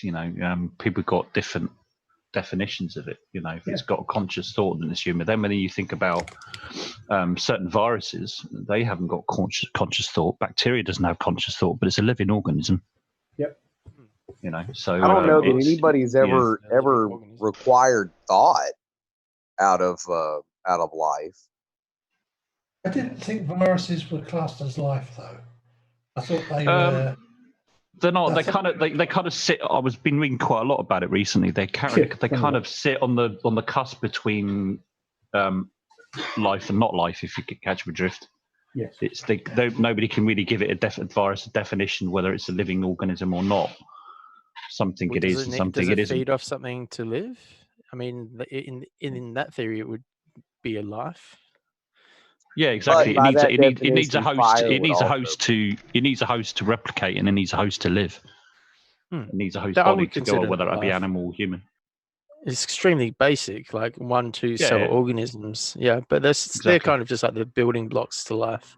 They're like the precursor that you need to start evolving into much bigger, more complicated organisms. They're like the starting off of life. Yeah. But don't forget, bacteria much bigger than viruses. Viruses work on a molecular level, don't they? They affect your DNA essentially, is what they're attacking. Yeah, I mean, I thought viruses were kind of partly in that, almost like when we talk about abiogenesis, that step between, related to those very first. Is it just me, or is Alan's mic really crackly? Or is it just me?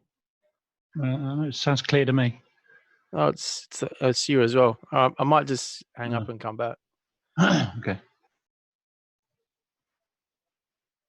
Yeah, I mean, if you think about it, it wasn't that long ago when they thought viruses and bacteria were the same thing, but they're not.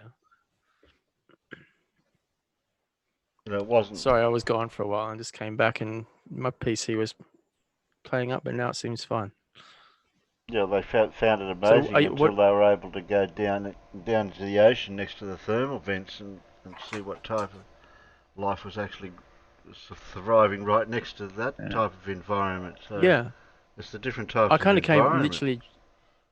Yeah, I literally just came in like 2 minutes ago when you were playing that video, but where they've got those thermal vents at the bottom of the ocean, there's like heaps and heaps of life down there. Like there's like crabs that like live right next to these boiling hot, like where the boiling hot water comes out. They're just happily living there and not boiling. Like, or I don't even know how that works. And there's like fish down there. There's like microorganisms just thriving. It's Well, insane. and They those evolved down drills, there, didn't those they? drills were Yeah. way deeper than that. They were getting close to those subduction zones. Yeah, they're So, deep as, man. So not only are they like dealing with like massive like amounts of pressure against their shell, they're also like dealing with like insanely hot temperatures. It's like really, really amazing. Yeah, I've always found that really interesting because we can't even build anything to go down that deep. I mean, we've got those the tiny little submarines that they use to go down there. They're circular, like really, but you can't get a submarine to go down to that depth. It will just implode on itself. Sure. Yeah, it's really quite amazing. But we're talking about like microscopic organisms here too, so I don't think they're affected by forces in quite the same way. But there's actually crabs. Like there's these giant crabs that No, live no, down I'm there. talking like- about where they found like what they dug up. Oh, okay. Like So I didn't. miles I under. So the stuff they found was like miles below the ocean floor. Yeah. Go to the bottom of the sea and then drill a 5 kilometer deep hole under the sea. And they found life down And then there. they found bacteria down the bottom of that hole. So they kind of took a core sample of down in the ocean and got that. Yeah. Okay, Because that's obviously around the black smokers, You say 5 mile deep they drilled and got life under the ocean. 5 kilometers deep. Oh, I 5 don't know, it wasn't a bit. It wasn't. I don't think it was the abyssal sea, but it was like. Either way, that's still incredible. They were off the coast, but they drilled down 5k meters, and they found bacterial life. So it's it was sort of, and it was in a subduction zone. So it was near, it was near about as far down as they could go without actually.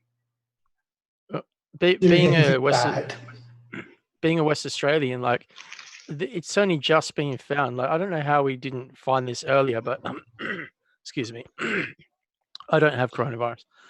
But we've got this massive canyon we got Perth and we've got Rottnest Island, and then like probably about 100k out from there, there's like a massive canyon in the ocean, and it's like deeper and bigger than the Grand Canyon, and we've only just found it, and there's all this crazy new life and like new ocean species that we're finding. Hey, if you go on Google Maps, they've actually got it on Google Maps now. You can see it. They've kind of added it in there only recently. There's this massive canyon just off the east coast of Perth.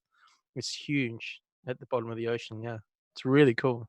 So I think one of the universities has got a ship that's actually got this really like insane like submersible that goes down. That's remote controlled from the boat, and they're just going through and they're just finding new species every day. It's really cool. Press play. Play, please. Please, Peter. Oh, sorry. Sorry, I interrupted you guys. No, man. You're not interrupting. There was a topic. No, Hey everybody, WheresWally here. I hope that everybody is being sensible and safe and taking precautions needed. No, Mr. Sensible, not that sort of face protection. What is this? COVID-19 protection. Yeah, well, I'm just going to have a quick look at Ranty Flat Earth and some of the other science deniers around us. I mean, this sort of stuff is just unforgivable and stupid and selfish beyond my wildest imaginings. I mean, how can these people think that they have the right to put others at risk just so that they can have first-hand knowledge?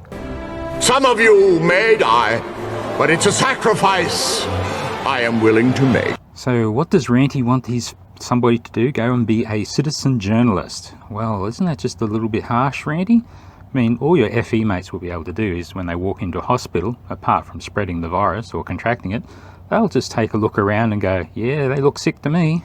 It's shocking. So what are the science deniers out there doing? Well, my old mate No Fanfare, he ranted at me for dropping by too many times. Well, the reason I do this, No Fanfare, is that flatties need to be kept in check. Well, let's have a look what he was saying. He was blaming 5G for the pandemic. So I thought I'd have a little fun with him.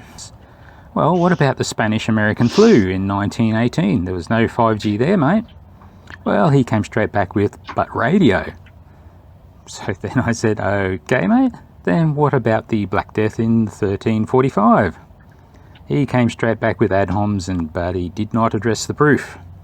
Well, of course, No Fanfare, Black Death is still around. the virus is real, and you can actually see it if you have the right piece of electron microscope with a direct imaging of the COVID virus. It looks like this. And the link to this particular paper is in the description as always. And thankfully, while flatties are arguing over whether viruses are actually a thing or not, sorry about that, No Fanfare, they are real.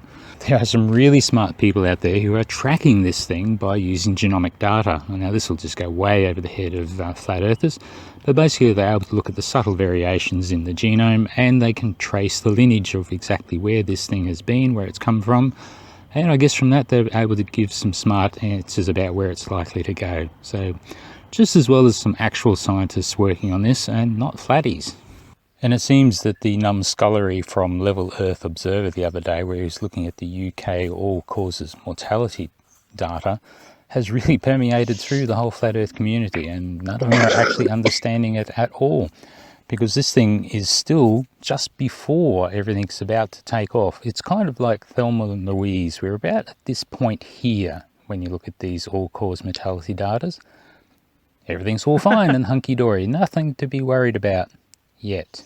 So, like a plucky band of flat earthers armed with only a compass, a P900 and Google Earth, they will single-handedly find the truth of this situation, the truth that has eluded thousands of scientists and businesses all around the globe. Thus far they've been unable to discover it, and these couple of geniuses are going to work it out. Well, I had a quick chat with Wolfie there today too, and he told me that he took an oath to preserve life and property as a pilot. And in his professional opinion, what Ranty is suggesting is grossly irresponsible, selfish, and lacks any thought for the safety of his fellow man, something he would not be able to do. And his final thought was, this situation is really letting us see the true colours of some of these flat earthers who just simply have no regard for the life of their fellow man, and all they worship is their little flat disc. It's shocking. And of course, one of the most ironic things is that flat earthers will tell us to go and do our research and not believe a lie. It does really seem that these are the guys who prefer the reassuring lie rather than listening to the hard and inconvenient truth of the facts. And finally, I just want to leave you with this thought. You ever wonder why you've got to have a lockdown on a country when you're in an epidemic? Just check out all these spring breakers, the mobile phones all over the beach. And some smart cookies worked out a way of analysing just where did those phones go to when they left spring break. Here, we focus specifically on just one beach in Fort Lauderdale during the month of March. Again, each of these data points shown on the map corresponds to a unique mobile device active on a given day. You can see clearly that device activity spikes during the 2-week stretch of early to mid-March corresponding to spring break. No surprise. Now, using an analysis called a spider query, we can actually track movement of these devices over the remaining weeks of March, seeing where these devices went after spring breakers left the beach. As we zoom further and further out, it becomes clear just how massive the potential impact just one single beach gathering can have in spreading this virus across our nation. It can be hard for us to realize sometimes just how connected our world really is. Spreading by until 5G. the data tells the stories that we just can't see. That is okay, awesome well, enough of that technology. stuff. So just everyone stay safe, watch out for one another. Don't play with flat earth, it's dangerous. And remember, we're fighting two pandemics, COVID-19 and stupidity. Can you rewind that? I just want to see what software that was. Died. Bye bye, now there's no more that guy Took on WheresWally, then he ran off to cry. He tried to prove flat Earth, but got a poke in the eye. Sobbing, I watched the flat Earth die. I watched the flat Earth just die.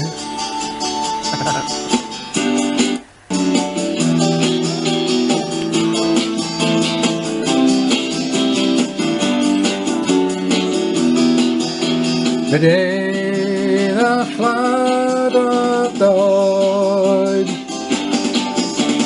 Bye, now there's no other guy.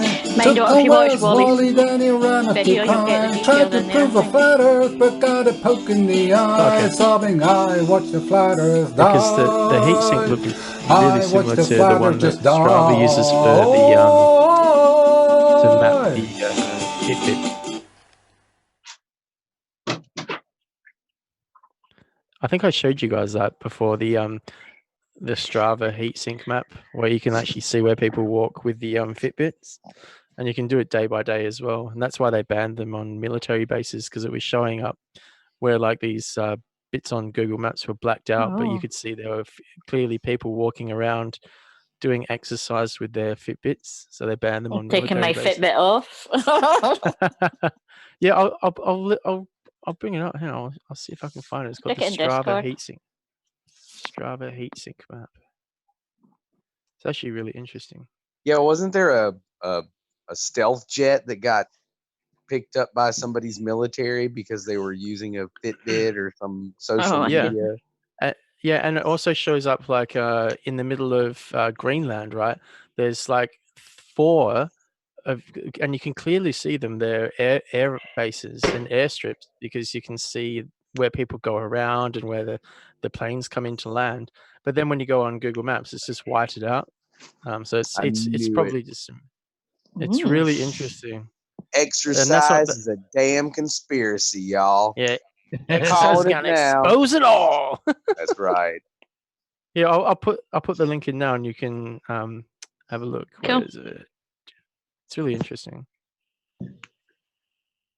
But if you think about, I'll put it in the stream as well, so everyone else can see it too. So there's the link in.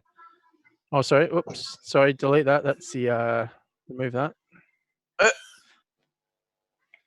Hang on. Copy. Paste. Okay, so that's the heatsink for the peanut gallery, and then I've closed Discord. Let me open it back up.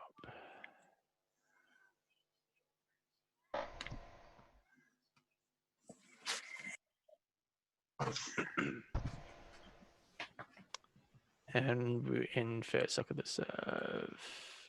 Done. Yeah, have a look at that. That's really interesting. I'm pretty sure you can go from day to day. But yeah, that's literally, so where there's more light or more heat, that's where there's been more, like people moving around with a Fitbit, or one person doing the same route over and over and over. It just makes it darker. So, but if you do go on there, like you go in the middle of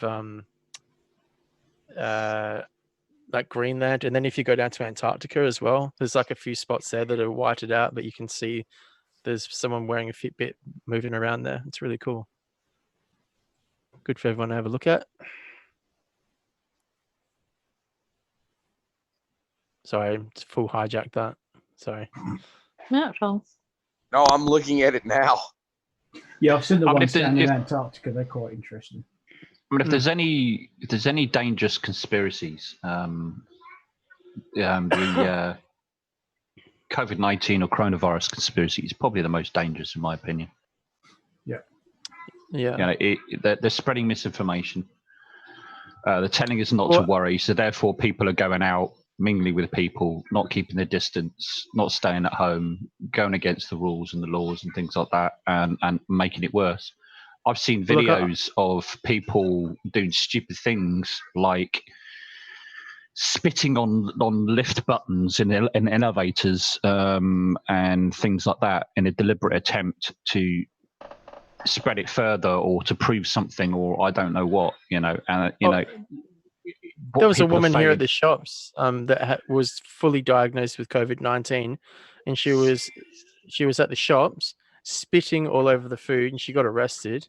Yeah. But just complete and utter bollocks. Like people like wonder why, like our rates are going down, but they're having to tighten up. We've just gone into stage 3 here, so like everything's pretty much closed down. You're dealing with people's lives. 35,000 people have died now. People are dying from this thing, and it's not just elderly people now. It's young people as well are catching it and being very seriously ill or dying. So even if they're not dying, you're getting very seriously ill people, and spreading misinformation is as bad as those people spitting on the food or deliberately trying to spread it. Because spreading misinformation adjusts people's behaviours, and it's dangerous. And the more I hear about it, I'm trying to avoid it because it makes me angry. But the more I hear about it, really, See, the thing is that when it first came out, all right, so it might not have been so harsh on the younger people, but it's I've been hearing that it has like mutated, like I don't know how many times, but so for all we know, it may have mutated, and now it's just luck of the draw really, and like how your immune system's going to cope with it. Basically, I don't think it's going to depend on your age so much. Well, no, it's not. It has changed slightly. I mean, if you looked at in the early stages, before it started really hitting Europe, they were talking about the average age is something like 55 or 60 or something like those along those lines that were actually dying from it. But that has actually shifted. Areas where it did hit originally in areas where there were an old population, like Italy, China. A lot of these places in Europe, like say Spain, but they have the a mortality, the average age of the mortality rate is shifted down a bit now. It's slightly shifted down, so which is actually showing that even younger fit people are actually dying from it. But like I said, even if they're not dying, their younger people are becoming quite seriously ill from it, and then getting having conditions afterwards because it does affect the lungs. You essentially get a viral pneumonia, which can damage your lungs permanently. You can't mess with these kind of things. This is a pandemic. It's worldwide. For a conspiracy of this size, it would need to involve literally millions and millions and millions of people, and they've got to stop. And it's got to, the governments are going to have to clamp down on people. It was brought up these conspiracies because it's dangerous. But you've got to look at it like this. There are a lot of weird things going on. So, like, say the last Bilderberg group meeting in 2019, they talked about all this stuff before it even happened, which is really strange. And then, the Bilderberg group is basically the who's who, like, of the powerful all around the world. They meet and they discuss topics of like anything really that is going to affect the world, either politically or economically. So they meet up in private. You don't really know what's going on. They got a website that gives you just a rough idea of who's there. They don't name everyone, and they don't tell you all the specific topics. But they were talking about pandemics at the last one and things like that. But something that happened tonight on the news. So I'm in Western Australia. It's 6:30 now. So our 6 o'clock news. I just started watching it and I had to walk away because what they've done now is they've brought in. So I've got drones. I've got the DJI Spark and I've got the DJI Mavic Pro 2. And then you've got the other DJIs. They're called the Aspire. And you've got another model that has the legs that flip up. Our government has just given the police these drones that have video, they have heat sink, and they have like location stuff, and they're full, like they're giving the police like 100 of these things just to like fly around the Perth metro area and just like follow people and like make sure they're doing the right thing. I'm like, how is this? They're already there. They're already made up. So what's going on? Why are they there? Like, they couldn't have just made these like all of a sudden. They've obviously been there waiting to be used. Like, that to me, that just doesn't make any sense at all. Like, so I mean, have they been waiting for something to happen. So like, worst case scenario, if something did happen, they've got these waiting ready to go. That wouldn't surprise me. All governments have got to like have plans put together for when the shit does hit the fan. I know that, like, it makes sense, but it's just things are just progressing really fast, and some things just seem a bit strange. Look, I mean, yeah, well, you're going to see a lot of strange things. These are unprecedented times. The world hasn't seen something like this since 1918. And in See, the thing is, 1918, I don't we even didn't have think the. we've ever seen that. We've never seen anything like this, because you look at countries, but way back then when we had the Spanish flu and we had the bubonic plague and stuff like that. If one country had a recession or a depression, it never really bothered the other country because we weren't so globalized. Now that we're so globalized, we've never been in this state before, because like, say if the US economy starts crumbling, every other economy follows suit. Like, so everything's so intertwined. I don't think we've ever been so in this kind of state we're in right now. I don't think we've had anything that comes close No, to it. the bubonic plague. See, it's kind of Eurocentric to say that, but it ravaged all through Asia, Middle East, Africa, Egypt, and it collapsed economies globally as it collapsed populations. Yeah, This is what I was going to say. It's actually still around as well. The bubonic plague. It's not gone. What's either. that? The bubonic plague still actually exists. I think there's like 100 cases of it every year that are still around. Yeah. But I mean, that's such a negligible number that, as long as it's managed. Yeah, it was more just like a fact that most people probably wouldn't have known about. Press play. In fact, I think the American Southwest is currently the leading source of it. As the Black Death.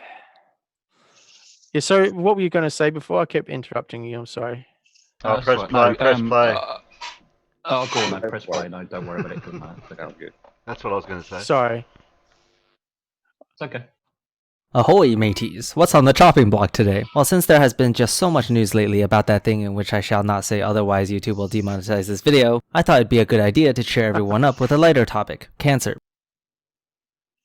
It's been a while, so let's dive right into it. Have you noticed that a lot of alternative medicine proponents differ so much in their stances? Some say it's just integrative, that you should still seek treatment. Others say it's 100% effective by itself. And then some don't even demonize modern medicine that much. So let's say you're a patient who has decided to seek a more natural path to dealing with your cancer. What source out there would you use? Personally, for me, the claims are just so inconsistent I wouldn't even know which procedure to follow. I mean, I guess I would start with carrot juice or something. Anyway, this hypothetical situation is probably something a lot of people have to go through. So did you ever start any of the conventional treatments? I know you were faced with quite a task. Yes. From what the doctor told you. Did you ever start any, or did you right away think I did the surgery, of course, sure. And then I did 10 treatments of the chemotherapy, which was the worst thing I ever did in my life. Yeah, what was that like? Yeah, chemotherapy is not an easy procedure to go through. You should be mentally ready if you're about to receive chemo. Surely everyone has heard of horror stories about people feeling fatigued, losing their hair, nausea, etc. You know, all the good stuff. But plenty of people deal with it fairly well, too. But in general, it's definitely not the most fun you'll ever have, I'll just say that. But even so, I still encourage people to fight through it if their doctors recommend it. Because you're fighting to live here. It's a good story to tell your grandkids. Anyway, this guy goes on a bit about how terrible his experience was. We're just gonna, skip that real quick.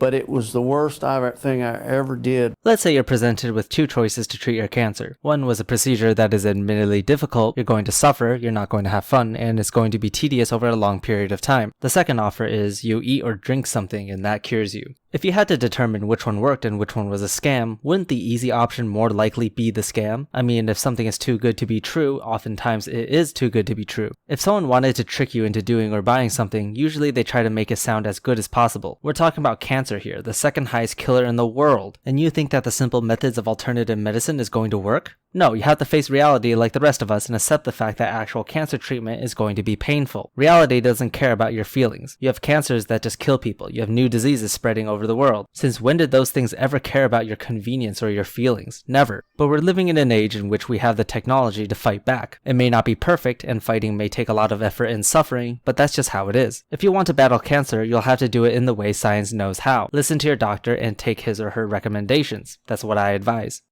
And the doctor came in one day and he says to me, he says, you know, I'm sorry that you're so sick because your body's just not responding. He said, that's why. He says that if your body would respond the way we had hoped, you wouldn't be so sick. Wait, what? If your body is responding to the drug properly, you should be sick. Like what? But I was miserable. no And I sense. told him, I said, this is terrible. And he says, well, I'm sorry, but that's all I know to do. I said, there's got to be Well, something he else could have I been can not do. responding in that He up- says, up the no, dose, there's maybe." nothing. I said, what would you do for your son or daughter? He said, Flat out lying or anything, but I just doubt a doctor would say something like that. They wouldn't just put you on one treatment, and if that doesn't work out for you, they just say, well, that's all I can do for you. Like, no, that's not what would happen. If the treatment is just making you feel awful but is successfully reducing the cancer, then perhaps they would encourage you to endure through it and try to make it more comfortable for you. If the treatment isn't working, they'll try switching to a new treatment or switch the drugs or something. They wouldn't just say, well, that's all I know to do. I mean, even a new doctor fresh out of medical school wouldn't say that's all they know to do. These physicians aren't just people who were taught to do one single thing in medical school. You think they put you through 4 years of med school just to tell you that chemo is all they can do for cancer patients? I just find this absolutely ridiculous, and what this guy is saying is really painting doctors in a bad light, and that kind of annoys me. and I said, even if it killed him, you'd do the same thing. He said, I could die in here from this stuff. He goes to me, he says, well, we're all going to die someday. Just like that. Excuse me? Actually, though, what doctor would say that? But I told that doctor off. I raised up in that bed, and I tell you what, I made a decision right then that I was going to fight. I was going to roll up my sleeves, and I was going for broke. I was going to go out there, and I was going to take this macrobiotic diet and set the example. The only example you'll set is showing people what not to do. Okay, yes, this guy's claiming that he has went out and done his alternative medicine treatment which cured his cancer. I mean, we've all heard of this before, right? How many stories have we heard about people curing their own cancer? It's nothing new, but the only thing we get from this is anecdotal evidence. And I'm sorry to say for the millionth time, but anecdotal evidence is not evidence. There's a reason we have to do extensive clinical trials on new treatments. There's a reason it takes years upon years to advance medicine, because we need to show that it works. And just listening to someone saying it worked for them just simply isn't good enough. I got out of the hospital. I snuck out at 2 a.m, like 2 nights later, and no one at that hospital even knew it because I snuck out down the hallway, down the stairs. I mean, I was so weak and so thin back then. I'm surprised you were able to escape the hands of Big Pharma. But I wasn't gonna stay in there any longer and find out what might happen next, because every night somebody was dying. They would wheel somebody down that hall at night, because not from cancer, but from pneumonia or kidney failure or something like that, or liver failure. It's so toxic, this stuff, that I understand it's supposed to kill the bad and the good, but I just didn't want any more of it. And I decided that I was going all natural and I wasn't going to look back, and that's what I did. Let's go through those things you named, shall we? You say they're not dying of cancer, but of pneumonia and kidney failure, and you imply that this is caused by chemotherapy. Okay, pneumonia has almost nothing to do with this topic at all. It's usually caused by an infection of some sort, which leads to inflammation of the alveoli. This leads to coughing, difficulty breathing, fevers, chest pains, all the good stuff. It's also one of the more dangerous results caused by that thing in which I shall not name. Anyway, what does it have to do with cancer? Not really much. The biggest overlap is that some of the symptoms are similar to those of lung cancer. Chemotherapy doesn't cause this. Yes, this one is indeed more relevant. It is possible to have kidney damage from chemotherapy. This organ is responsible for eliminating drugs, so no wonder they would be hit during chemotherapy. There's another mechanism here that damages kidneys that you've probably never heard of before. It's called tumor lysis syndrome. It occurs when a large number of cancer cells are killed at once. Can you believe it? Not only are the tumor cells bad for you, but what's in them are bad for you too. Amazing. So yeah, basically a bunch of stuff is released into your bloodstream at once, such as nitrogen compounds, and that is toxic to your tissues. Your kidneys can be affected, which could lead to kidney damage. In fact, the kidneys are usually the first to be hit. So okay, we'll give you that one. Although I still question how you know what these patients are dying from. All you're seeing is that they're being wheeled down a hallway or something. Maybe you should be a doctor yourself, since it appears that you can just instantly diagnose people just by looking at them from far away. Don't even have to ask questions or do blood tests or whatnot. You could revolutionize medicine. I never heard from that doctor again other than his office 2 years later. They wanted to know if I was still alive. And I, no thanks to them, I still was, and I was on this macrobiotic diet, taking huge amounts of vitamin C. Okay, so I suppose the trick is to eat a macrobiotic diet, which by the way means to eat certain foods that supposedly avoids toxins, and in some people's minds also to balance your yin and yang energies, and also to consume vitamin C. Can't forget that one. How effective is this diet? Well, I can say for sure right now that it won't do very much help to your cancer. There isn't any evidence that just following a specific diet would cure you. And I hate using the word cancer so generally because it's composed of over 100 different types of cancers, all of which needs to be looked at independently. Imagine a diet being able to cure 100 different diseases. What exactly would certain foods do for you, huh? At the end of the day, nothing is killing the tumor cells. What exactly in there is targeting specifically cancer and not your healthy cells, and does so in a way that you don't feel sick like you do during chemotherapy? Absolutely nothing, that's what. If there was a specific molecule that did that, you bet we would have extracted it by now and turned it into a pill of some sort to treat cancer patients. What about vitamin C? Doesn't that boost your immune system so it can fight off the cancer better? Well, no, supplements don't improve your immune system. You're better off getting a good amount of sleep and exercise. That includes vitamin C, unless of course you're somehow at a vitamin deficiency. And even if it did boost your immune system, that would only give you limited help, since tumors are exceptionally good at evading the immune system. The hot topic of cancer research these days has really been focused on the immune system, modifying them in ways that make them more effective against tumor cells. So yeah, no diet is really going to save you from cancer, especially if it's more progressed. Hearing your story about chemotherapy, I assume you had pretty high stage cancer.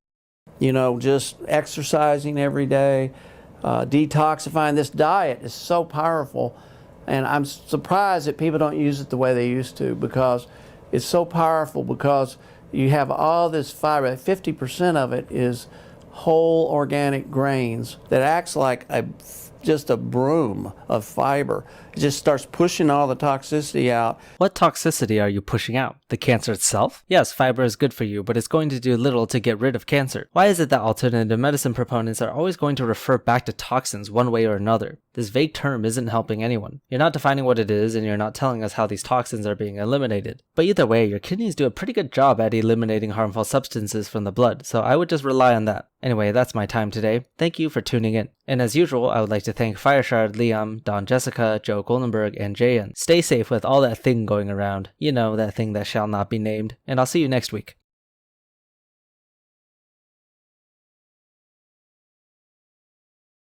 Mate, he had so many errors in that. That was insane. That guy has no idea what he's talking about. No. I mean, just going by what the doctors were telling them. I'm not being funny, but I'm not talking about him. I'm talking about the guy that made the video. He's incorrect on a lot of his points there. Like one of them being that, okay, you can get pneumonia when you are taking your chemo, because your chemo lowers your ability to have any kind of immune system. So it's not it doesn't cause it, but it lowers your ability to fight anything. So when you're in a hospital, you have a higher rate of getting infections. So that in itself is incorrect. And then he also said about vitamin C. There's been multiple scientific studies showing that there has been some effective cases where they've done intravenous, massively high doses of vitamin C, and it has helped kill cancer cells. The other thing as well, what this guy was saying, when they do, so the power of the mind is actually really, really incredible. So when they do double blind tests for a pharmaceutical drug to come out, they've got to do the double blind test. So half of the people have the drug, the other half have a tablet that has nothing in it. So, and the people that are in the test, either they don't know if they're either taking the real one or the fake one. but what actually happens, even when they're doing cancer drugs, some of the people that are in this double-blind test, because they think they're taking the drug, actually go into remission. And there's been scientific studies that show, like, people thinking that they're actually taking medication to help fight the cancer, their body actually something in the body like kind of wakes up and like starts realizing that there's a cancer cell in their body and starts attacking it. Well, It's there's really a it's really placebo quite effect. remarkable. Yeah, That's a placebo effect, but it's yeah. not. I mean, but it's It is not statistically it's a relevant. placebo Like, effect. yeah, but you It's can't not, but emulate. You can't emulate the placebo. no, you can't. effect. You can't. No, And you it's can't. not a But that's what I'm reliable saying. mechanism.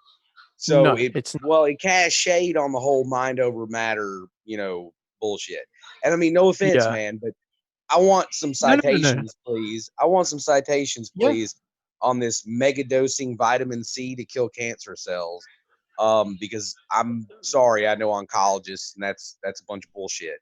I just found there's this one that I was reading. I just read a scientific article that said if you have cancer, it's bad for you to take vitamin C and other Really, antioxidants. I've never heard that. Yeah. Yeah, I'll find it. I'll be glad to share it with you. Because cancer I'll put in cells, first suck of the stab. I just put a don't different. They require nutrients and stuff too. I just put a post in the first suck for you. And my ex-wife is a survivor of cervical cancer, and we went I'm through a all survivor the of brain cancer as well, so I'm Okay. not just talking about from no Sure. experience. I had a astrocytoma that was the size of a lemon, and it was Mhm. on the right hemisphere of my brain in between. So, like, how you've got the right and left hemisphere of the brain, and then at the back you've got your cerebellum that goes right across. So in between the top of the cerebellum and my right hemisphere of the brain, I had a tumor the size of it was just smaller than a lemon. So Okay. it was a beauty. They get it all? Yeah, they got it all out. And the reason they call it an astrocytoma is because the kind of tumor I had, when they look under it through a microscope, it looks like a lot of like mini stars, like lots and lots of stars. Yeah. I'm a bit. Sorry, I'm a bit skeptical about this power of the mind, because it's almost like you're implying that the body's suddenly waking up that it's actually going to fight the cancer. The only thing that the body can really fight is infections, whether it be viral or bacterial. But the thing is that because the cancer cells replicate within the human cell structure, the body doesn't recognize it as a foreign body. In other words, a bacteria or a virus that it doesn't recognize. So how does the body recognize to fight the cancer through positive thinking? How does that possibly? I'm only going by, like, I remember reading a paper on it. I'm trying to find it. Like like a few people have, like, when they do like double blinds, like there's actually, it doesn't matter what the drug is, right? Like when these people come in, obviously they're going for a double blind test for the FDA to approve a drug. So they've got to have this disease or sickness that they're going in for the trial.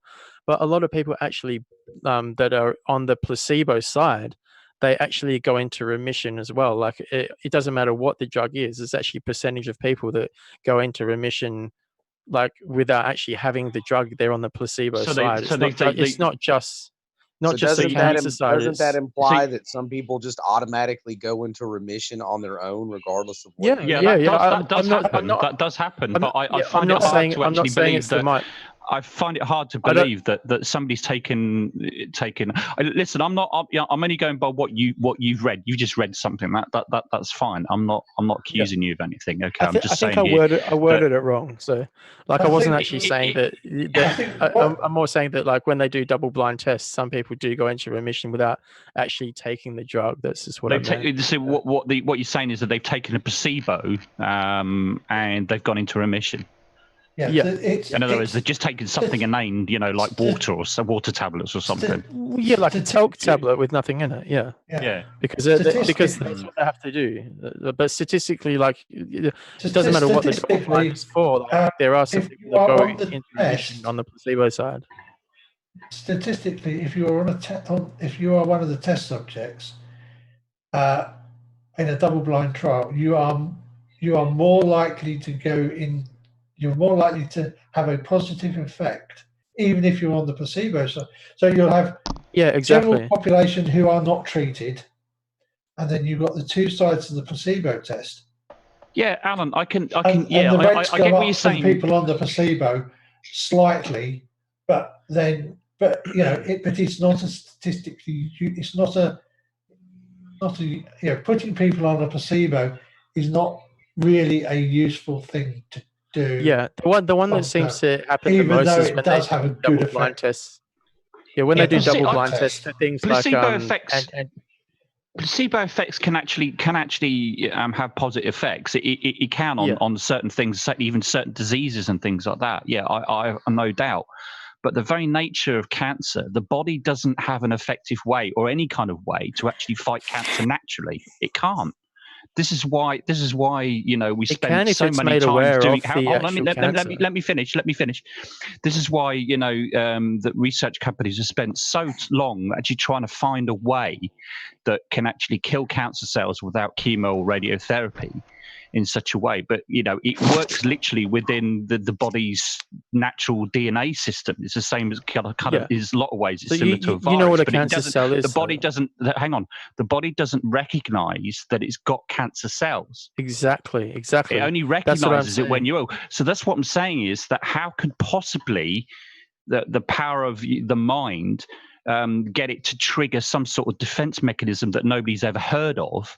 I don't know, but cancer cells somehow or another, when they do double blind tests, I find that biologically impossible. Because listen, also if you think about it as well, Laura, you think about all. I mean, throughout my entire life, and I'm sure that it applies with everybody, right? We've probably all come across or heard of hundreds and hundreds and hundreds of different cures for cancer that people are claiming. If that's the case, then why haven't we got rid of cancer permanently in the globe? I'm not saying that. What I'm saying is so easy just to have positive thoughts or placebo effects and stuff like that. You're taking me way out of context. Like what I'm saying is all I was saying was this. It's not a cure for cancer. I'm not condoning like people going out and thinking have nice thoughts and it's going to do that. But what I'm saying is it's well known, like even through oncology, that like when they do double blind placebo, non-placebo tests for new drugs to come out, some people that have the placebo tablet do go into remission. So I don't know what it is. But not cancer. Not cancer though. Yes, there are. There are people that go into. There has been. There has been. No, but that okay. There may.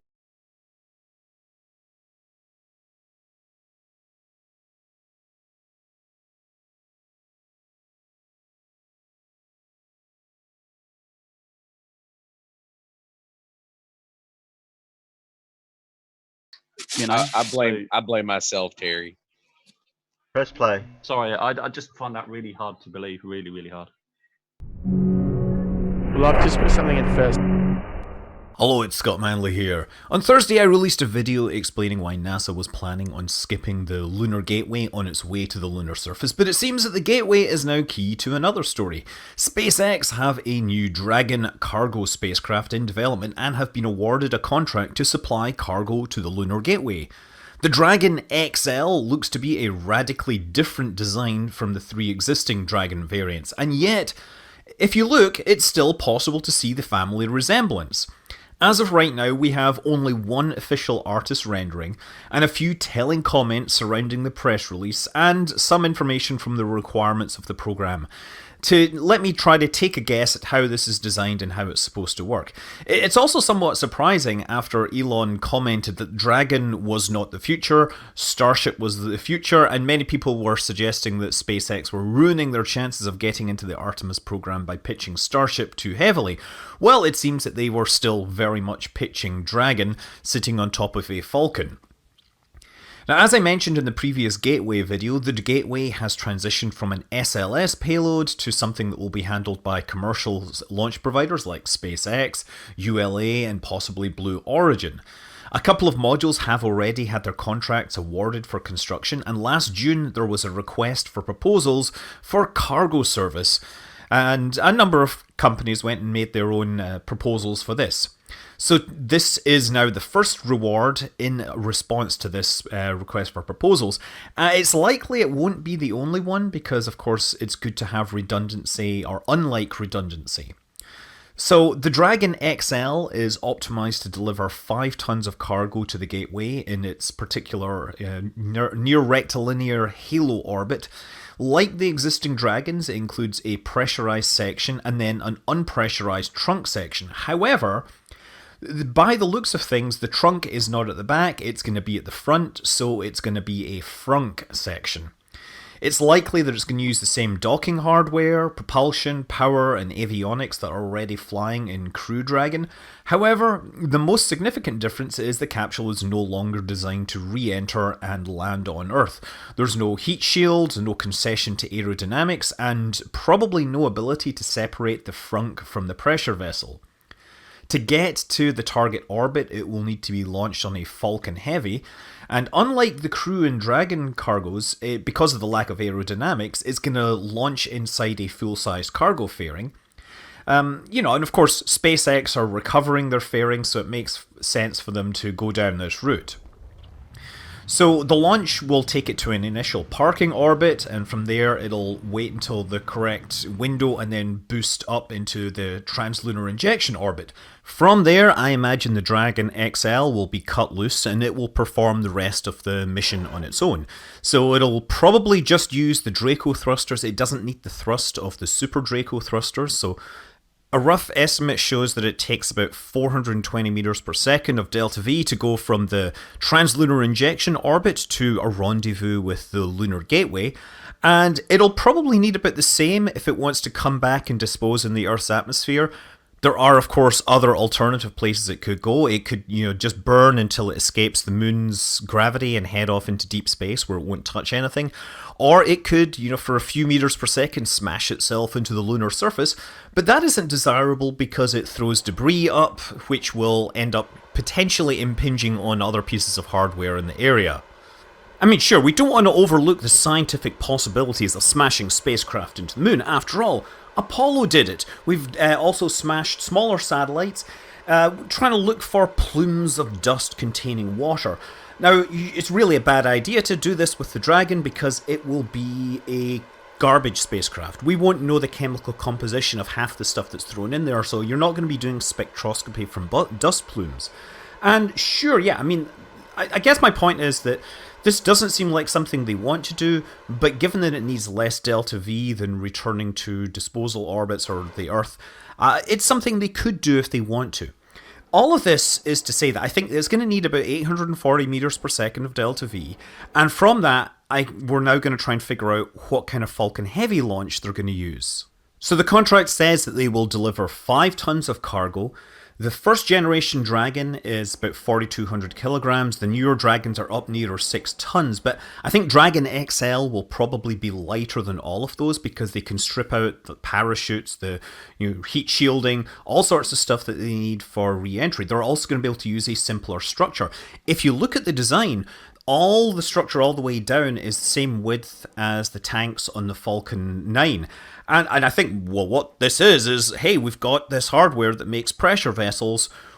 We're just going to use this. So they're going to minimize the amount of hardware they're reusing.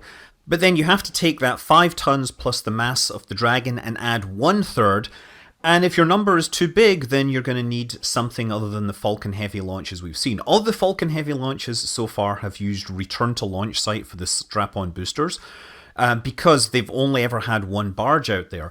But I think to make this work, it's pushing into the regime where they're going to need 3 barges. The 2 side boosters will land on barges and the third one will land much further downrange.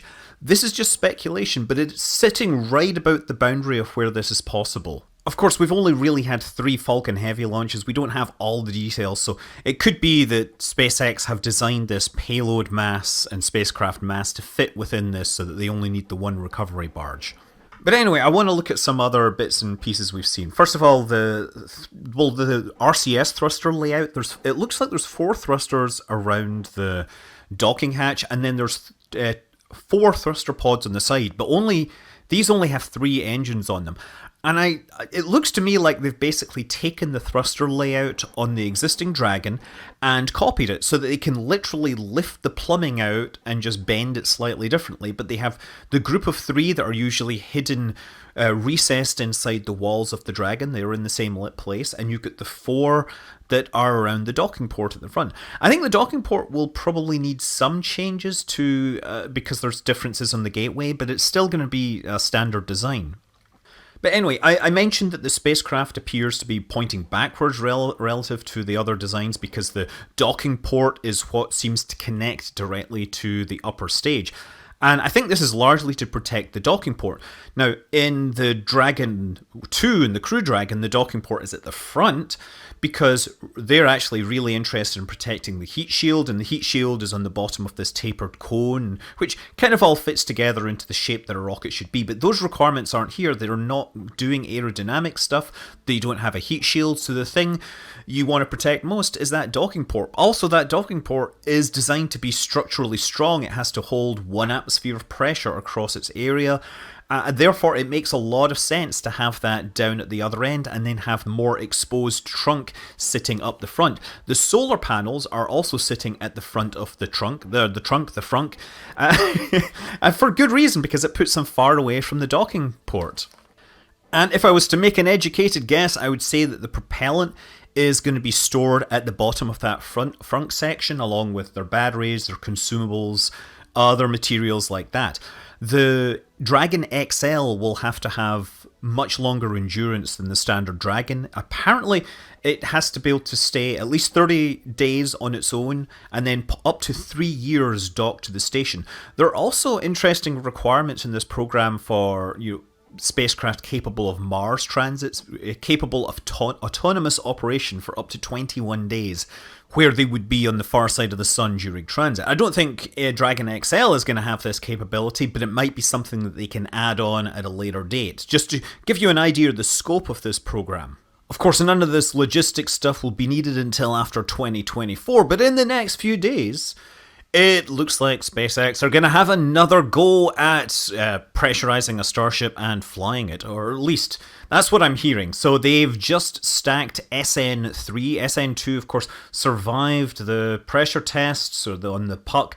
Now they are stacking it. They're getting engines ready. They're still working on it as they're planning to roll it to the launch site. So April 1st, I hear, for an engine test, possibly later in April for a flight. But as I've said, everything's kind of up in the air right now. All it takes is 1 or 2 people there coming down with COVID-19 and it suddenly changes the whole math of everything.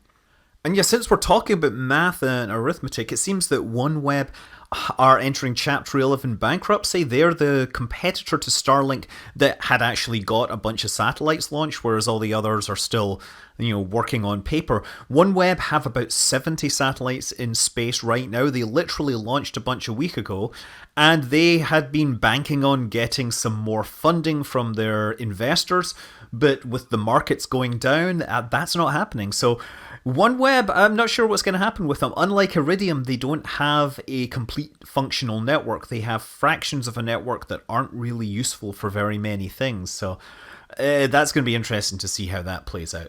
I'm Scott Manley. Fly safe.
Terry. Sorry, guys, we just solved all the world's problems. And yeah. But we can't remember how. Maybe I I've should have forgotten been what it muted was as 10 well. minutes ago. I told you to stick a post-it on your monitor. Switch the sound back on. Yeah, the other ISS that you're thinking of, Terry, it basically is talking about the one that's going to be orbiting the moon, which is Gateway, which is what we were just talking about. Yeah, they're going to go ahead with it still, because that's actually not a new thing. It's actually been planned for a while, but they're not going to use that for the 2020 for the benefit of the peanut gallery. They're not going to use that for the 2024 landing now. It's going to come later on. So yeah, but at the moment they're discussing what method to actually use, and at the moment I think the similar thing to Apollo is one of the favourite things to do, but we don't know. What's that one they were just showing at the end, that shiny silver one? What's that one for? They're talking about SpaceX are starting to develop a new Dragon spacecraft to use to supply the Gateway when it does go ahead. Oh, okay. But it's not returnable, basically, is what they're talking about. So it's not going to return. So there's no heat shield and no parachutes and all that kind of stuff. Well, isn't that like what you see in movies and things like that? Whatever goes up has to be utilised for whatever it is that they can do with it and not come back for. Yeah, pretty much. Yeah. Well, what happened with it after it's delivered its cargo, I'm not 100% sure, but it's not going to return to Earth anymore. I'm sure they'll be able to find a use for it. Yeah, the Batcave. Yeah. They'll find a use for it, I bet. Yeah, something, I don't know. Who knows? Well, Smash it into the moon. You have to get it there. You might as well use it for something else. Yeah, smash it into the moon like they did with the limbs. Test seismic activity. Maybe, I don't know. Well, that's what I was going to say. That they could crash it there. So later on, if we did inhabit it, we could salvage the parts and use them on something else, or melt them down and use them for something else. Maybe. Like, who knows? Yeah. Yeah, but if you're going to do that, you could achieve a softish landing. I mean, you don't have to impact it and destroy it. You could. Yeah, it's 101 things they could use it for, isn't there? Possibly. Yeah. Who knows? You've got all those resources you're sending up there. Yeah. Don't know. I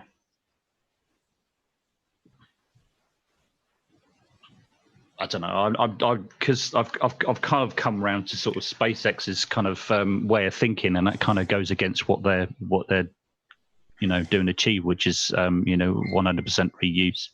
So it's kind of like a bit like SpaceX doing that. Okay.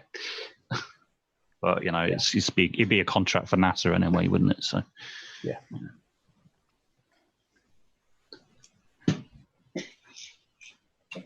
Nobody's voting. Oh, there's a 5 and a 3. They don't want a video. They don't want a video. Loon's not voting. They're in a huff, I think. We've got subliminal messages saying they don't want a video. They don't want a video.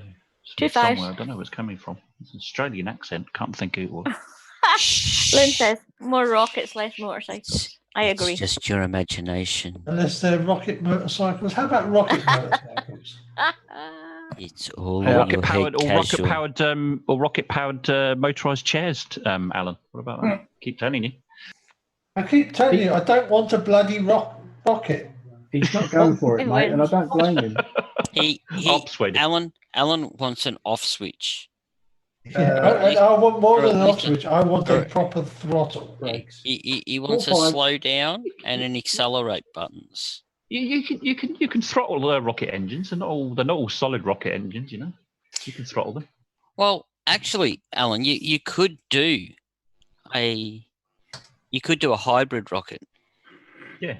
So if you did a hybrid rocket, so you use something like nitrous oxide going into your solid propellant, you could throttle it. John Rat. He doesn't. He's got quiet.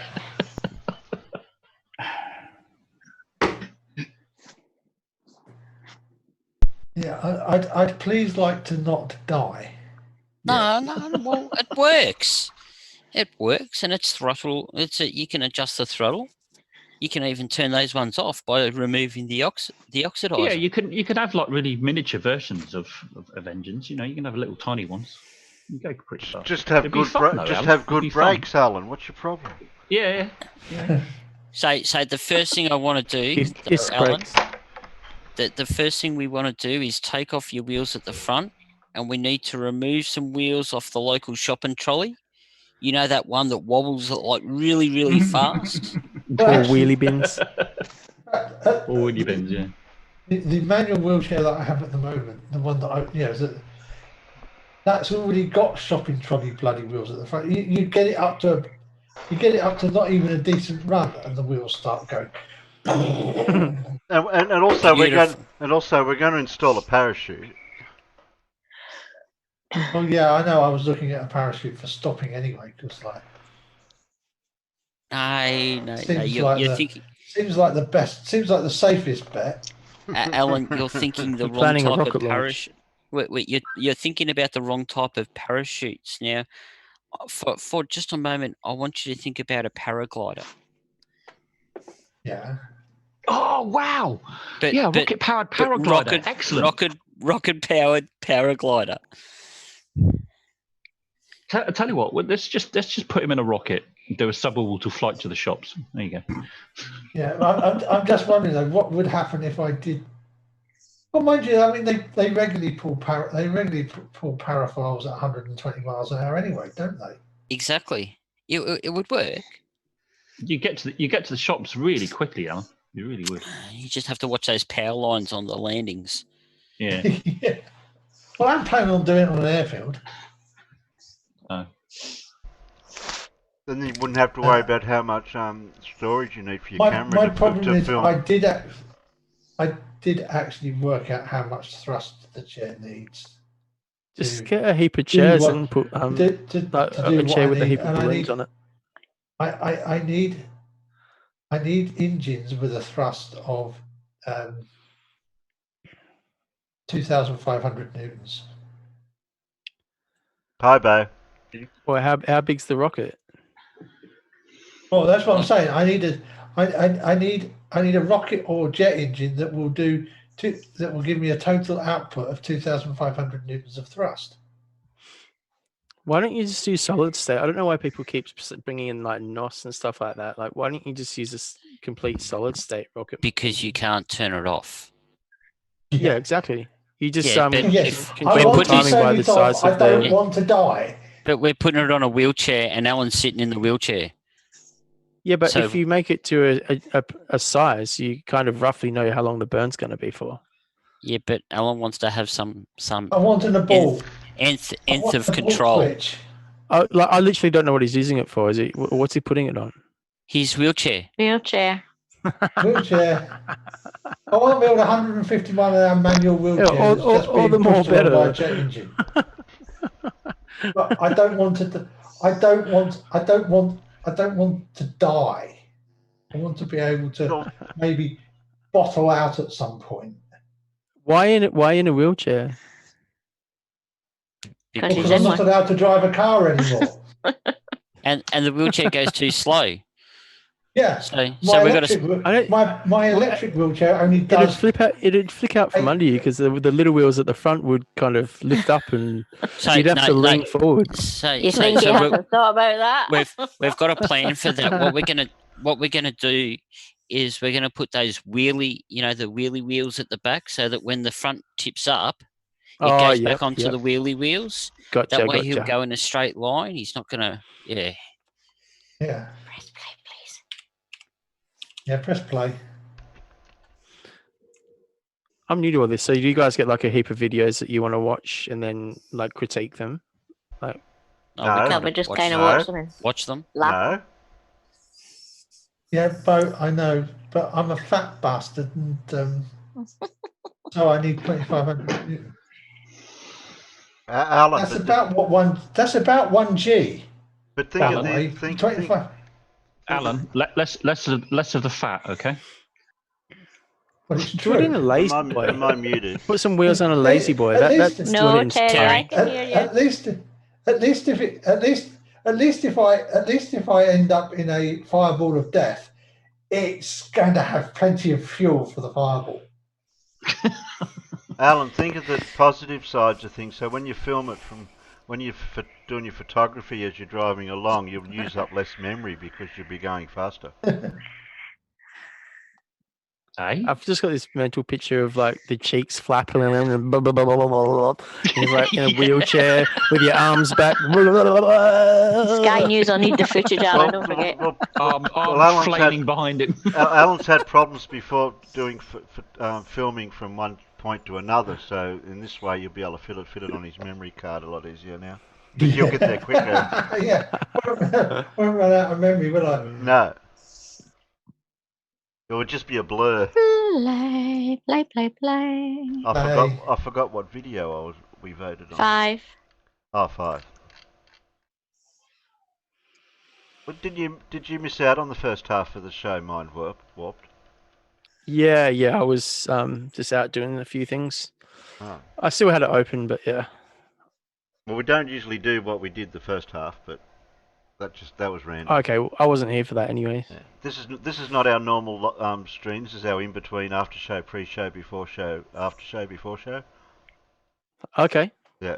Gotcha. Wednesday night we're back to normal. Then we're all serious. So it could be after the previous show or before the next show. It depends on what your viewpoint. But then again, it could be before the after show.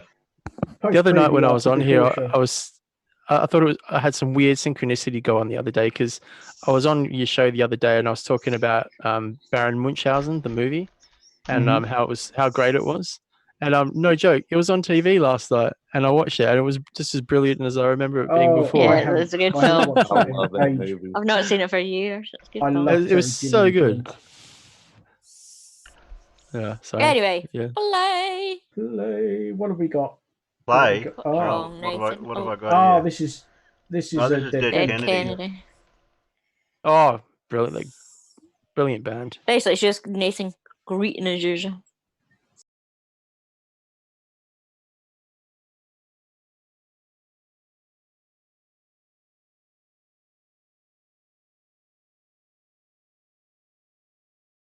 The earth is where we make our stand.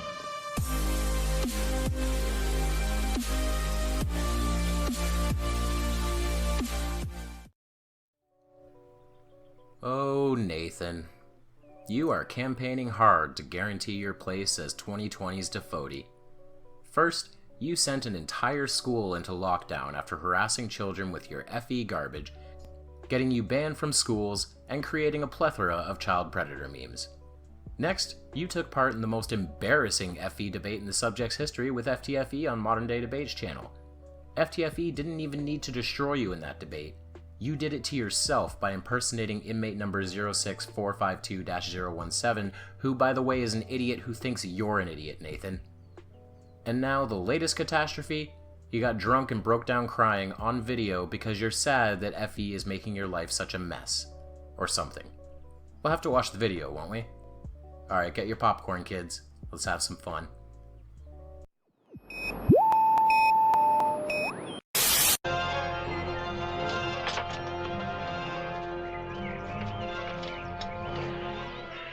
Garbage day! Huh? No! And I'm gonna beat science into SpongeBob fairy tale globe imagination land. You wanna get on with it, or? All right. What are you doing on computer? Go outside, so beautiful! I might delete this video after I make it. Good thing I grabbed it then. Do you know how the internet works, Natalie? There is no deleting this. But like, I'm just weeping over here, dude. I'm just crying, and my heart's broken. You know, because of all the fake news that's going on in the world. And I think that's part of the reason, like, I'm such a great flat earth activist. Wow, Nate. It took you just over 30 seconds to start your righteous "I'm so great" talk. You are so very full of yourself, dude. You are not great, you are not an activist, and you are not a great flat earth activist. How do you figure you're great when, instead of actually convincing some children of your fictitious pizza land, you just got banned from several schools? Is because you see this stuff and it just breaks your heart, dude. Like, so bad. When I found out space is fake and they're lying to everybody about the globe, oh man, I couldn't sleep like for days. You know, and I've heard this from a lot of flat earth activists. My hair is terrible. I need to get a hat. Nobody cares. You always look like a hobo. So, the truth kept you up at night, huh? You know what else could do that? The mental illness you clearly suffer from. Where's my hat at? But I don't care. I also don't care. You know, yeah, my hair is terrible. I haven't got a haircut since I had to speak in Dallas, probably. That was probably the last time I got a haircut. But, I mean, before this whole coronavirus thing, like, nobody set up more flat earth activism and nobody set up more flat earth meetups than me, dude. Nobody, by far.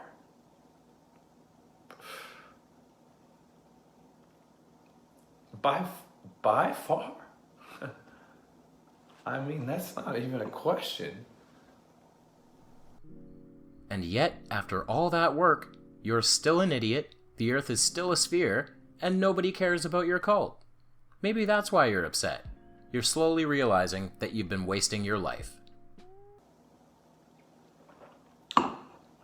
Show me the flat earther who's done long distance observations with infrared from a helicopter with a P1000, with a P900, laser tests and mirror tests. What is the point in doing observations from a helicopter? That's a great way for you to fuck up the math because you think 8 inches per mile squared is a real thing. Show me the flat earther that's tested moonlight and done star trail observations. Actually, a bunch of them did the cold moonlight thing, and they're all wrong. It's called radiated cooling, and you can experience it yourself on a warm, cloudy day. And seeing the stars don't vanish behind an apparent freaking curve, they vanish off in the distance. You sure about that?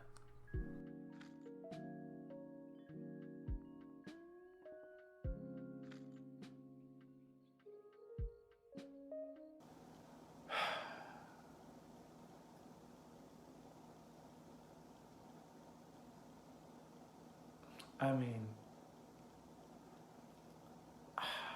I'm not trying to brag at all. I'm just saying we should care. Like, we should care more, dude.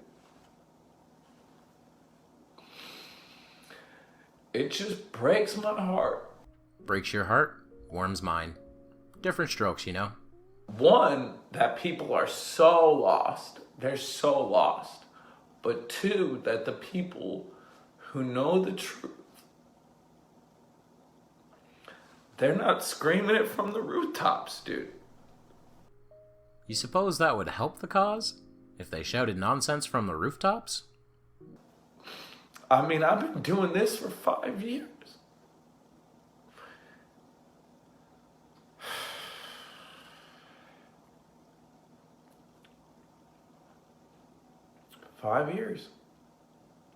Nobody's punched me in the face. Nobody spit on me. I had a globe earther knock my hat off. M. Stone. Biggest coward I've ever met on the flat earth. Uh-huh. Mr. Go get the man who knocked my hat off so I can charge him with assault. You sure he's the coward? Had nothing to say to me when he ran into me later in the lobby without 100 people watching. Nothing to say to me. But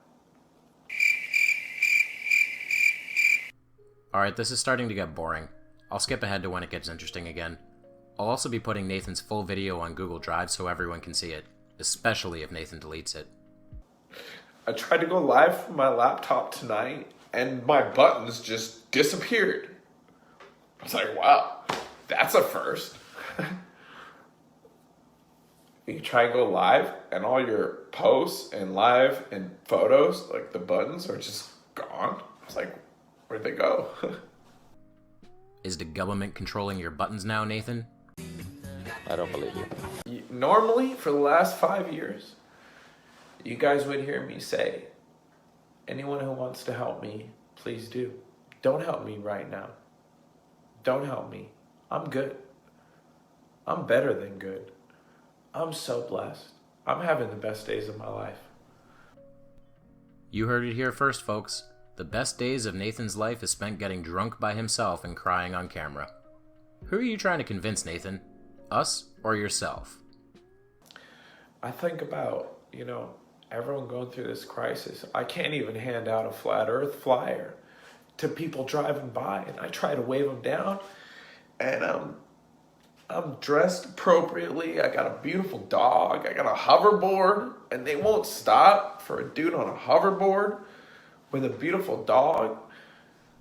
No. People don't want to stop for a hobo-looking dude who's trying to tell them the earth is flat? I can't believe that. But I'm listening to this Tinder thing, and it's so obvious, their agenda, because they push it through the radio. They're saying, no hugging, no Tinder. They're saying, basically, stay away from people. People are bad. Watch the news.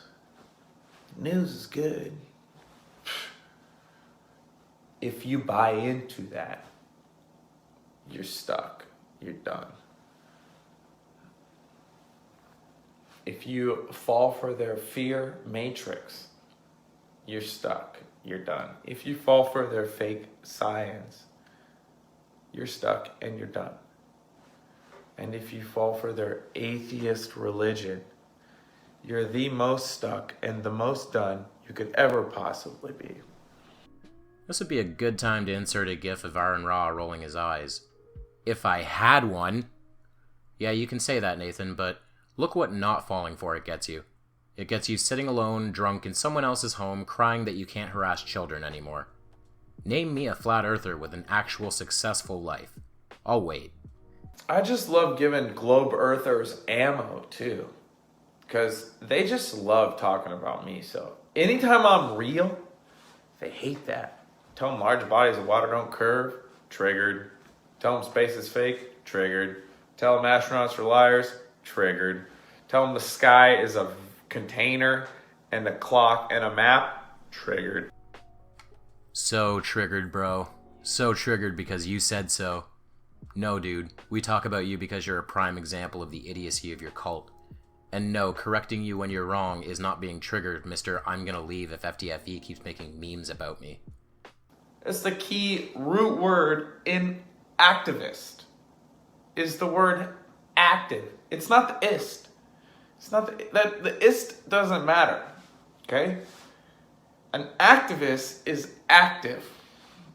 The ist, I don't know what that is. I really don't. If someone could educate me on why they put the ist at the end of activist, I would love to know. What's the ist mean? I'm gonna tell you what this word means and then admit I don't actually know what half of it means. What a fucking genius you are, Nathan. The ist suffix, for your information, denotes a practitioner of a particular doctrine. Apologist, machinist, novelist, realist, socialist. There you go, Nathan. You just got an 8th grade English lesson, you fucking idiot. At the end of this annoying rant, Nathan begins to quote the Bible about how Jesus knew his death and crucifixion would come, and then says that the COVID-19 virus is part of God's plan. That the globe earth deception is part of God's plan. Nathan, your God sucks! Not only does your God have a plan that involves killing indiscriminately, like a psychopath, but he's also weak enough that mere mortal men were able to completely and flawlessly hide his flat pizza land creation. Seriously, Nathan, if you're gonna believe in a God, why not a God that can actually do something? Instead of a god that made this worthless, restricted little pizza land and then got beaten down by the likes of Donald Trump, how about a god who created an infinitely expanding universe that we will be forever exploring for the rest of our existence? Nathan, you're not happy. It's quite obvious that you're extremely depressed, and your life has turned into a mess. Why? Because you're a flat earther. Give up the pizza land, and everything will improve for you. I promise. I'd like to thank my lovely pet Saiyan Mirai Vegeta for alerting me to this video and allowing me to actually do something when it's still relevant. If you like this video, please give it a like. If you want to see more, please subscribe to my channel, which is DeadKennedyInSpace. If you want to support me further, consider donating on Patreon or purchasing some of my work through Amazon or Teespring. Thank you, and I'll see you over the curve, Space Cowboys.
I can't stand people that try and feed pets a vegan Are we diet. muted?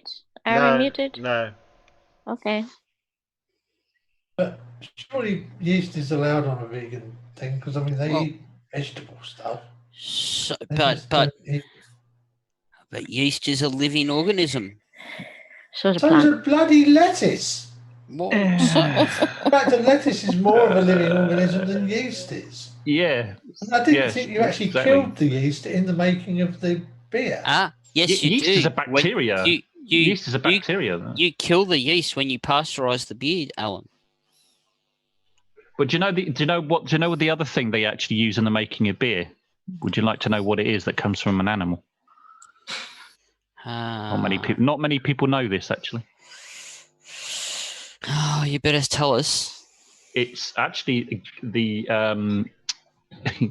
it's dried and ground down gills of a certain type of fish, right? And they use it to put in the beer, which I think one of the particles of a beer is some like negatively charged, and the other one's positively charged, so it tracked, and then it just sinks to the bottom, and that's why they can actually make a beer clear. Oh yeah, the refining agents as they call it. Yeah, refining You agents. use it in right, winemaking as well. Yeah. Because I've done winemaking. I haven't done beer making. That's where the animal part comes from. Because yeast is just a bacteria. That's what yeast is. Yeah. Still, anyone that feeds a dog a vegan diet really needs to have the head ready. Yeah, absolutely. Well, yeah. The dog needs to be taken off them for a start. Yeah. I mean, my dog is partial to mushrooms and tomatoes, but it's good bloody liver on it. Exactly.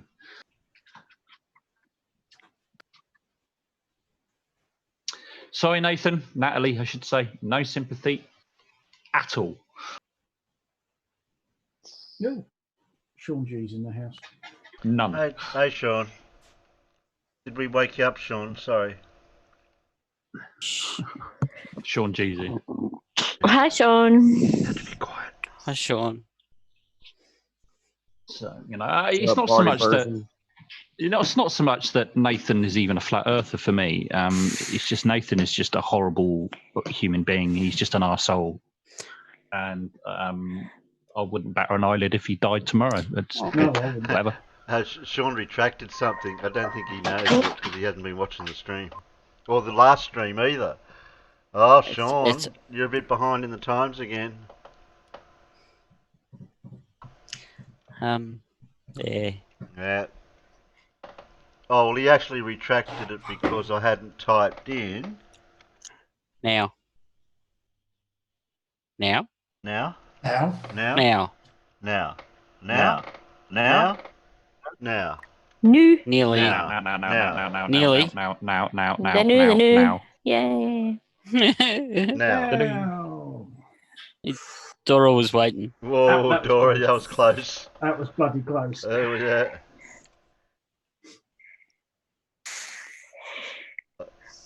Scott, was that a mistypo? Is it a 1 with the backslash? Is that a typo, Scott? What, Nathan, Sean? That'll be the Oakley. Speaking of Nathan, good luck I with that. think I'm making my That first Nathan. appearance there today possible. First appearance What, where? Sean was introduced to the whole Black Swan argument last night. Where the hell's he been? The moon? Well, what you have to bear in mind is that the photography he did with Travis was in the same general location as where those photos were taken. That's right. So I think he sort of said he was getting very excited and said, "Oh, I've got to go on Oakley's panel now with all of this evidence, blah blah blah." So Good luck. good luck.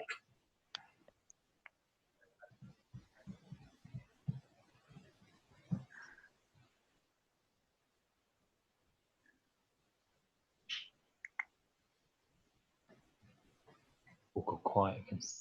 Oh, geez. Does that mean I have to talk? No. No. Not really. Oh, good. Well, I don't feel obliged, but you can if you want. Sean says he's a Horizon expert.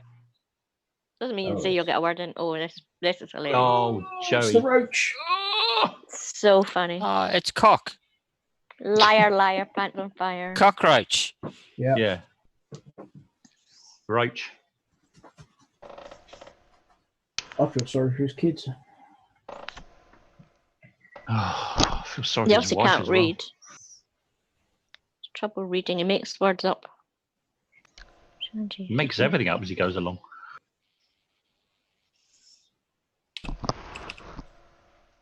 Oh yeah. Good He's another one. thinking, He's another one that's confident with his lies or confident with his bullshit. It cracks me up, people that are so confident in what they're talking about, but they're talking at absolute gibberish. Ignorance and arrogance seem to go hand in hand. Yeah, they're the worst kind for me personally. Did someone mention cockroach? Could you? Dora's a press, sook. could you press play, please? Okay, I can do that. Can you please play the video, As you all Teddy know, I Dave, so haven't it pleases uploaded a everyone? video. Actually, this is day 8. Did someone mention? So I'm hoping to get this video out today. But I'm very distracted. We are living in uncertain No, I've been times. here. I've Nobody been can sitting leave on the their side homes. watching quietly. We can't stand within 2 meters of our friends. Yeah, I got someone asleep. And on in my some feet. cases, I've our got family quiet. members. And everyone's nervous. But all and with good reason. Just so I thought I'd thought say for hello. today's video, what I would attempt to Back do to lurking. is provide you all with some reassurance. And I've gone on the hunt for an expert. Somebody who can dispel all the myths around the lagerlurgy, as I've chosen to call it. So I've come across this guy. Hello everybody, I'm going to tell you about viruses today.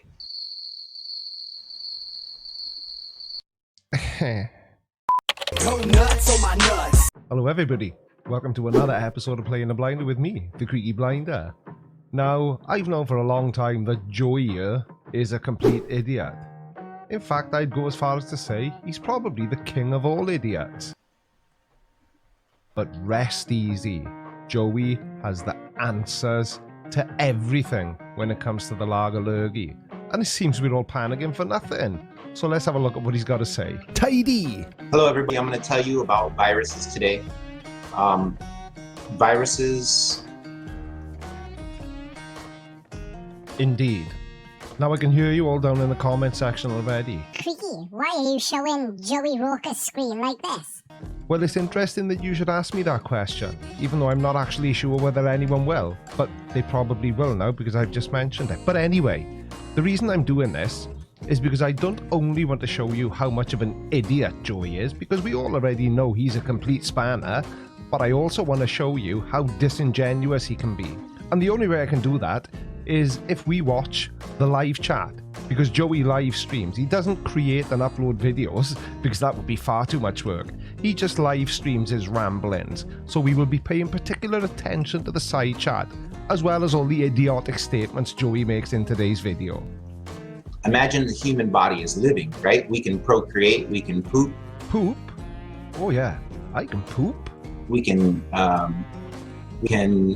come on, Joey, you can do it. We can what? Think for ourselves. No, it isn't funny that he couldn't think that what he wanted to say next is that we can think for ourselves. So, what is a virus? Well, what they call a virus through their electron microscope, see, when they first look in their regular microscopes at bacteria. Now, I don't want anybody to accuse me of being childish. I do try to keep this channel as highbrow as I possibly can, but what the hell, I'm bored, I'm in quarantine as well. I've always wanted to know why Joey always has a microscope to hand. What's he using it for? Bathroom breaks? Or maybe when Mrs. Roker wants him to slip a one? They were able to correlate that bacteria is around wherever there is disease. Well, yes and no, young Joseph. Bacteria aren't only around disease. Bacteria are found in every habitat on Earth. Soil, rock, oceans, and even in Arctic snow. Some live in or on other organisms, including plants and animals, and even human beings. There are approximately 10 times as many bacterial cells in the human body as there are human cells. And then with the further invention of the electron microscope, they were able to see that inside of bacteria, there's actually stuff called virus. Again, Joey, this is a yes-no situation. You're right, sometimes there are viruses found inside bacteria. But you, along with every other idiot who was born in the same idiot tree as you, fell out and hit every branch on the way down, just associate the word with bacteria with dirtiness, unclean, sickness. But that's not always the case. Well, what is a virus? We see CGI pictures of it. CGI. For the coronavirus, etc., etc. But what actually is a virus? Well, let's give the layman's version of what a virus is. The layman's version? This should be interesting. I had absolutely no idea that Joey Roker was such an authority on viruses. A virus is just a part, a piece, a makeup of bacteria. So, Joey, you think that there are always viruses present in bacteria?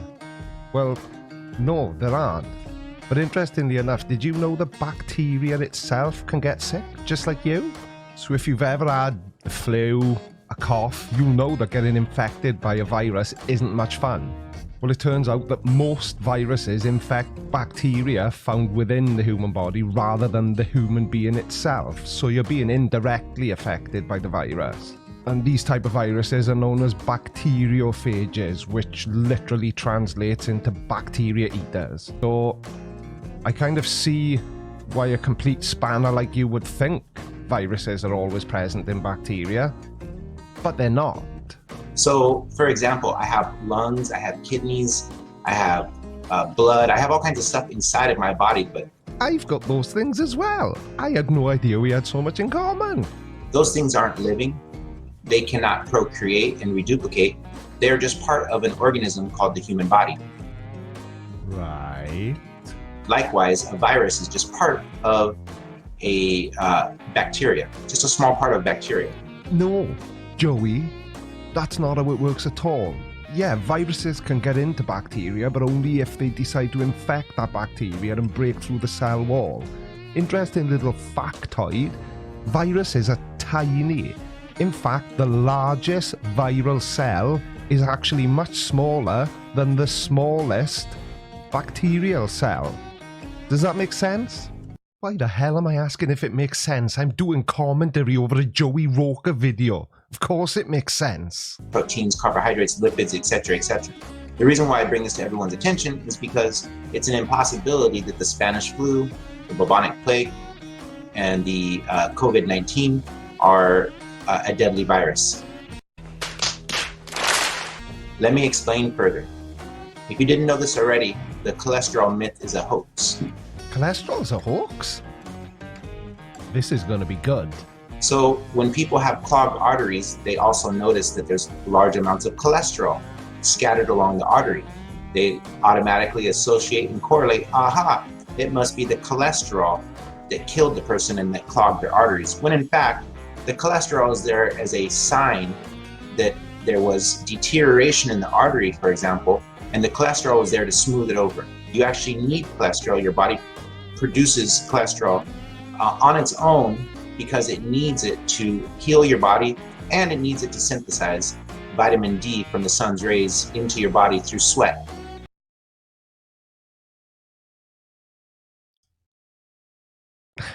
I just don't know what to say to that. Actually, I'm lying. I know exactly what to say to that. Again, he's partly right. Yeah, we've all got cholesterol present in our body, and he's right. It is essential for helping the body produce vitamin D. It helps us produce hormones like estrogen and testosterone. So, yes, we've all generally got some cholesterol in small amounts present in our bodies. I know I'm repeating myself, but this guy is really winding me up. But the problem is when the amount of cholesterol in our body gets to excess, it can and does clog arteries and cause people to die. Joey, you complete and utter turd. All that's going on here is Joey is reading stuff from Dr. Google, and he's not bothering to check his sources to make sure it's from a credible website, and he's completely misinterpreting everything he's saying. What a dick. So, the reason why I bring those things up is just so you know, as we're trying to promote to everybody that this whole is a hoax, being used to perpetuate potential martial law, we have to educate them. Educate everybody what a virus is. And you're the right man for the job, Joey. Yeah? Is that what we're saying? Is that what we're going with now in these desperate times? Well, the day I believe anything that comes out of your mouth is the day that I can't think of anything suitable, but you get the idea. Shields vs. Seals says that Joey Roach is a flat earth hero. Aha, and here we go. Now, if you cast your mind back to earlier on in this video, you'll remember I said we would be taking a look at the side chat, which proves that Joey Roker is either completely stupid. No, we already know that Joey Roker's completely stupid, don't we? But this just proves that he's also a lying piece of crap. Shields vs. Seals says that Joey Roach is a flat earth hero. But allow me to assist you, young Joseph, in case English isn't the first language you read. What that actually says is, Joey is a shell. It does not say Joey is a flat earth hero. Doc Savage says, hello, Joey, bubonic plague is a bacterial disease. You lack foundational knowledge. Now, far be it from me to try and correct the doctor, because Doc Savage is actually a PhD. He shows that further on in this video. But I'm going to, because I feel it's completely necessary. And Doc, please forgive me. I'm not trying to make you feel stupid, but the word foundational was completely unnecessary. You could have simply said that Joey lacks knowledge. Full stop. Shields vs. Seals says, Joey, you are a hero. You are a legend. And I've been a fan of yours for the past 6 years. Thank you so much for promoting truth. And thank you so much for being such a warrior and staying resilient. You're very welcome, Shields vs. Shields, and thank you for being one of my most loyal fans. Now, I can't quite work out, although I think I do have a pretty good idea, whether it's A, Joey is just a lying piece of crap, or B, that he doesn't realize the live chat is visible during replays of a live stream. Which do you think it is? Answers below. Doc Savage says, Joey Rocha, Yersinia pestis is a bacteria, and is the causative agent of plague. No, Doc Savage, you're absolutely wrong. Because Doc Savage, I totally get it. That's what you read. Okay, I totally get it. I'm not trying to argue with you, but let me just educate you. Now, in whose mind, whose tiny, little, underdeveloped, damaged, flat earther's brain would try and correct a doctor and tell them that they're wrong? Now, I know on some occasions doctors can be wrong. Clearly, nobody's perfect. Nobody knows everything about everything. Apart from, of course, Joey Roker, because he is the world's foremost expert in everything he talks about. Evening, Joey, says William B. Call, and Doc Savage says, Joey, I'll put my PhD up against your total absence of knowledge. Okay, Doc Savage, that's great. If you do have a PhD, that's awesome. I've debated many PhDs before, and I welcome you, Doc Savage. Whether you have a PhD or not, doesn't matter to me. I'm not calling you a liar, but maybe you don't have one. Maybe you do. But anyways, I will challenge you to a live debate, Doc Savage, and you can prove to me that a virus or a bacteria is the actual cause of an infection. And here's what you're going to have to do, Doc Savage. You're going to have to prove that somebody could take that bacteria or that virus in their mouth and then get the supposed infection. You're going to have to prove that, because that's not provable. That's not provable. So if you can do that, then you'll beat me.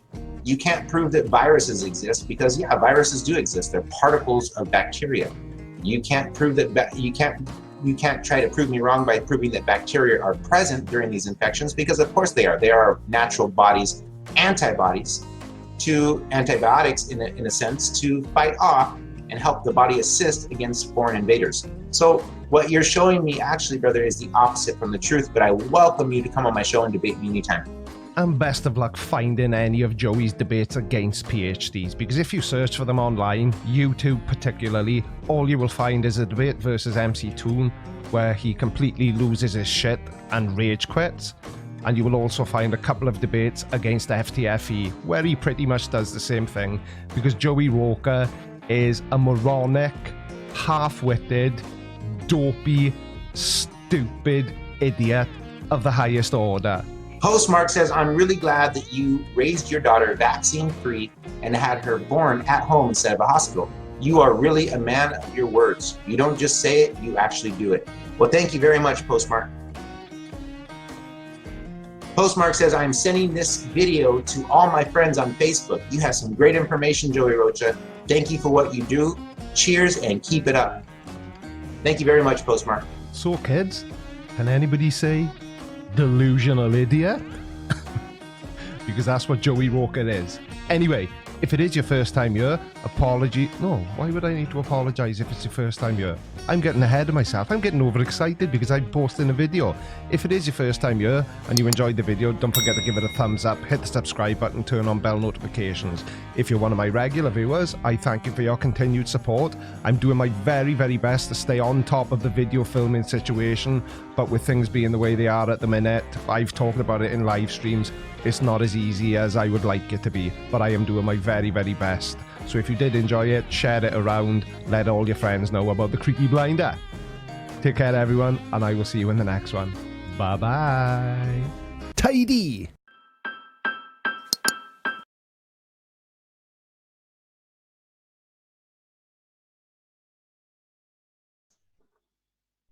Tidy, isn't it? Tidy.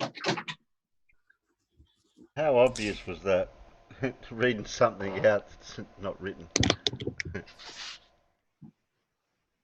Yeah, that's very bizarre.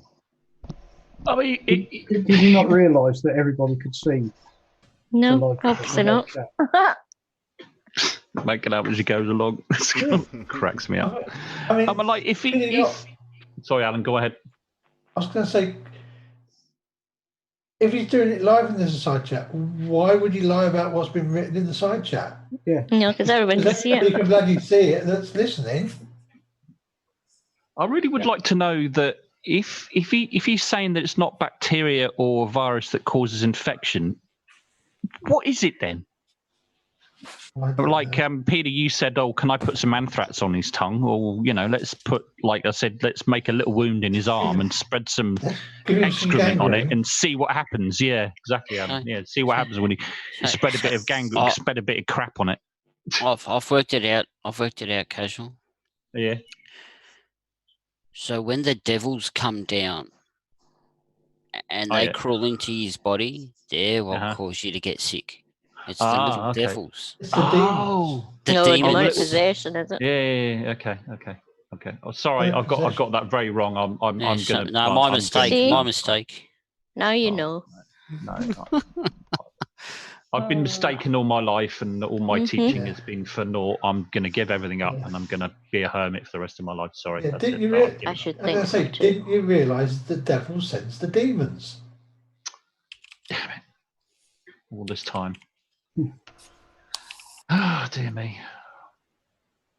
We're stupid, and he's the intelligent one. He's the wise one.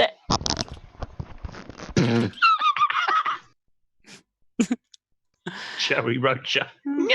Cherry Roacher. Oh, dear. Oh. Clueless mong.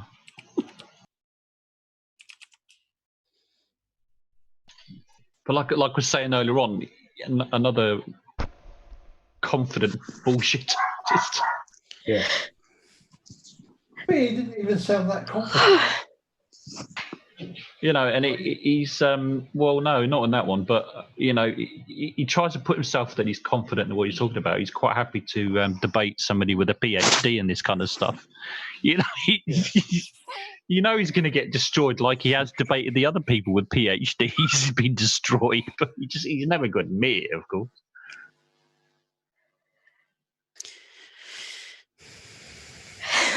Oh dear me, goodness.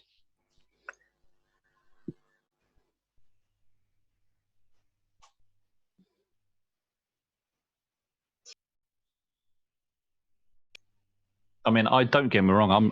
I'm absolutely no expert in viruses, but just these last few days, I thought, you know, nothing else to do. I've been, you know, I thought, you know, knowledge is power, but so I've been reading about viruses and how they work a little bit. So I've got a little smattering of knowledge, and I think I could probably destroy him just myself. He doesn't need somebody with a PhD because he hasn't got a clue.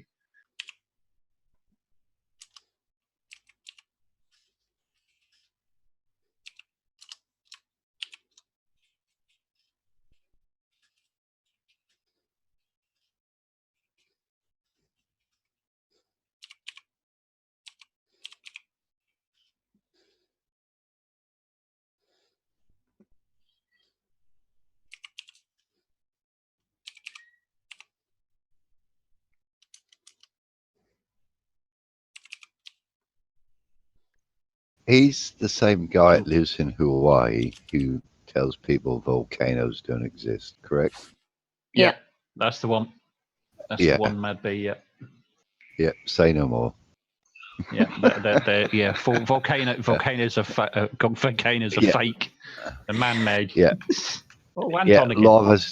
Lavas don't exist. That red stuff you see is just CGI. Go stick your hand in it, Joey, and let me know how you get on with that.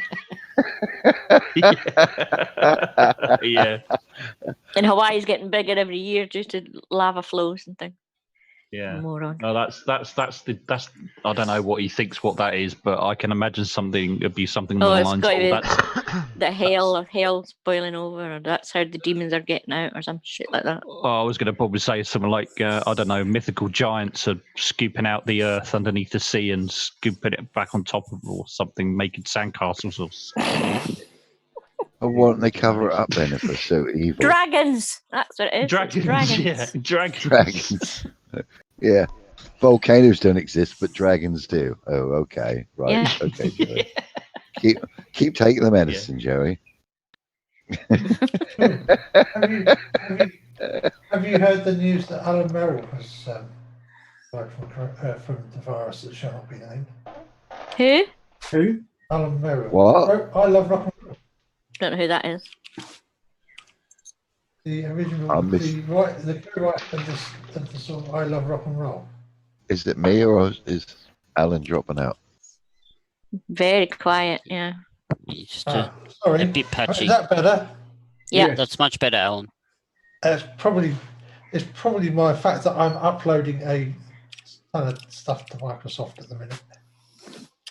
It's actually going a lot faster than No, Can I you didn't say get something? that. You dropping out to me, Alan? Does anyone else? Yeah, get I that? might. Well, sorry.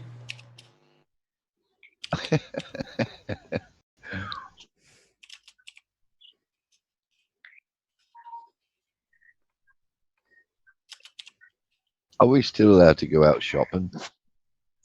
Yeah. Yeah, it's essential. Yeah. Oh, right. You can They do don't that. want you starving to death. But they Please, still please. they'll only let me buy 3 cans of tomato type things. Still jacked about that. Yeah. And yet, Yeah, and I'm only allowed to buy 3 loaves of bread, even though the entire aisle is completely stocked full of bread. Yeah. Yeah. Okay, that makes sense. hey, but Nathan was allowed to buy 2 of each type of pizza. So, you know, 2 cheese pizzas and 2 meat fish pizzas for me. But he couldn't. But he couldn't buy me much in the way of pasta or rice because they still didn't have any of that on the bloody shelves. Oh, I managed to get macaroni the other day. Yeah, I got What? macaroni. Did you? That's all I could get. That's Yep. all I could get. Small packet of Not macaroni. not the good or- stuff, as the stuff, but it'll do. Can I press Not the play? Marshalls. Play, please. Hello wonderful person, this is Hello, Anton, wonderful and in this person. video we're going to be talking about what our solar system may actually look like from the outside. And even though for the longest time we believed it sort of looked like this, with the heliosphere forming this unusual comet-like formation, some of the new studies think that the actual image is more I similar watched to it what you too. see right Sorry, here. Larry. A very unusual and a very peculiar shape that is kind of difficult to describe. So let's talk a little bit more about this, and welcome to What the Math.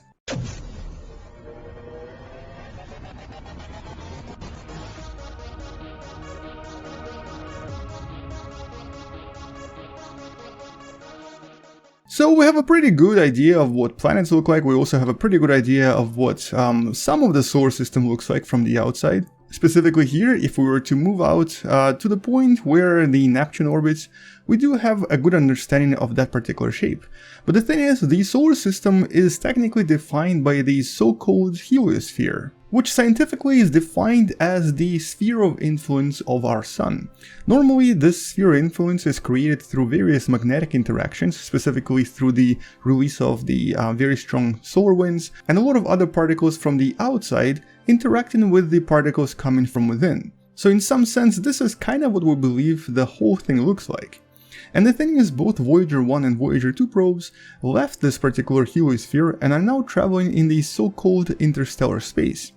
And this is why we finally were able to actually start analyzing the shape of this heliosphere and even try to understand what's really happening on the inside as opposed to the outside. You may have already seen the video I made previously about the Voyager probe, and more specifically Voyager 2, which is somewhere right here in the location in the solar system, actually just outside of the solar system. And as Voyager 2 was leaving the heliosphere, it discovered that there was a lot of really hot plasma.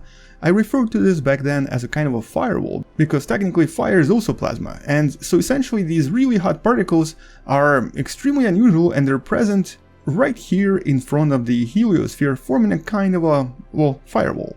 And all of this is actually formed because the solar wind, as it's being expelled from the sun, creates a kind of a pressure right in front of the sun as it travels across the galaxy, and the interaction between the particles from the outside and the particles from the inside do create this unusual phenomenon in front. But the thing is, there's not a lot of particles here. Usually there's approximately 1 particle per cubic centimeter, which is about this big, so these environments are really low in density.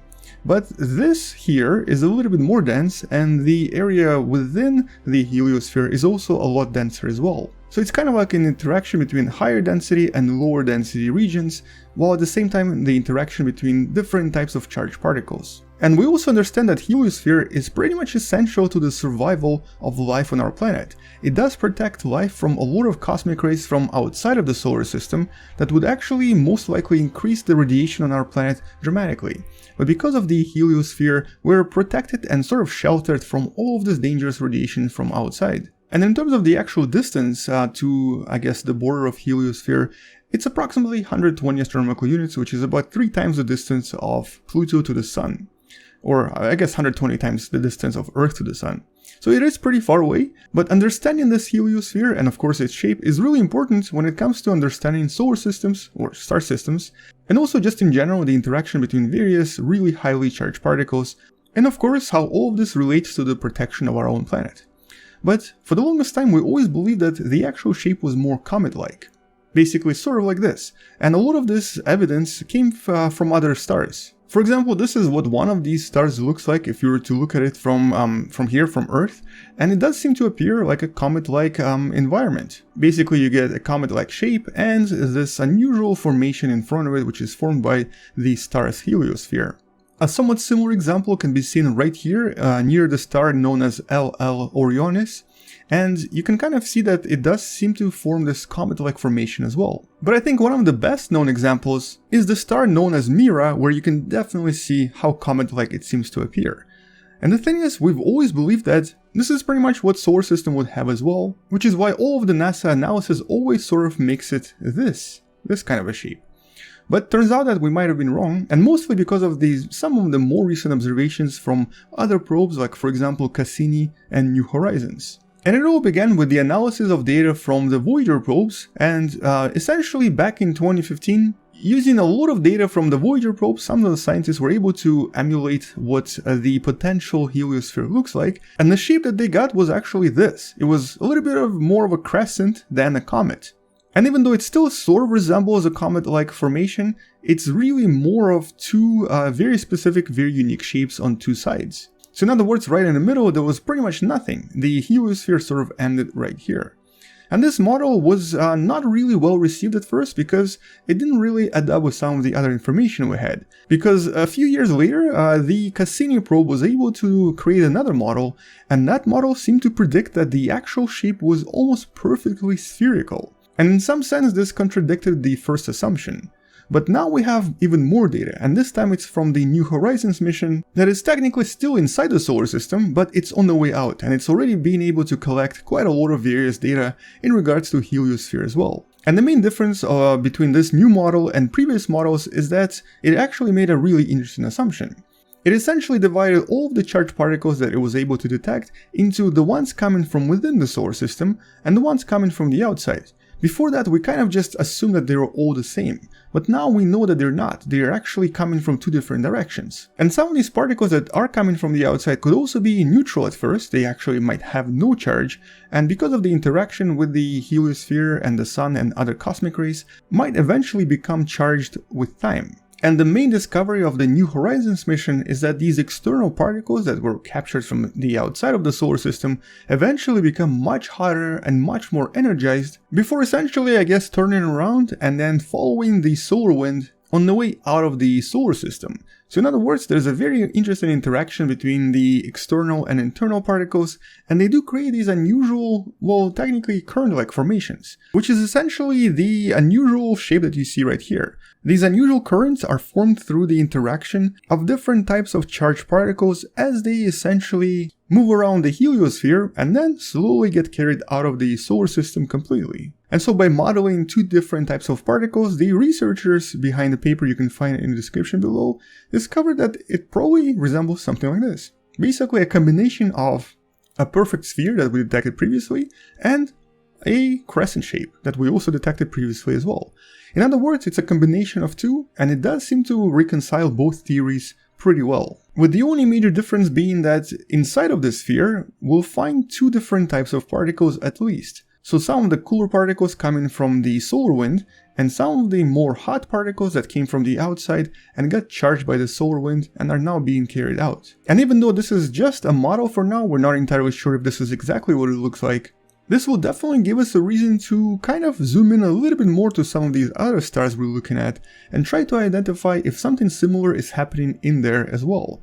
Mostly because we believe that this interaction between the heliosphere and of course the external particles that are coming from outside of the solar system are absolutely essential for an ability of a solar system or a star system to maintain at least one planet similar to planet Earth and its ability to actually be protected from the radiation from outer space.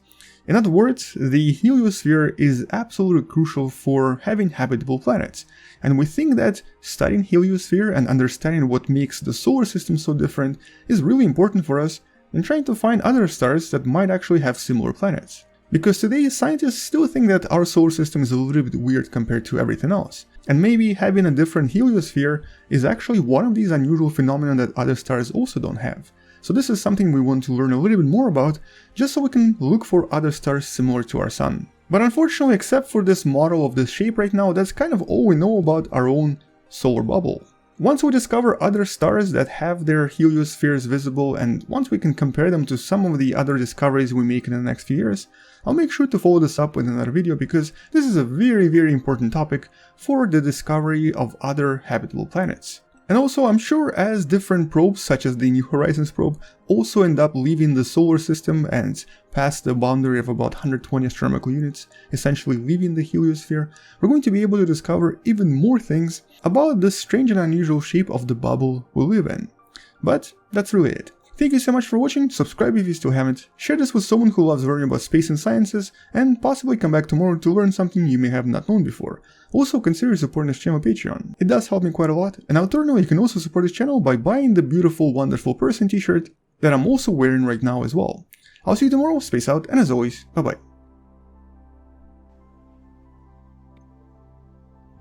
Right, Anton, that was interesting. It's amazing how they can speculate the shape of our universe going by the data that we can collect. Yeah. Do you think that as well? I mean, when was Voyager 1 and 2 launched? It was, what, 77, 78, was it? Something like that? Something like that. They've been out there for over 40 years.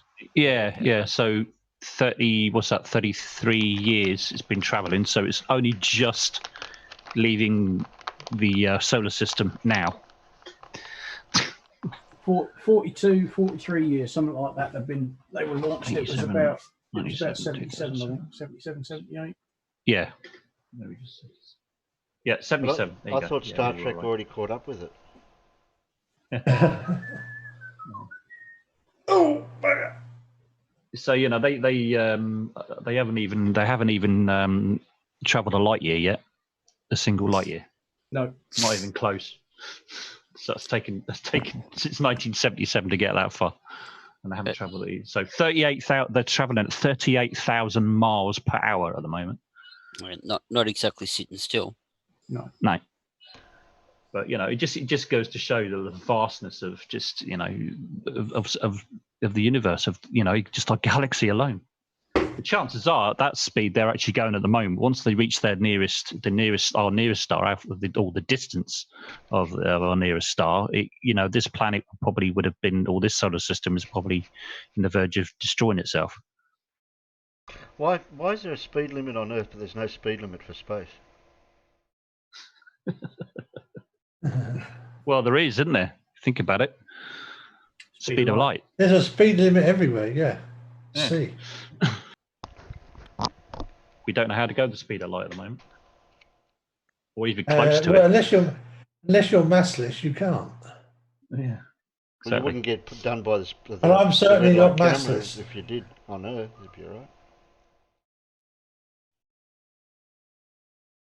Didn't they say as well as that back in the turn of the century that if you travelled any more than 60 miles an hour, you wouldn't be able to breathe? Yeah, I heard. No, that was the railways. That was like the 1830s. Yeah. Oh, right, early 1800s. Yeah. Yeah, you wouldn't be able to breathe. Yeah. Yeah, you wouldn't be able to breathe if you managed to get to 60 miles an hour. Yeah. So we don't really know what's going to happen. We can model it, and we can, all the rest of it, do it by maths and all the rest of it, but we don't know for sure what would happen if we travelled the speed of light. Oh, technically speaking, you'd be time traveling. Technically. That's the problem. The time becomes a bit of an issue at the speed of light, doesn't it? Yeah, definitely does. I mean, you can't travel back in time, but your perception of time, if you're traveling at the speed of light, your perception of time is going to be completely different to the other person that you're traveling away from. If you use that model, it's completely different. According to them, you're you don't even have to go particularly quick. I mean, No. you know, you just No, have to you just have to go. You just have to go on an airliner, and you can be that. Yeah, you'll be if you have twins, whatever, but if you have two people and one of you goes on the flight, there will be a slight difference in your ages, but it is only nanoseconds. nanoseconds. Yeah. Right. This time for real. If anyone votes and everything, because it's the last main vote, because we'll be down to 2 after this.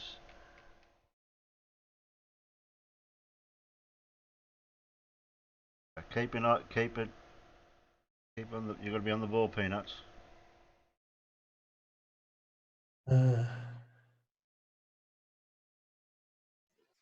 There's a message for you in the chat. Yeah, I see I don't know that. if you saw that. Yeah. What the actual tweet says, an absolutely brilliant ISS pass. That was last night with a train of Starlink satellites, but it's supposed to happen tonight as well. What, across the UK? Yep. Why is these peanuts voting? I said I'm going to be strict this vote. Well, you did Because say you vote put now. you put now now on your first post, Terry. Yeah. Oh, did I? Oh. Pick 1 to 3, vote now. Yeah. Oh, sorry. Yeah, you did. Yeah, pick 1 to 3, vote now. Yeah. Oh, I mistyped. Let's have a look at the Oh weather. no, John Stock. I will be posting times with Starlink and Dora. Oh, Terry. I stuffed up. It happens to the best of us, Terry. It doesn't matter. I'm sure they'll forgive you. Please forgive me, Peanut.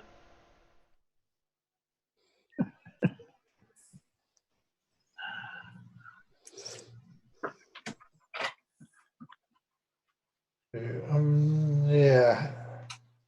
I'm not too likely to put the camera out this evening around dusk because 50% chance of it getting rained on. Oh well.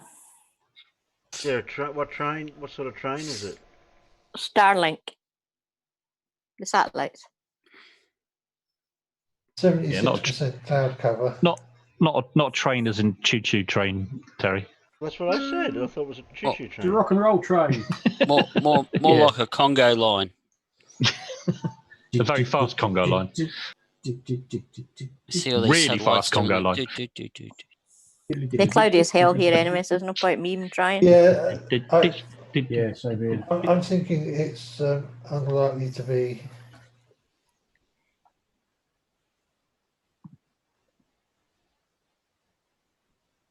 Unlikely to be a particularly useful evening for putting the camera out and doing a time lapse.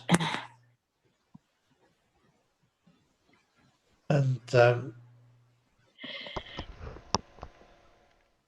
Well, it's the first to be to Twitter for ages. it also depends on where they're going to be relative to where I am. Because I think this guy is. If I'm pointing, if I have to point the camera south, I don't get particularly good results because that's where all the light pollution is. One of the reasons I can do reasonably okay celestial pole time lapses is the fact that there's not a lot to the north and northeast of me, especially north. Yeah, you go northeast from look out my door. I go northeast. The next big town is Copenhagen. Yeah. You know, there's a couple of little Danish villages. That's about it. Copenhagen. You know, so you've got 800 kilometres of not very much. Although, yeah, I would be even better if I could get up if I could get up on the coast. But as I don't drive, I can't really do that now. No. Although saying that, with the reduction in traffic, maybe I could go in the power chair. Spend several hours bimbling up there. Yeah. Bimbling, that's a good word. Bimbling, yeah. I read that I've one. never heard, but no, I've never heard that. When you're stuck to 2.25 meters per second, according to the GPS on the phone when I tracked it. Yeah. Apart from going down the slope on the big humpback bridge, where I did actually get up to 2.5 meters per second. Now, I believe that is actually 2.25 meters per second. I believe is 5 miles an hour or 8 kilometers an hour, which is the limit for a electric wheelchair that can go on the pavement. Now, you see, you go out for a bimble. When I take my motorbike out, I go out for a blat. Well, of course, yes. But I used to take the bike out for a blat. It most definitely. It's a 4-stroke. It's a big 4-stroke single, so it does blat. Yeah. Oh, blat it actually is a real colloquialism. I can't even say that. Oh, yeah, you know what I mean. Yeah, you take your bike out for a blat. Yeah, that. I didn't think blat was actually a really word or colloquialism. Yeah. Well, yeah, blat is generally when you're riding your motorbike on the road, as if you were on the track. Alan, did you happen to look in your Discord DM that I sent you? I did. I saw that nice multi-stage. It's 200. It's 200 pounds of thrust.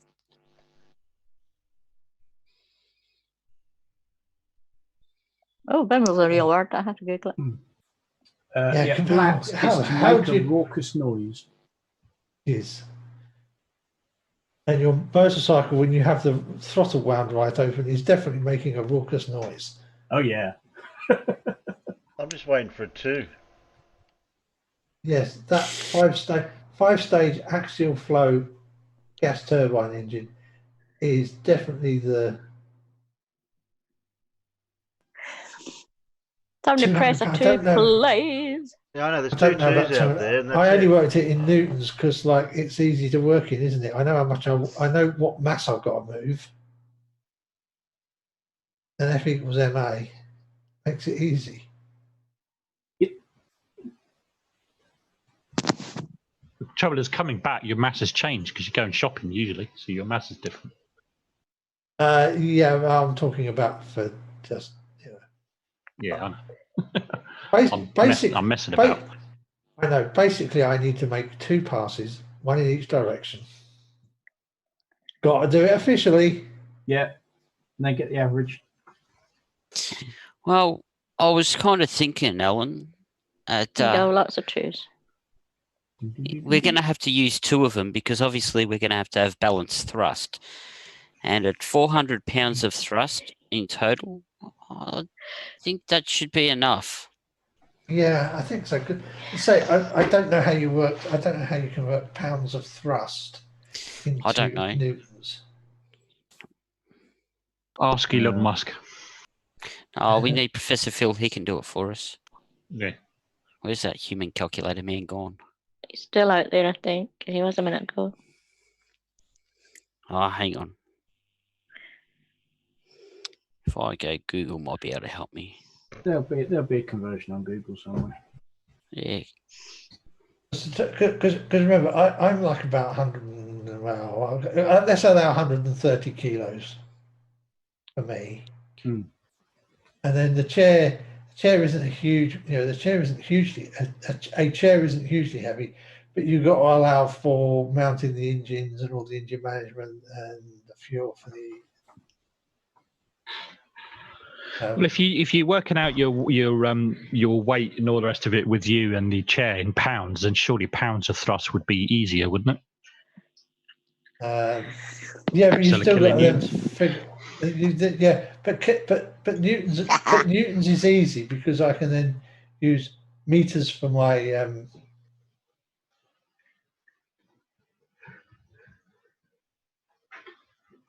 Except, yeah, I can use meters per second. I can use SI. If I use SI units, I'm not going to make a mistake, am I? Okay. All right, so It's so like- my calculations were a bit out. Messaging me. Just- People want help. Just a wee little bit out, Alan. Yeah. We'll need 4 of them. Yeah, that's what I thought.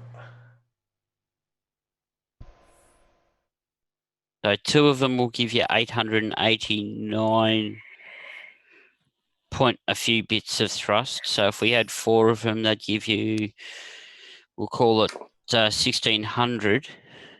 And what did you say you wanted? I was 2005. after like 2.5 because, like, Yeah. you know, you know. You could technically have one on each side. You could have 3, and you could have one somewhere in the middle of the center of mass somewhere. Definitely but could. I think people want to. Anyway, let's play. I think play is what's wanted. Yeah. Play, Terry, please. Okay. Right, everyone's been messaging me. People want help with homeschooling, entertaining kids, how to keep them out of your hair. If you've got to answer a phone call to the boss, pretend you're doing emails, cook them something, whatever it is. We're all isolated with the kids. So, ladies and gentlemen, I am bringing you 30 free hacks you can do inside your house without going out using just tape, right? I've raided all our drawers, I've raided the garage. This is just everything we had hanging around. This is how you basically entertain kids. They need it right now. With just tape, right? This is 30, let's do it. Table like this. All you want to do is you want to leave a little gap just between them, not a lot, just a little bit like that all the way along. The ballroom. Look at that. There you go, ballroom. This is, you're just going to make roads for the cars. You can make this as complex as you want, as many roads. Meow. This one, if you've got a tiled floor at home, Good you can do idea. hopscotch on the floor. Wow. That's it, keep going. Noughts and crosses. Yes. Look at this. Do you want to be a nought or a cross? That is the winner!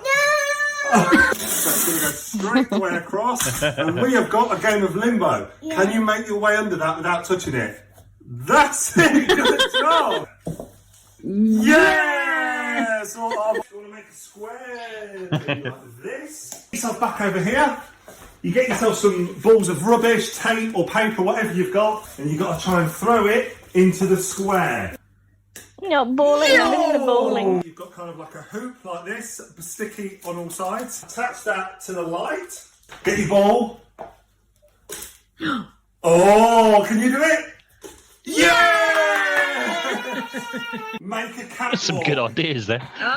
Oh. Or maybe you could walk the plank if you're a pirate.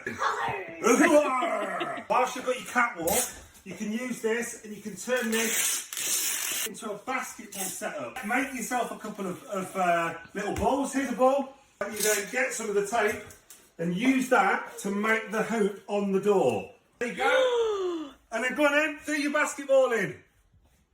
Yay! Take a piece, back it on itself so it's sticky side out.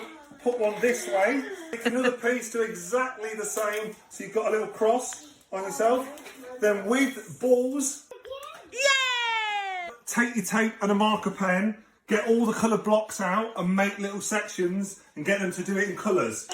Put all the colours together. And you can do this with blocks or Lego or Duplo or basically whatever you've got at home.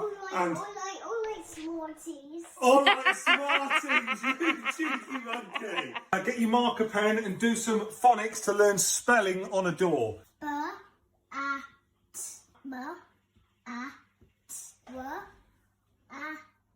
Rat. Rat. And just make lines like this so they can do some jumping. Quick, quick, quick. And then run down this. Run, balance and run. That's it. And then go again. Bounce, bounce, bounce. Attach a ball onto the end of a bit of tape. Put it onto the ceiling like this. And you've got like a little ball room maze thing. Whoa! You can do them at different heights, keep it interesting. Just make sure they're not too close together, otherwise they'll all stick to one another. Oh, should we get a cup of tea? At the end of the day, when all the toys are all still left out, make a square on the floor, and then you can sweep everything into the square. Is that all right? Good job. Good job. That's it, and all these ones.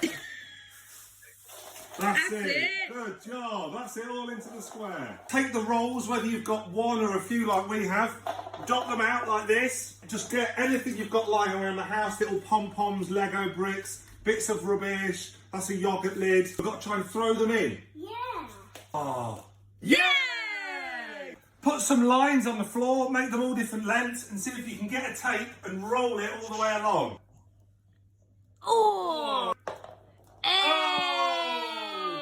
Now this is the expert level. Right, might need a bit of work on that. Piece, you put it around them like that, so it's sticky on the outside. And then you get on newspaper. Right, can you stick that to yourself? Can you stick on some paper? Go on, quick, quick, quick. That's it, go, go, go, go, go. Take a long piece like this and start to like twist it round on itself. You keep going all the way down. You want to loop it back on itself, make yourself a big old hoop, and then you can use this to do like the fairground game. Yeah! Quite a simple one. If you've got masking tape, just mummify some of their toys that they already have and make it like pass the parcel. Just give them a little place to start. Right, do you want to unwrap one of your toys? Yeah. Who is it? Dougie! You've got Dougie! There you go, there's another one. Stick like a couple of pieces across there, then just get some newspaper or basically card or anything you've got lying around the house. There you go, and then the kids can just run through it. Whoa! Good job. I mean, it's simple, but it works. You end up with black faces, I think. Right, this one is a bit more elaborate, but take your tape and make an Yeah, I was just thinking that. Yeah. For the snack. Wash off We've got chocolate. You're allowed to get one only. Yeah. Okay, go on then. Can you make it through the lasers? Steady. Right, which one do you want? You can take one. That's it. With just masking tape and some electrical tape, we've made a spider's web with numbers on. Can you put that on number 6? Yes, and now can you put it on number 4? Maybe just take things old school with a 3-legged race. Yeah. Do you know what a 3-legged race is? No. Take your leg and my leg together. You've got to do that leg together. That's it. That's it. What's going on? What's going on? Just simply make shapes on the floor out of tape. Then you can go around the house and find things that go in each section. So where does that one go? Good job. Right, I think this means we need to go and open some Doritos, don't we? Yeah, come on then. I mean, I know it's basic, but just a goal on a door is pretty easy, isn't it? Go on then, can you score a goal? Yay! Can you score a goal? Yay! Right, if you want to keep them still for 5 minutes and also do a bit of murder mystery, here's how you do that. Right, you going to lay still? Yes. Right, don't move. Wow. Don't move. What do you do? You run out of tape. You can't get to the shop for more. Yeah. If you've got some silver tape, why not make it into like a fort or like a gate of a castle? Just crisscross it at the top and fold down the corners. And then I wonder if there's a king in there anywhere. There's the king! Just take down some of their animal toys, dinosaurs, whatever you can find, and we can play a little like animal rescue escape thing, yeah? Yeah. Right, go on then. Which animal do you want to say first? This one. Go on then. Just going to make a brew. Right, next up, again, quite simple. Just take a little piece and maybe give yourself a tail, and then you can basically play a version of tag. Right, I'm going to try to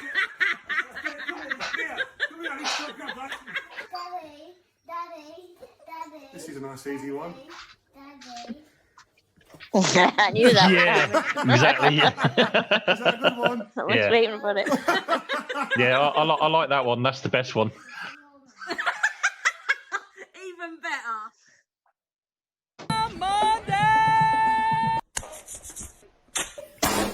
Wednesday! Safe word. Epidural! Cylindrical bit of pork in a puff pastry case. We are live on Fan Friday. We probably nicked it from somewhere. What is it?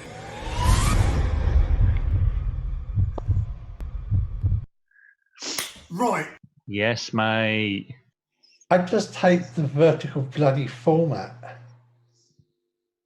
Oh, the Because phone. even if you look at it, because even if you look at it on the phone, you end up with the tiny little thing in the bloody middle, don't you? Well, the thing is, you see, not all phones can actually record that way, because I made the mistake of I was asked to tape a meeting, and I did it upright to begin with, and I thought, oh, hang on a minute, and I do it properly. Turned it on its side, and of course the video format when they actually got it was all Sideways. recorded on its side. You couldn't turn it around. My phone didn't Done do that that. So not all before. phones. Yeah. Yeah, a lot of phones not all won't phones turn can do that. halfway through as well. Yeah. So once you start recording, they won't turn. Yeah. That was funny. Yeah.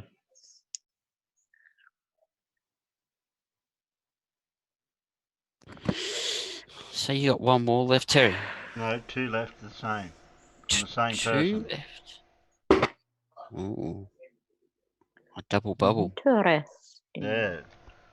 Two from the What, same person. 2 LadBabies. No, I've got 2 left. Made by the same person. And the last 2 are from the same person. Oh. Oh.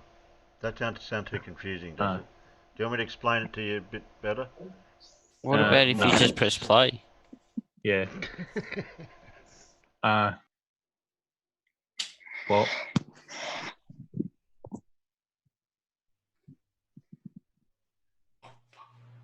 Shady Oh, bloody well for.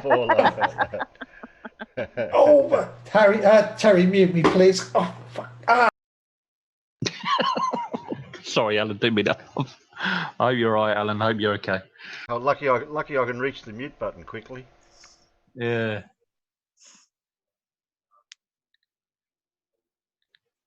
It's just when he started cursing, it just made me giggle. Sorry. I wasn't laughing at you, Alan. I promise. I'm sorry. Didn't mean it. I don't know, everybody else laughs at me, mate. I laugh at me. The worst thing is we really can't do anything for him when it happens. Exactly, yeah. Yeah, it's. I just know people don't really need to hear me shouting and going. No, it's just like, mute me, Alan, and then the F word come out, and then they muted afterwards, like. Oh, yeah. There was no way I was going to be able to get the cursor to the mute button to mute myself. 2 Isaacs then. 2 Isaacs then. Yeah. Now, how did you deduct that? Me dick stinks. Clever. See my name? Oh, clever clogs. Me dick stinks. We didn't really need to know that, casual spaceman. GMI. It's what it says behind him. Oh. Not me saying it. He says it all the time. Me dick stinks, doesn't he? Okay. But what's it? But yeah, but I assume it's. She went on to call for Mike Pence to be replaced by a 9-year-old transgender child who calls herself Jacob. Warren had previously promised Jacob a position in cabinet before misogyny put an end to her presidential campaign. G'day ladies and gentlemen, the Buttsman here. I hope you're doing well and I hope you're alive. During the period of the last, let's say, 6 weeks, we've heard a lot of bullshit information coming through from the media, whether it's misinformation, exploitation, a whole range of different things that really make you freak out, worry, cause anxiety. But there is some people reporting things that I think are only done so that they can benefit from them. And I hope during this time of this virus spreading throughout the globe that I can give you this video and it can make you giggle, laugh, enjoy yourselves and think, fuck me, some people are fucking nutbags. So just the other day, I saw this on Twitter. The virus word that I can't say, I'll just get demonetized immediately, pandemic has shed light on how transgender people's care can be treated as non-essential. Do we really need to shed light on that? Because in a moment of panic and fear and terror throughout the entire world, of course, cutting one's cock off is non-essential. Blair White, who's a popular YouTuber and happens to be a trans woman as well, commented on this very post. As a trans person, can I please say, this is not the time for this nonsense. Well said, Blair, well said. As hospitals prepare for COVID-19, life-saving trans surgeries are put on hold.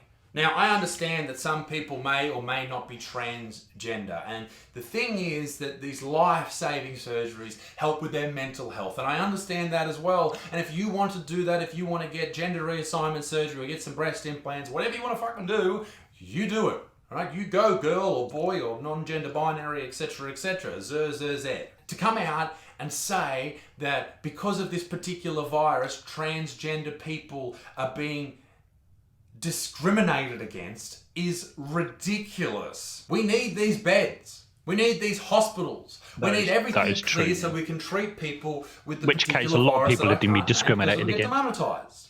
Yeah. We need these places ready for those people, these ventilators ready for those people. And even if you really want to get this surgery, I have a surgery coming up and I chose not to do it right now, push it back to later in the year because, wait for it, it's dangerous to be in a hospital surrounded by sick people with a pandemic spreading around that you don't want to get. Does that not make complete sense? This Vice article is fucking hilarious, as most Vice articles are. Anyway, let's get into it. For transgender and gender non-conforming people, gender affirming surgeries. Gender affirming? You affirm your gender? Oh, jeez. Okay, that's for another time. Are life-altering procedures, which for many can greatly reduce gender dysphoria and improve their quality of life. I agree.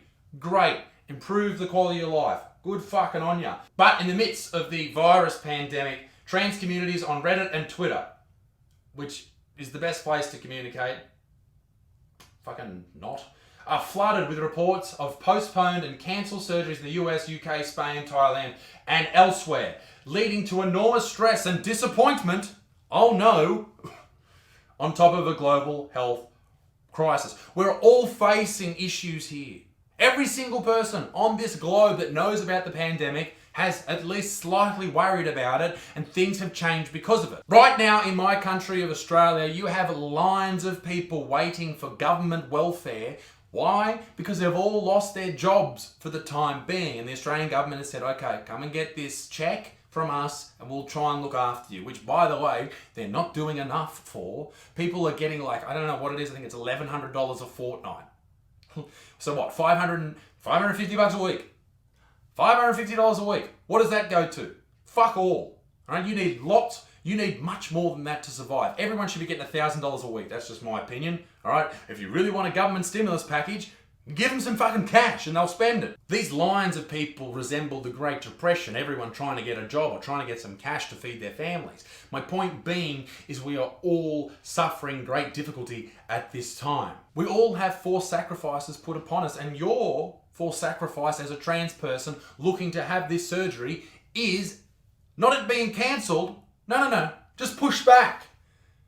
Listen, I know you want to cut that off or put a slice in or whatever. Put a fucking pocket on your ass. But just listen, we'll do it soon, all right? Right now, everyone's dying over here. Can we do it a little bit later? Yeah? Great. That's all you have to do. Just put it back a little bit. On the 11th of March, the Washington Blade, which is not a website I visit frequently, but now I might after reading this, released a joint letter formed by several LGBTQ+, QRS, etc. organisations to health providers and media outlets, urging them to be aware of the LGBTQ people at greater risk for the virus than the general public. The letter goes on to state exactly why LGBTQ people are much more in harm's way than other people. And the reasons are fucking stupid. The increased vulnerability is a direct result of three factors. The letter continues. The LGBTQ+ population uses tobacco at higher rates. That's one of the factors. Because you smoke more. Whose fault's that? Don't fucking smoke. Alright? Stop smoking. It's bad for you. Everyone knows that. It's gonna kill you. So stop it. The second reason is more people in the LGBTQ+ population have higher rates of HIV or cancer. which means a greater number of them having compromised immune system, leaving them more vulnerable. Now, that's a fair point, okay? A lot of people in that community do have those problems, and there are resources pointing to the fact that more gay people, lesbian people, all those type of LGBTQ plus people have higher rates of cancer. But also those studies go towards the underlying, I'm going to say fact, but the underlying position that the reasons they have more cancer than people who are not living the same lives as them is because of lifestyle choices. Okay? Going out and doing things or whatever. I don't know what the lifestyle choices are. It's not necessarily gay sex, that's not what I'm pointing at, but that particular lifestyle, whether it's stereotypically going out and get on the piss or whatever it is, there is an underlying problem there with more cancer and HIV in that community. And once again, look after yourself. Eat a healthy diet, don't get on the piss all the time, don't do drugs, and then you might have a good immune system. You could be sweet, all right? Or you might not be. Maybe, genetically, you're fucked, all right? Just maybe, who knows? And the third reason, and this was a beauty, LGBTQ plus MRP people are more vulnerable to the newly discovered virus because they continue to experience discrimination, unwelcoming attitudes, and lack of understanding from providers and staff in many healthcare settings. As a result, many are reluctant to seek medical care except in situations that feel urgent. And perhaps not even then. Once again, that is your decision. I think we can all agree that at this point in time, and even from a study that I read that was, I think, 5 or 6 years old, 92% of providers were more than happy to have all of those people from all those communities in their practice. So you think 5 years later, surely more, so it's surely a higher number. You have to go and get help. It doesn't matter what you've got between your legs or what you want between your legs or how you dress. If you are sick, go to the fucking doctors. All of those things that trans people seem to have an issue with when it comes to this particular virus, they're all decisions. It's not a genetic thing. They are decisions that they have made that is making it worse for them. That is not my fault or anyone else's fault. It is a choice, and therefore it is your fault. This is such a shitty victimhood mentality to have. It's just not healthy for anyone. But I think, and this is just my thoughts and my thoughts alone, a lot of the organisations that rely on the LGBTQ plus community being treated like shit, like the ones that are there to support them and get funding for them, if they're no longer a victim, then they no longer get funding. So what does that tell you? Will they ever not want to be victims? They can't, because they'll lose all their cash. It's an interesting way to look at it.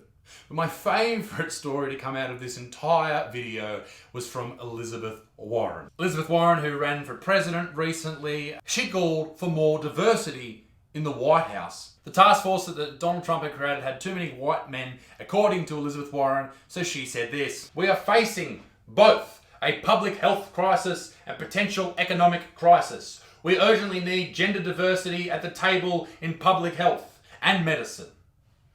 This isn't it. She went on to call for Mike Pence to be replaced by a 9-year-old transgender child who calls herself Jacob. Warren had previously promised Jacob a position in cabinet before misogyny put an end to her presidential campaign. Now this isn't real. This quote isn't real, it's from a satirical website, but isn't it hilarious that what I just said, you all thought was real? That is the world we live in, where something so ridiculous that a presidential candidate or former presidential candidate could come out and say we need a 9-year-old fucking transgender kid to come on a White House committee about a pandemic, and you all went, yeah, that sounds like something some fuckwit would say. What a fucking world we are in. Trans people will suffer through this virus, as will black people, as will Asian people, as will women, as will lesbians, as will LGBTQ plus people, as will men, as will white men, because we will all suffer through it together. Why? Because we all have one thing in common. Take the politics out of it, the social justice out of it. We're all humans, and we all can be taken over by this virus, and we all need to support each other. But also, we all need to make fun of each other, and that's what I'm here for. Ladies and gentlemen, be a good motherfucker. Peace in the Middle East, be extinct, and I'll see you all very soon. Toodaloo off, bye. Bye.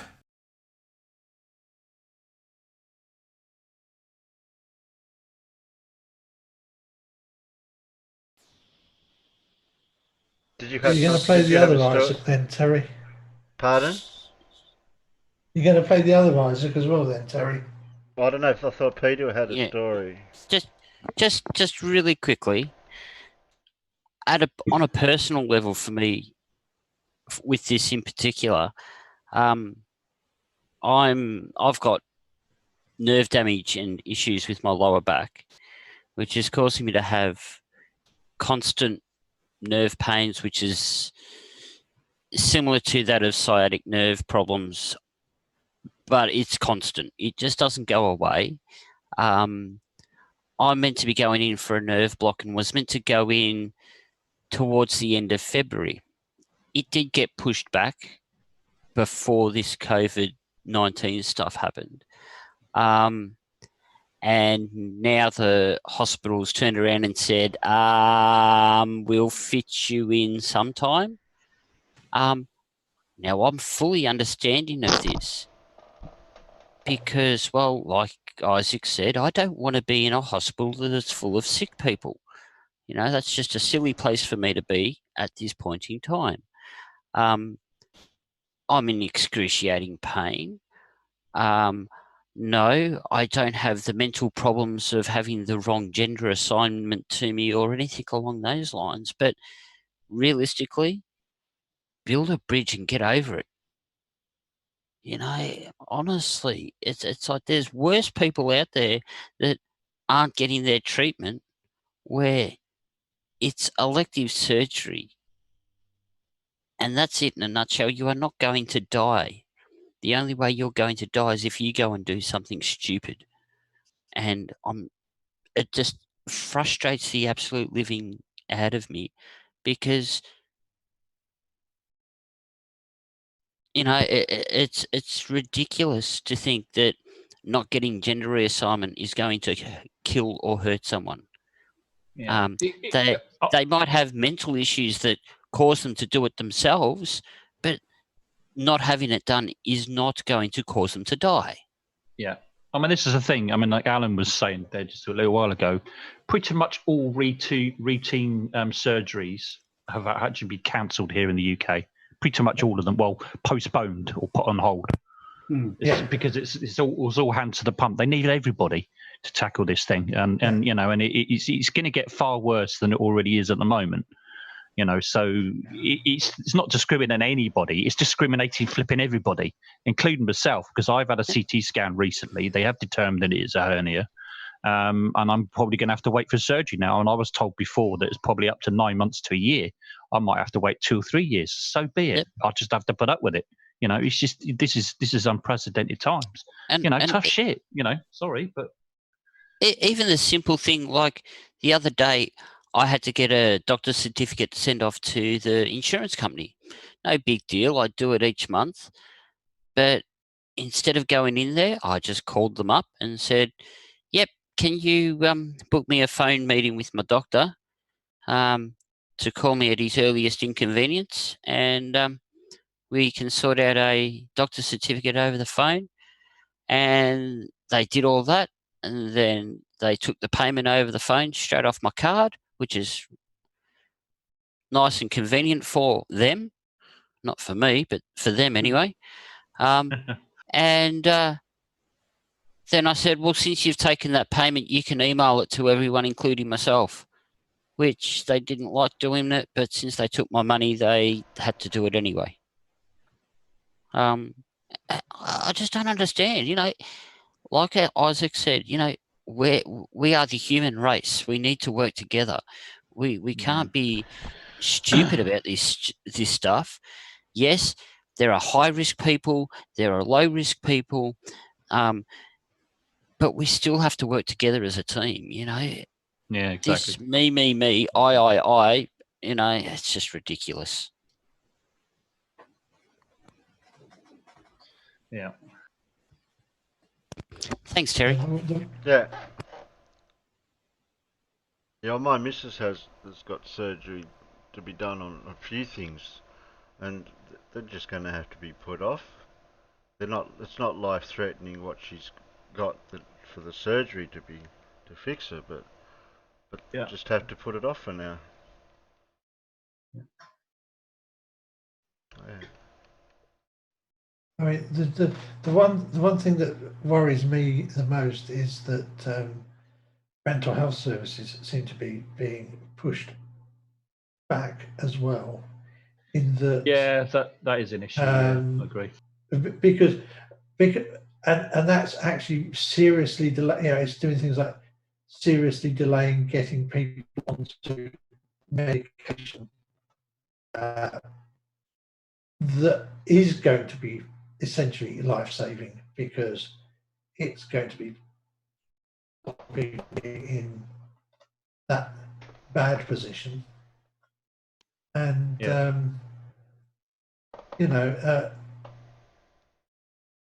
because a lot of the times when they put people on certain medications, they can't just do that telephone consultation. You've got to visit the doctor, so the doctor can actually do that assessment of you. You've got a bad connection problem, Alan. Have I? I'm breaking not up surprised. a bit, not too bad. Breaking up a bit, not too bad, but you're breaking up a touch. I heard of most of what you were saying there. Sorry, it's because I'm trying to upload a load of stuff to Microsoft OneDrive. And it's actually gone a lot faster than I thought. 128 gigabytes since 8 o'clock, since 20 past 8 last night. Just to touch on that thing about the mental health services. So my youngest daughter, she has a few issues where she has a counsellor that she sees to get another adult's perspective on the scenario, because she's only got me as the dad. I made the decision it would be nice for her to have another adult, and I was lucky enough to find a more mature woman, so that she had a woman in her life that if she needed to talk about anything that she felt uncomfortable talking to me about it, as a 13-year-old girl, she's she might find it uncomfortable talking to me about stuff, and we set up this, and she sees her once a week or once a fortnight, however often she wants to see her. And here in Australia right now, like, she sent me a message the other day. If your daughter needs me, call me anytime, just send me a message and we'll organise a time so that we can chat. That's nice. That's good. Yeah. So even like in Australia, I don't know what it's like in the UK or the States or anything like that, but just the fact that the mental health community realise that they can't rest, particularly now they've got all these kids that can't go to school. They're going to be hyper stressed because they don't know what their future terms are going to be involved with, if they're going to have to do them at home or whatever. They're reaching out to these younger people that aren't necessarily going to be able to understand stuff like we can, and that they are trying to do their thing.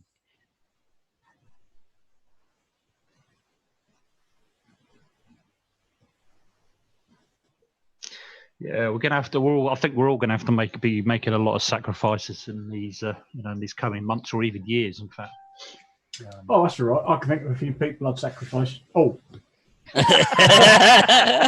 Oops. I wasn't referring to human blood sacrifices, but I could go with that, farmer's boy. I could go with it. No, farmers, it's all right. Oh, you were on a phone call to me at that time. There's no way that could have happened. Damn, I thought I was on mute. Well, if there's going to be human sacrifices, can I put Nathan Thompson at the top of the list, please? He can be number one choice. I can even tell you that I can even it will be held at 2 minutes to midnight. Okay. Actually, can't we put Right the Hand at the top of the list? Then Nathan Thompson. No. He's not as bad as Nathan, but we can put him somewhere on the list. I'm sure, number 2 or number 3. It's about time we woke the old ones up. Play, please, Terry. Play, please, Terry. Ladies and gentlemen, I found something far worse than this little virus thing.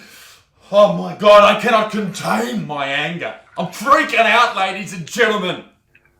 Join me? Sure, let's do it. Ladies and gentlemen, g'day, how you doing? Hope you're alive. I've recently, and you know, throughout my entire YouTube career, Hope you're covered alive. to exhaustion the fact that people outside of Australia do not understand our country even slightly. Whether it's the animals, people in England think we're running down the road, freaking out, jumping over little crocodiles coming out of the stormwater drains, but they think under our toilet seats there's farms of little redback spiders waiting to just pounce and grip onto the scrotum of people everywhere. People over there think we use kangaroos as Ubers to get to the brothel. And these things just aren't true. Everyone in frozen Canada thinks it's so hot here that your feet will melt to the surface of the road. And, well, that's sort of true, except it's not our feet, it's our thongs. The shoe thongs.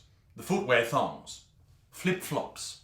Jandals. Fucking thongs! But what upsets me, more than anything else, and you, the viewers, is those filthy Americans, the Yanks, talking shit about our delicious foods.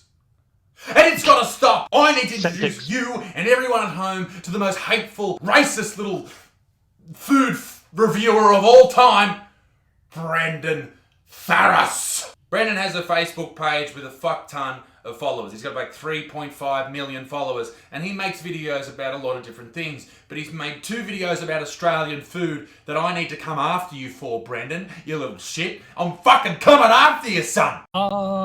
Australian snacks. I got a whole box full of really Australian snacks. What are these shapes?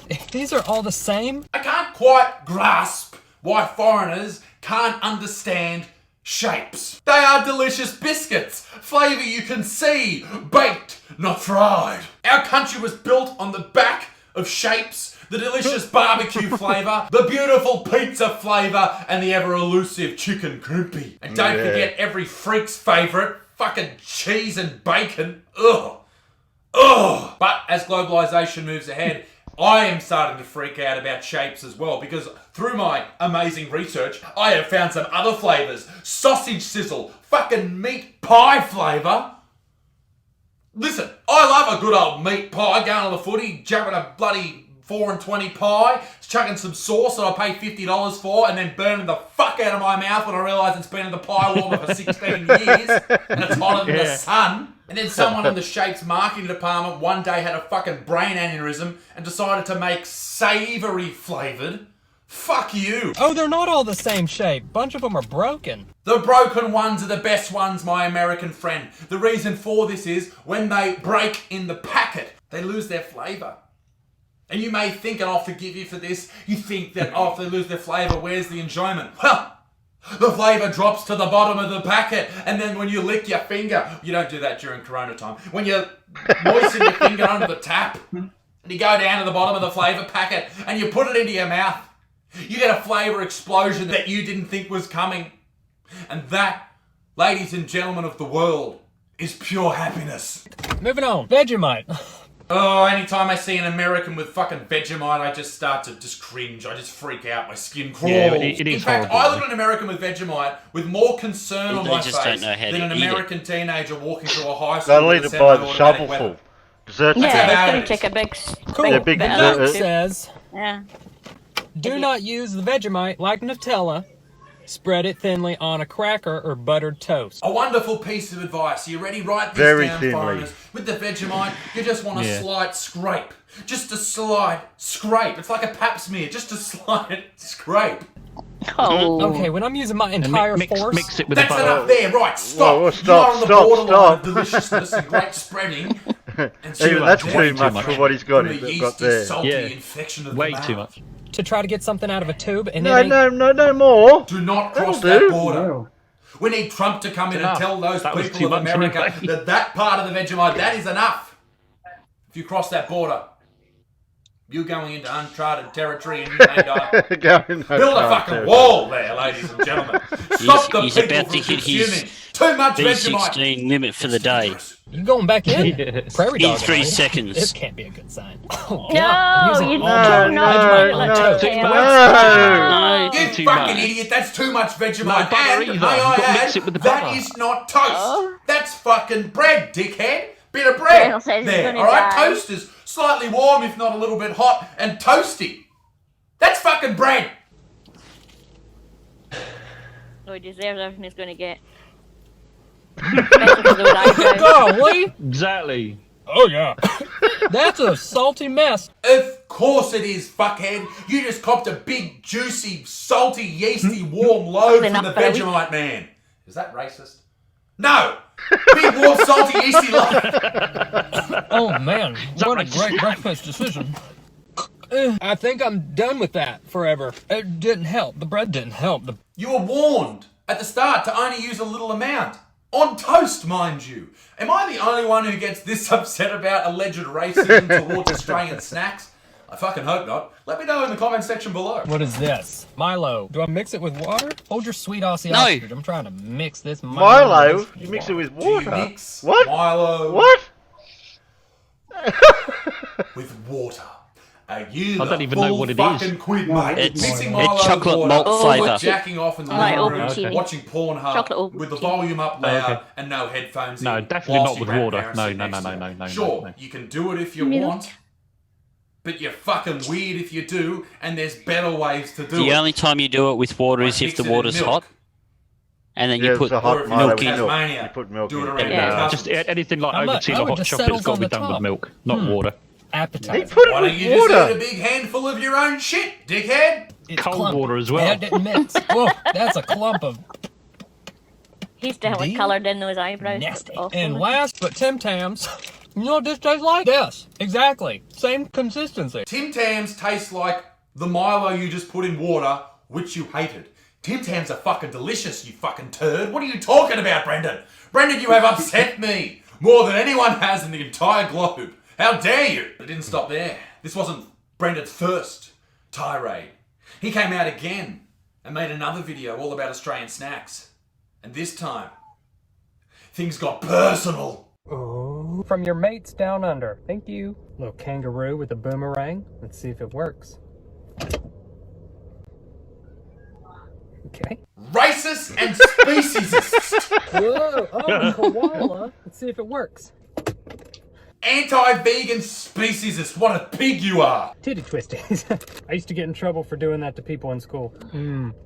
Are they supposed to taste stale? How the fuck do you not like twisties? I do not understand you people. I give it a 4, but then I give that 4 a titty twister and it becomes Twisties, a are 2. they a bit like Twiglets or something? Australian staple. Captain Cook, the man who discovered this great country. He bring that over. They're with a rice- sweet- Marmite that is Vegemite more flavour, kind of like Australian little sticks. than Dame No, Edna's they're, dick. they're And my a word, cheesy that is Australian. flavoured Snakes alive. Oh, okay. rice Snake alive or rice-based product Spring Hill that's Farm, like Anzac a biscuit, chip that looks or like a bars of soap um, you get in Yeah, a I've gotcha. hotel. Yeah, we've got I've had something those, similar so here, we'll compare yeah, the two. cheesy I don't puffs know are why I probably thought the that was closest thing gooey. that you'll get to them. I'm a fan of Yeah. the cookie, not the name. What Anzac is- kind of sounds like a medicine made in America. Do you have heartburn in your knees? Try Anzac, the very, very hard cookie. Whoa! Say what you want about Vegemite and Twisties and Milo and all that shit. But really? You're gonna talk shit about the Anzac Anzacs? biscuits. Brendan, tread carefully, my shit-bearded friend. Just for those wondering, Anzac stands for the Australian and New Zealand Army Corps, which is the name that represents the Australian and New Zealand fighters that fought at Gallipoli in World War I, and is synonymous with the Australian Army, Navy and Air Force, the people who give their lives for our great country. And Brendan coming along and talking shit about that is a direct fucking fuck you to all of them. So Brendan, from them to you, from me, fuck you. Now Brendan did apologise for that little outburst of his, and perhaps the company that sent the box to him probably should have explained the meaning behind that. But I included that, and I've included that in the thumbnail and the title of this video, just to give you a sort of understanding. Like, this is a longer video. And if you had read that and then seen the start of the video, you would have think, oh, this Brendan guy's an asshole, he's talking shit about the Anzacs, but he just didn't know. That's why it's important to watch videos through and understand the whole picture and understand that people like me with a large audience can just spread whatever rumour they want in the endeavour of getting more clicks and views. People will lie through their fucking teeth. So, should we forgive this young man for all his misgivings? I thought maybe, and then I saw him eat a Wheat Bix like this. Wheat Bix. Whoa, what, half? Oh, Weetabix. Milk, sugar. Oh, wow, that is weird. Oh. I need Bloody 40 moron. fucking days What's and he 40 doing? fucking nights of quarantine. He's Ladies eating a and Weetabix gentlemen, dry. fuck you to the moon. Right. I hope you have a swell afternoon, everybody. Just see you whenever you muppet. happen to be watching this. And there's another video coming up tomorrow, so make sure you check that out. Make sure you subscribe, like, and as always, be a good motherfucker. Peace in the Middle East. My dick stinks. And I'll see you all very soon. Please stay alive. Toodaloo. Au revoir. Bye. Mhm. Bye, Isaac. I don't like Wheat Bix. I love Oh, it. I like them, but I need too much sugar. I so like don't eat them. Vitabrits better.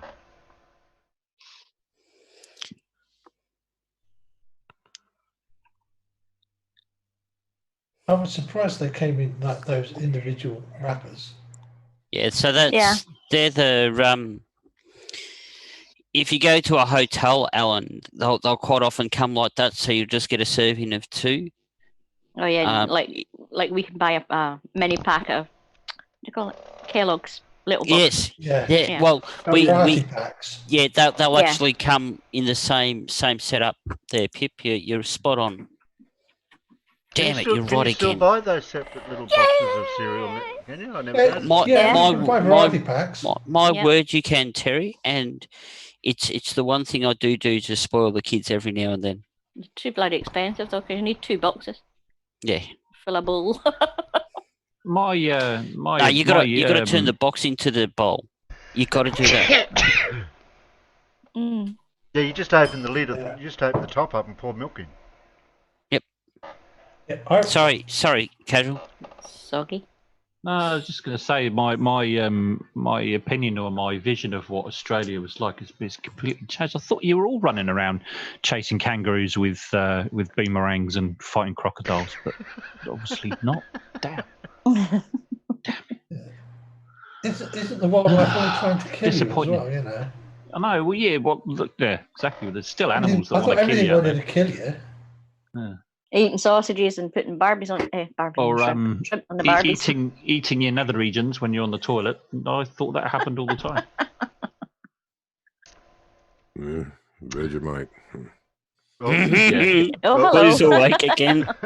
Marmite's much better. Okay, what I definitely prefer Marmite. Okay, what? I make Marmite. Love Marmite. Yeah, I've got a jar in the cupboard. We're Vegemite, just bagging the Americans out because they don't know how to eat our food, Blue. Yeah, no. Well, we know about some of it. I mean, everybody should know about Vegemite. It's been around for thousands and thousands of years. No, hang on a minute. Marmite's been around longer. No, it hasn't. It has Oh. not. Oh, Vegemite. Wrong. Vegemite. Oh, don't tell me wrong. Vegemite. I'll debate you any time about this, Blue. I'll have a debate with you. I'll do it live. Vegemite.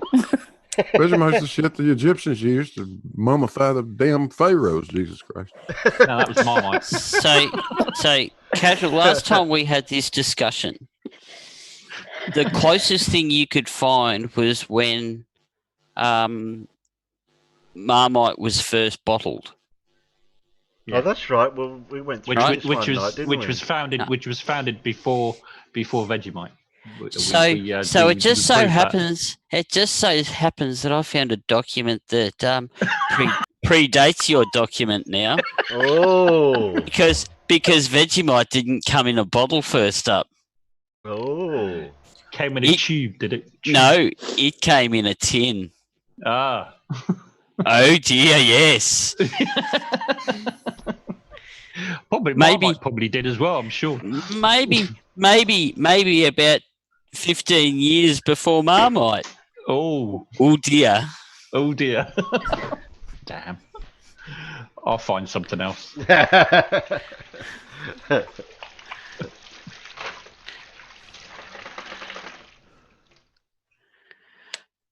Yes, we do have something. You don't have to bother. Oh, Bonox. What? Same to you. Same to you, yeah. Don't swear at me. it's beef stock, but it's just like Oh, all so- of the others. Yeah, yeah.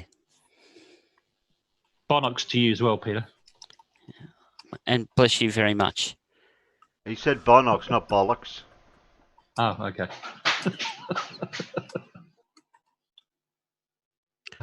Oh dear. Oh, Bovril. I Yeah, I've still- heard of Bovril. I still won that live debate though, Blue. Oh, I think you did. Yeah.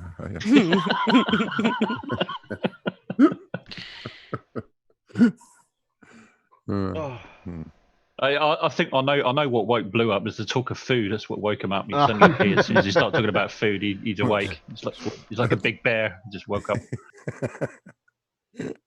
Oh my god. So, I know, Terry, you normally go out of your way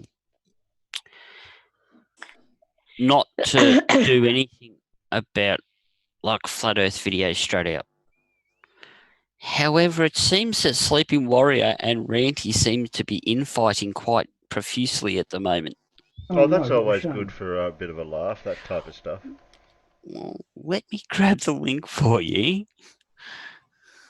Is it this might Sleeping be Warrior uploaded Ranty is wrong again, guys? Like this 83%, 17% claims of coronavirus flu? That would be the one, Terry. Okay, I'll grab that one. I'll grab that. It's quite funny because poor Sleeping Warrior is getting everything wrong, and now he's arguing with his own team or ex-teammates.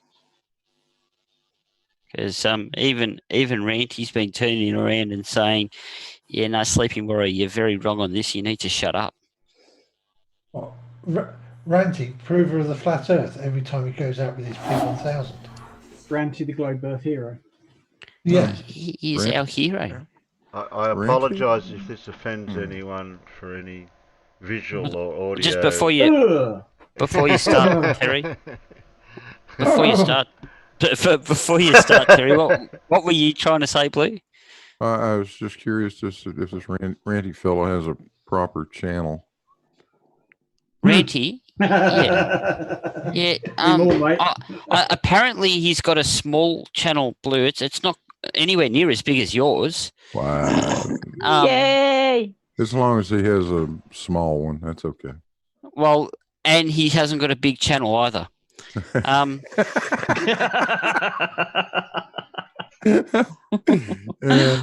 First joke for the night. Thank you very much.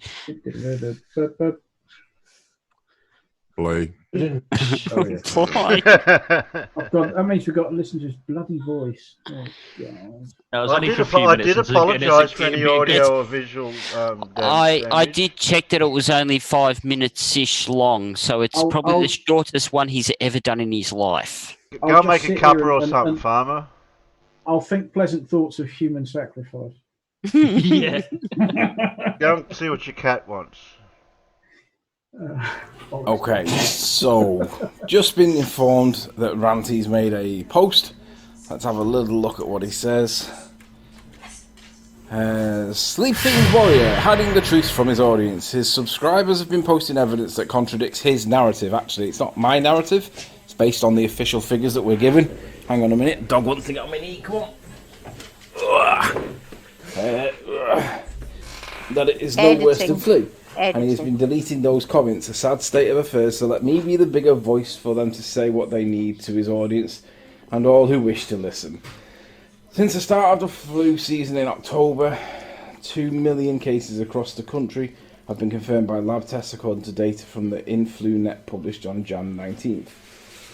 Since the start of the flu season in October, 2.7 million cases across the country have been confirmed. Right, so flu numbers are confirmed at 2.8 million. A total of 488,000 cases were reported last week alone, signalling that flu season is hitting its peak in January as predicted. Okay, 240 deaths have been reported, slightly lower than the expected 258. Most of the fatal cases are elderly patients who suffer complications after contracting the virus. So at this point we're still talking about flu. 240 deaths in total from flu in Italy this season out of 2.7 million.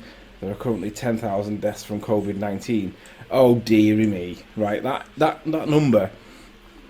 have you not seen the claims that the deaths count from Italy has been 99% exaggerated? They're claiming that it's 1% in reality that are caused by COVID-19. Anyway, his subscribers left references to this, but we're being silenced as this is not what he wants to hear. Not at all. As a truther in the community, it is our absolute duty to report the truth as we see it. See, truth is not how you see it, Ranty. That would be an opinion. Truth is objective, and it's not how you see it, it's how it actually is. Not how you see it. You have a misunderstanding for what truth is. As I have been doing, no, your claims were, 83% infection rate, 17% mortality, and panic buy. They were the three things that's the reason why we fell out, Ranty. Remember, this is the guy who was advised his audience not to prepare for food shortages. Yeah, that's because the government said not to do it because it deprives people that are elderly or working all hours from getting food when they need food. So the government have told you not to panic buy, Ranty. That was another one of your false claims. Just as we're now getting word to expect this. His monster munch won't last long. Anyway, I thought you should all see this. And to Paul, Fergie and Masala, thank you for exposing this. Okay, so what's this? Let's have a look. In January this year, Italy reported that since flu season started in... so what Ranty thinks is that I've deleted this comment. Okay, so let's go into my... Now, bear in mind that I'm not a monetized channel, and I don't pay attention to my my spam filters because basically I don't have enough time to be able to do it. So let's see what was. Let's go back to the comment. I need to know the guy's name. Paul, somebody it was, wasn't it? So. Ranty Flat Earth. This is all being done on the fly, so apologies if it's not as streamlined. Search always says Flat Earth. Because I just need to see Paul Fergie. Okay. You must Google search. So Flat let's Earth have a look. Published, held for review, likely spam. Now, if you appear in the likely spam, it means that you're considered to be a troll by YouTube. So let's see. There's 1.5 thousand comments in here. I can't go through them all. So let's look at Paul Fergie. Where is Paul Fergie? Is he in here or is he in the other one? I'm pretty certain he's going to be in here somewhere.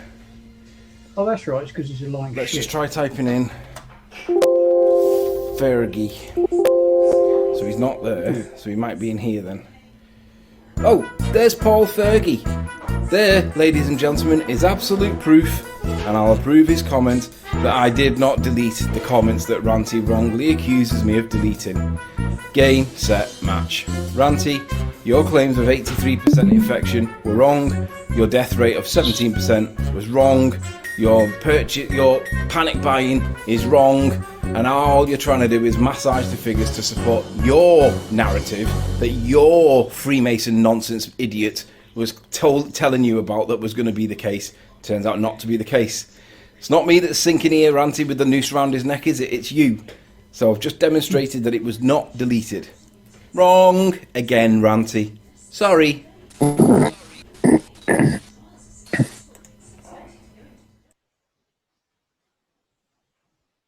I've got no idea what that was all about. That was something that I'm totally confused, so I'll leave it at that. Ranty had said to everyone that the message had been deleted. He saw the message go up, but then it got deleted. So Ranty assumed instantly, like everyone else would, because let's face it, that's what Sleeping Warrior does. Yeah. That the message was deleted by him. It just so happens that there was a word in there that YouTube picked up on, and they removed the message as a possible troll. So just this one time, YouTube may have almost got it right.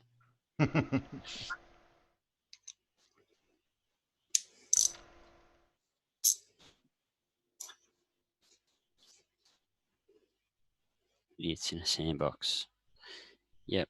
Yeah, I've seen the Unirock thing. I didn't want to play that.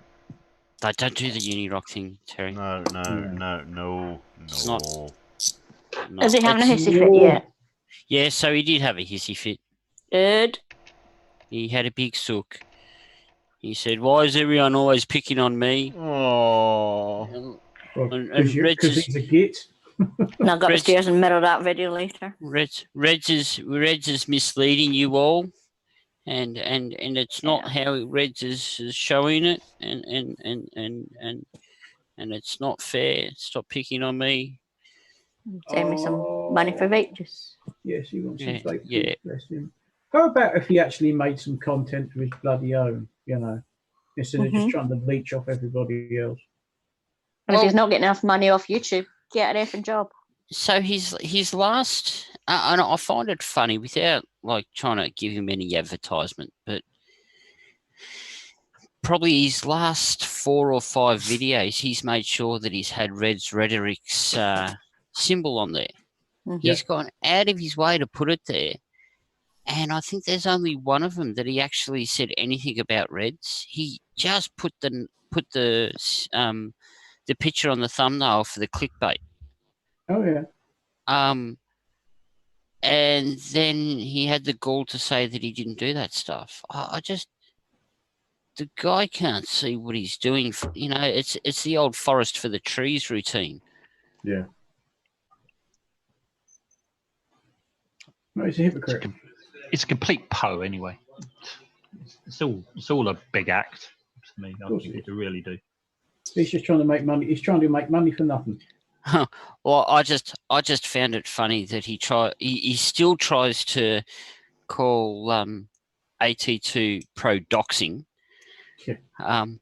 Whereas even when he's showing that clip over and over and over, not one time was his address mentioned, his house location mentioned, except for a general indication of a roundabout area of where it could be.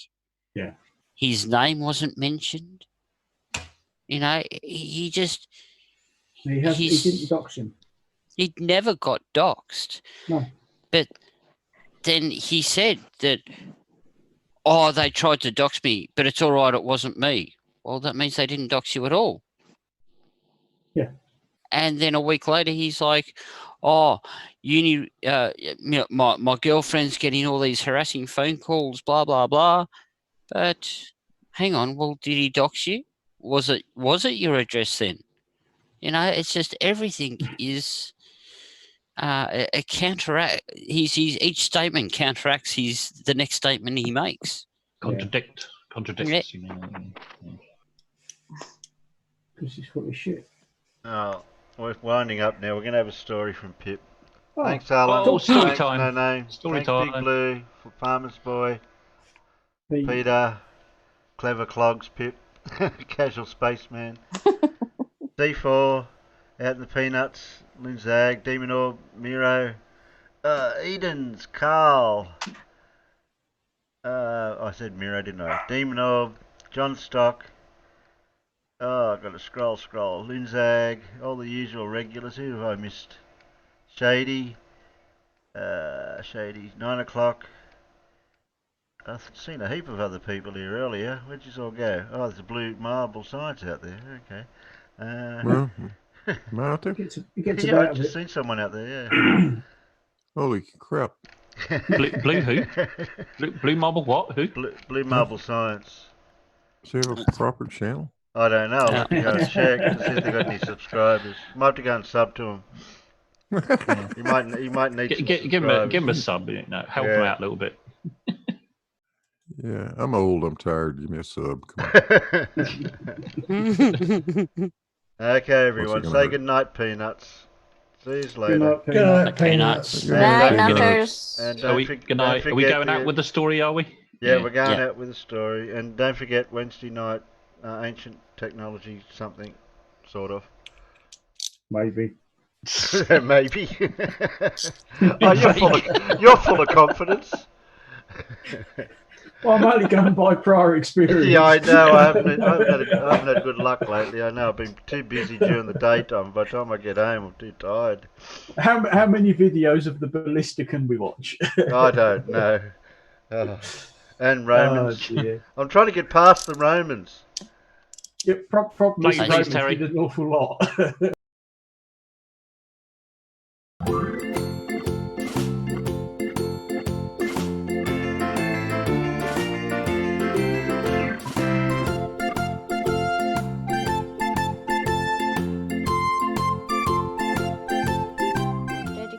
all the idiots that have been hoarding toilet paper and are going to be left with shitloads when this is all over and done with. So here's a few ideas of what you can do with all your extra bog roll. Toilet Paper by Joshua McManus. Did you know there's many things that toilet paper can do? So we are here to show you because I bet you never knew. Toilet paper will wrap a gift and make it look quite smart. Or slap it on a wall so it becomes the perfect art. Try toilet paper pom-poms strapped upon each wrist. Or do the weekly shopping with a toilet paper list. You can wind it round your head for a perfect winter's hat. It can be a soft white carpet when rolled out nice and flat. Why not bungee jump with extra toilet paper spring? Or go high up in the sky on a toilet paper swing? Try a toilet paper hammock, yes, and drift right off to sleep. Or cover your whole body and look like a silly sheep. Toilet paper is a great display when launched with perfect speed. And also very good as a giant long dog lead. Wrap it round your bum for perfect underwear. Or give your dear old granddad lots of funky hair. Why not try and balance on a toilet paper tower? Or become a superhero with super toilet paper power? Dance just like a loony in a toilet paper skirt. Or wrapped around your knees so falling doesn't hurt. Toilet paper nice and tight will sound just like a drum. But most of all, toilet paper is great for wiping your bum. Stop hoarding the toilet paper.